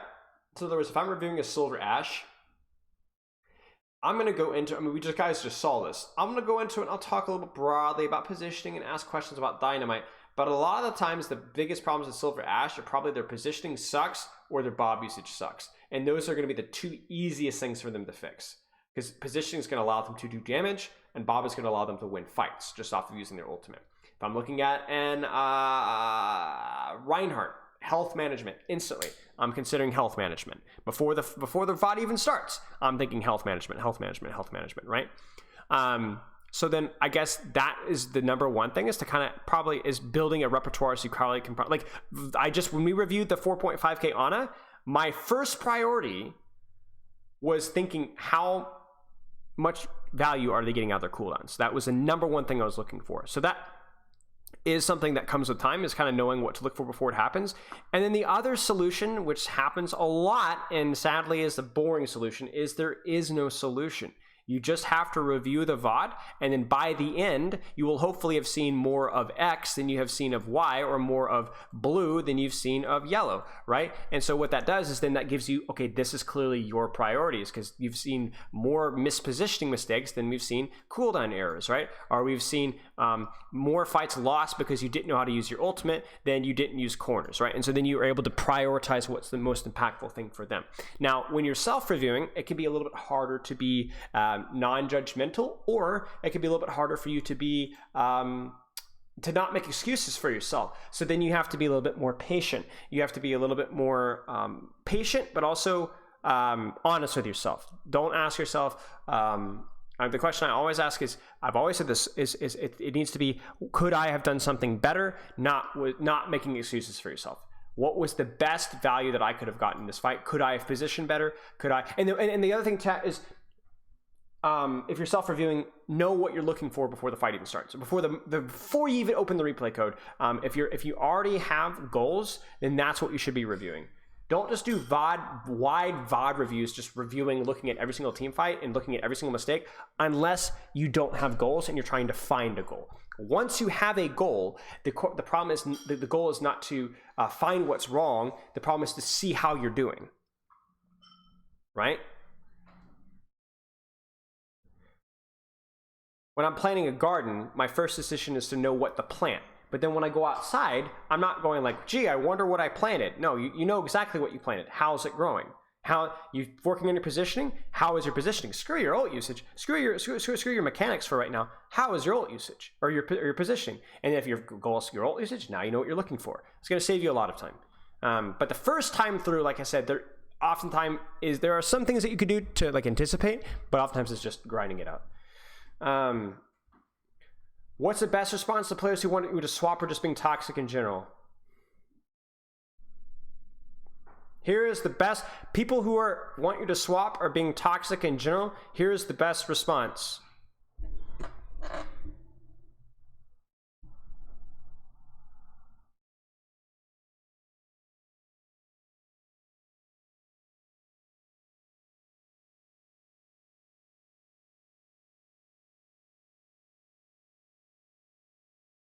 Okay? You catch me?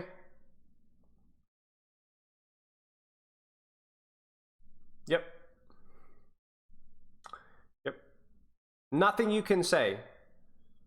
I mean, I would say, return evil with kindness, but honestly, it's oftentimes just better to not engage whatsoever. Because as soon as you've engaged them, you've opened the door. It's not better for them. It's not better for you. Do not engage. In what situations would it be the right choice to swap? When you want to practice another hero, or you feel like you're going to get good practice of another hero in your hero pool. I'm not saying never swap. I'm saying the decision to swap should be based off of your decision that this situation is not good for practice, and I want to play this other hero that I want to practice instead. That should be the decision to swap.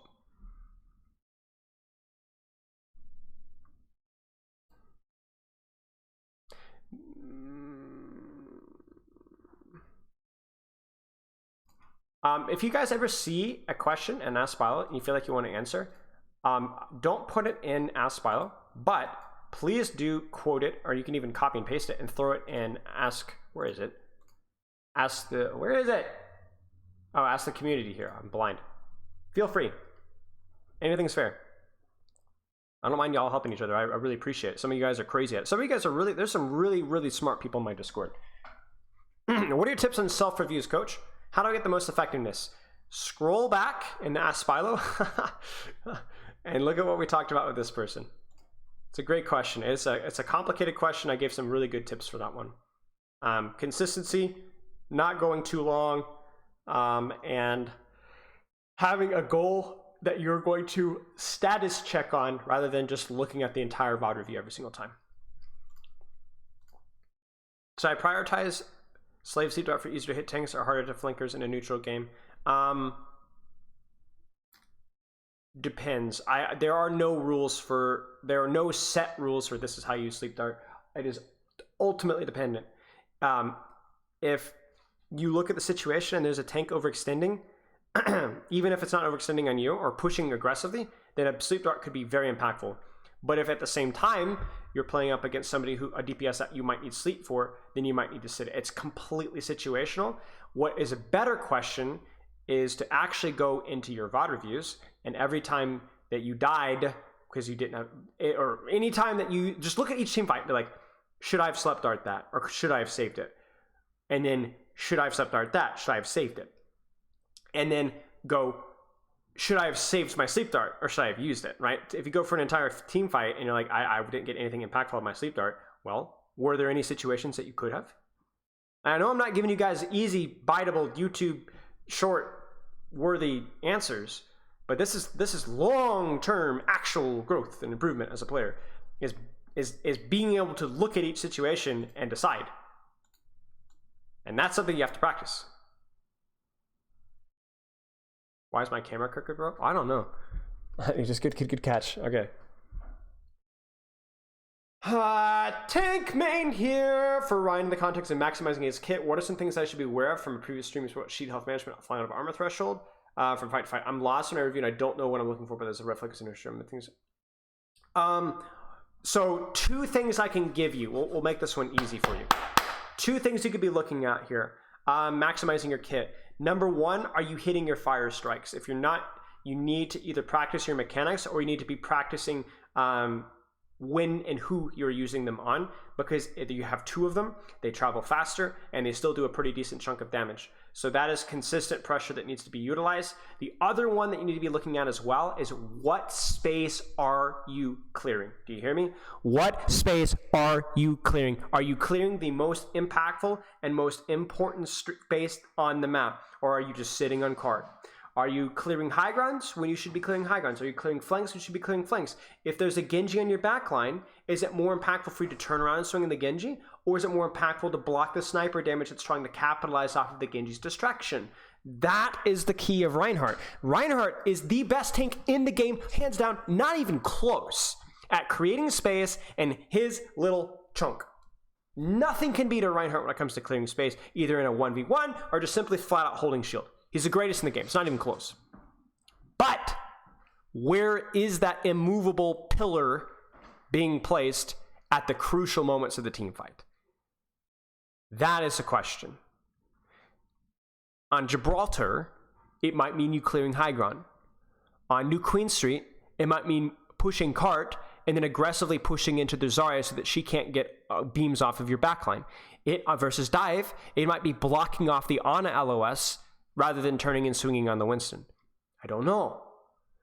But you need to be thinking about, like, you are a little ball of fire, and whatever you touch burns.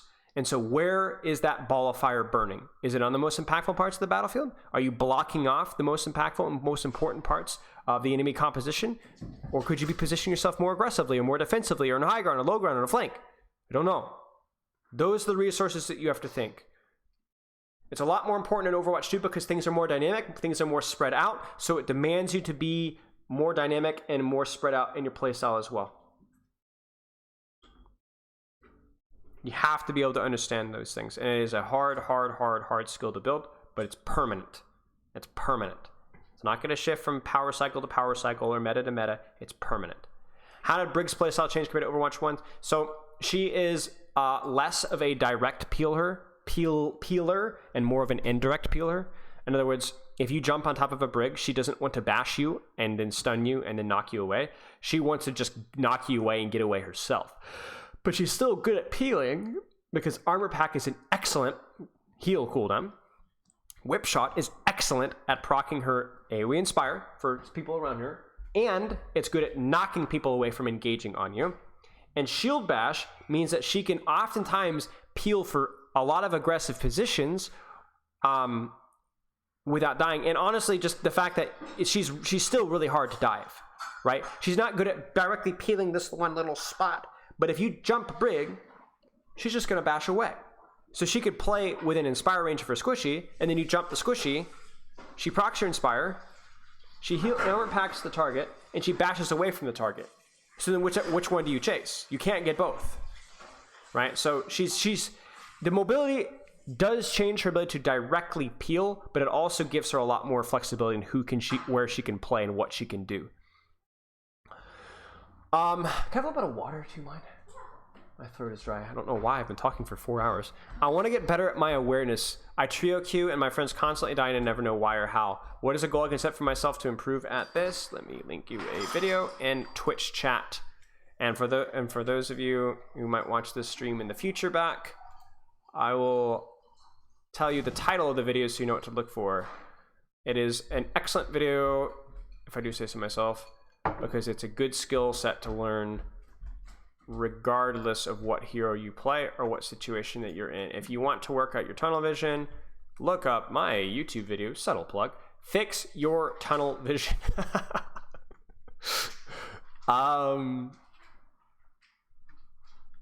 Yeah, if your friends are constantly dying, maybe you need to take out some life insurance for them and just let them play the game, not worry about it, focus on your own play. But definitely team awareness can be helpful. Basically, the TLDR of that is finding moments before the team fight, after the team fight, and even in the team fight to be able to check your surroundings. How do you deal with tilt in games? Oh man, if I only had a pill, I would not sell it, chat. I would give it away. I promise you. Quite the complicated title. I love Overwatch, but I often get really infuriated if I lose or I play poorly. It makes me feel playing with friends really rough for them. Do you have anything to manage tilt when coaching for London?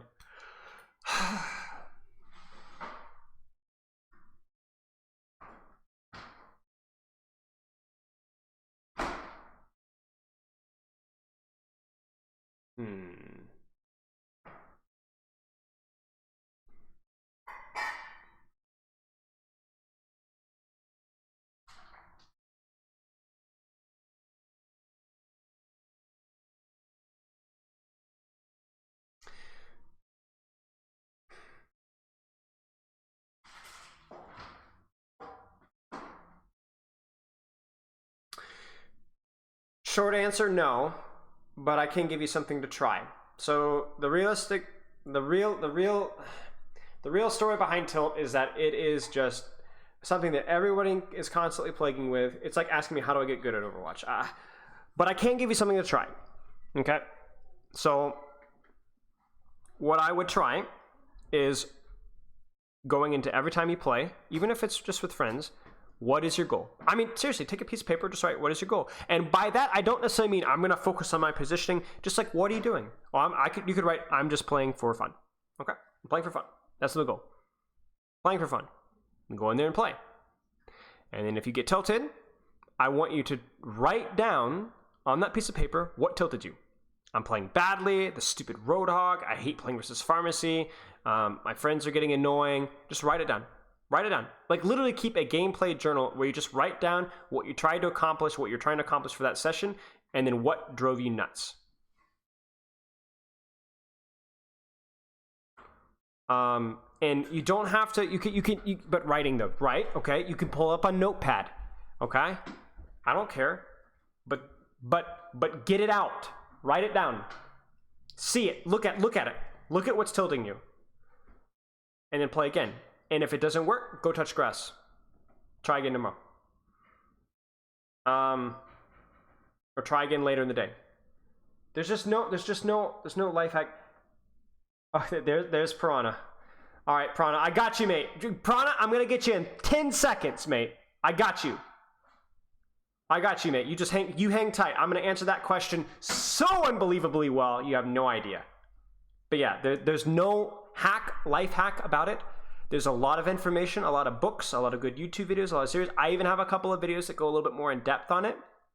SVB has a really good video on why he never tilts. I enjoyed that video very much. I think it's got some good information for that. It is simultaneously too simple a question, but significant, too big a question to answer. I would try what I suggested. I would look into SVB's video and just see how it goes. Remember, it's a process. Unfortunately, it's like it's like getting from bronze to GM.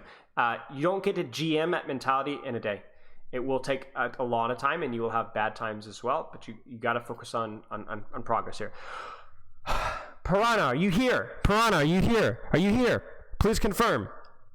Type in chat, please. You've been here since the start of stream. Hello. I'll give you just a few seconds, and I'm just going to answer the question anyway. I'm not gonna lie, I feel like an idiot. He's not here! Or she, or... No! Piranha! You keep asking a question! Come back! Come back! Come back, Shane! Come back!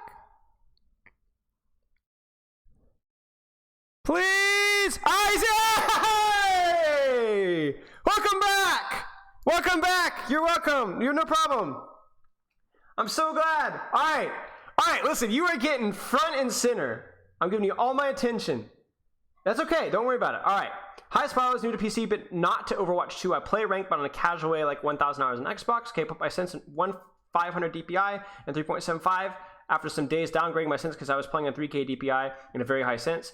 Anytime so, how big is your mouse pad?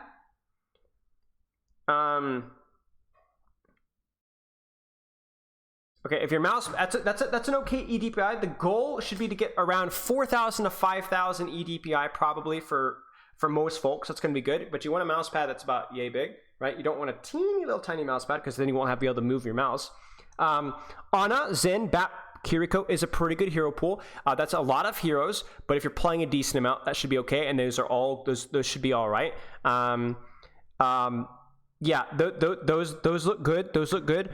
In terms of how do you get good or how do you climb, the easiest thing I can tell you right now, without actually getting coaching and going down the rabbit hole of watching every single video I've ever released in the history of the world, let me send you, if I could just send one video that I have right now. It's not 100% up to date, but if I would give this video a check out.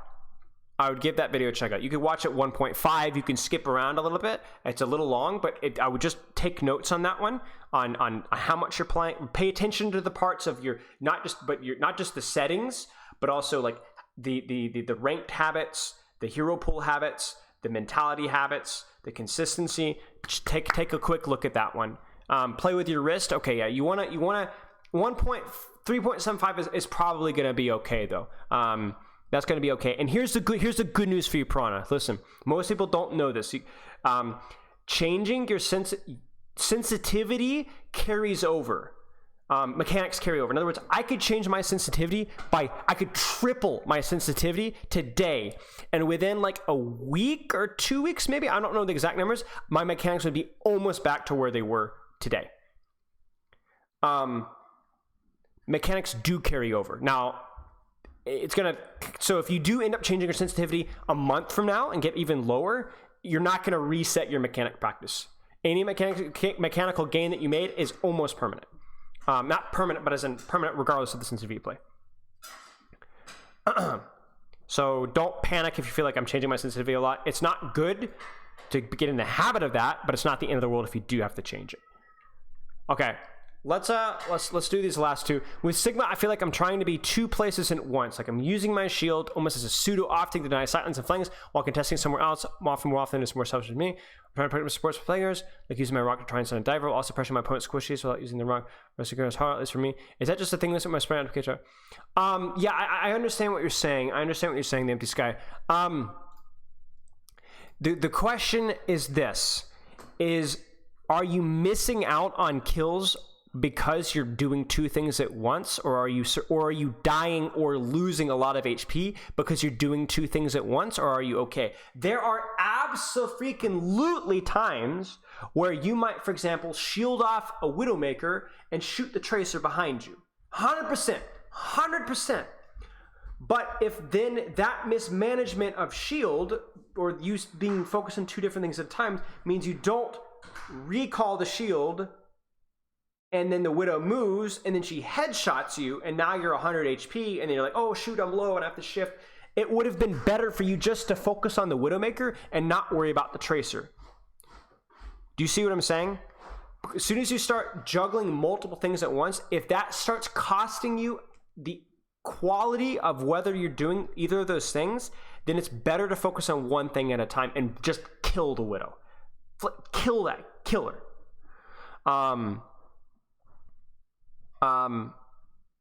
That skill will get better with time, and I will say that you're right. As Sigma, that management of multiple things is not unfortunately, it's a part of his kit. It's a part of his kit, right? You're gonna be shielding off Annas and shooting Zarya's all the time, or because a lot of times you have to think is sometimes you shield off a target because you can't reach it with your mouse one, right? But definitely that management of where you're shooting one target but shielding another is gonna be pretty common.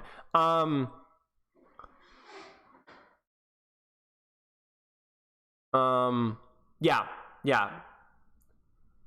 Keep in mind though, like just make sure, so I'm getting a very subtle vibe from your question. I'm probably reading too much into it, but as Sigma, just make sure that you're always threatening as much pressure as you possibly can onto heroes that you're good at. If you're spending a lot of time chasing divers, you're gonna have a tough time with that. But maybe I'm reading too much into it. Like saving your rock to try and stun a diver. How do you know?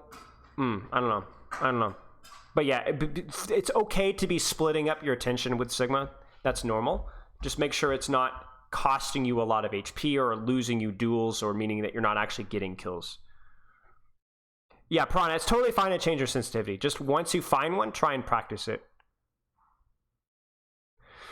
How do you know when, if ever, to focus on overall Overwatch macro? I feel like in your reviews, we focus a lot on character specifics, but when do you start focusing on team comps, team fight numbers, old economy, and topics like this? I always feel like I'm lacking this type of knowledge.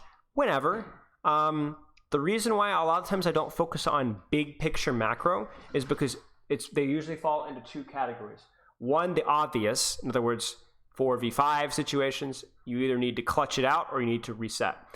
Old economy, don't use all your ultimates in one fight. Now, there are definitely nuances and details to that, but oftentimes it's time better spent focusing on what your hero can be doing. And the other way I view macro is also like general angles and timing, right? And those are things I hit on over and over and over and over and over and over and over again, and pretty much all my one-on-ones.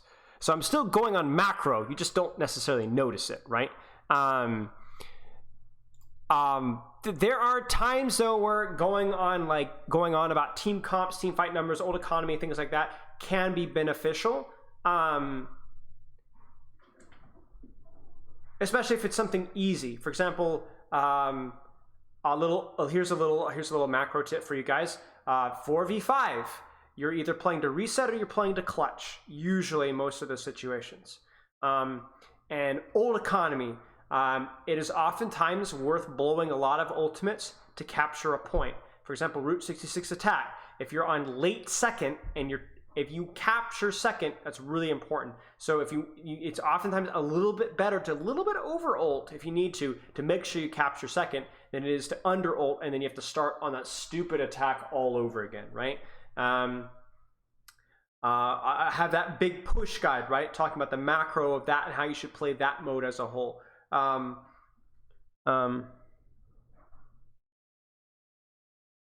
yeah, I think it's more about finding what macro concepts are the most impactful or the easiest to learn, like some of those that I shared with you there. And then the ones like team compositional matchups, unless you're playing in a scrim or playing in a team, they're less important. Now, there are some macro concepts that matter, like range versus short range versus long range. For example, if I'm playing a long range composition, knowing that I need to pre-poke out those short range comps is important to know, or can be helpful to know. But usually, again, those are things that I bring up in my one-on-one reviews. I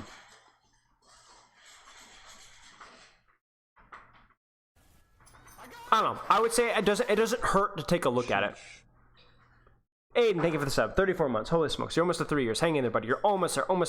Next time, make it a tier 6 or tier 7 sub so I can buy my yacht.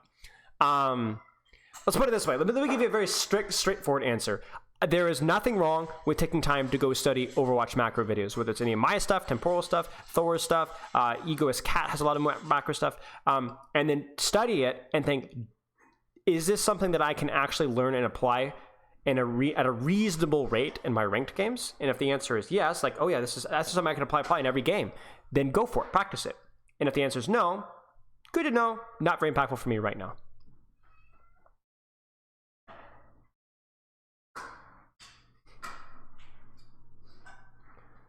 Okay. Let's stop there. I'm an old man filled with regret. And I'm going to toss a host. You know, chat, if you got any of you guys are streamers in chat, if you look at my stream time, give you a little life hack here. If you look at my, oh, look at you. You posted the timestamp already. That's a real MVP. I'm going to react with a kiss and a heart and a thumbs up and a check mark and then a prayer and then also a clown face just so you don't get too excited. Okay. If you guys, any of you guys are small time streamers, if you stream at around the time I end stream, I will host you. I always check my Discord first to see if there's anybody in my Discord streaming. Generally Overwatch specifically. But great stream today. Thank you so much. And I'm really making bank with the bits today. Thanks so much, man. I appreciate it. I don't see anybody. Right now. So what we'll do is we'll check Overwatch. Do you like Rings of Power?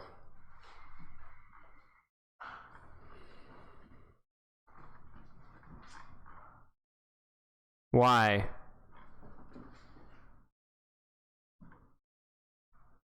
Why do you ask? Am I being detained? Am I free to go, officer? Am I free to go? Am I being detained? What crime am I being accused of right now? Am I free to go? Actually, I did finish it.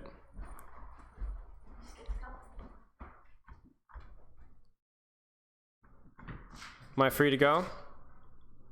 I don't know, what crime am I being accused of? Yeah, Jeff is sniffing around right now. He's like, yeah, what do you got to say, boy? What do you got to say, kid? Go ahead. I dare you to say it. His fingers hovering over the ban button.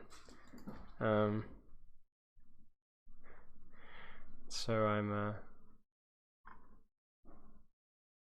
I'm very, very, very cautious right now. Chat, we're gonna host a raid Toothy Bear How do you feel about the finale? Let's put it this way. The content of the finale, what happened, who was there, and the topic of the finale meant that it's almost impossible to not at least be somewhat entertained by. But that doesn't mean it was a good episode. Just like in a certain Star Wars show, they managed to incorporate what I call fan service by bringing in, oh, everybody loves this character, and everyone's like, whoa, right? But doesn't mean it was a good TV show. They're just cashing in their chips because it can't go wrong when you do that, right, chat? That's all I'm going to say about it. We're going to hop into a raid. Get ready, boys. Jump in. 5, 4, 3, 2, 1.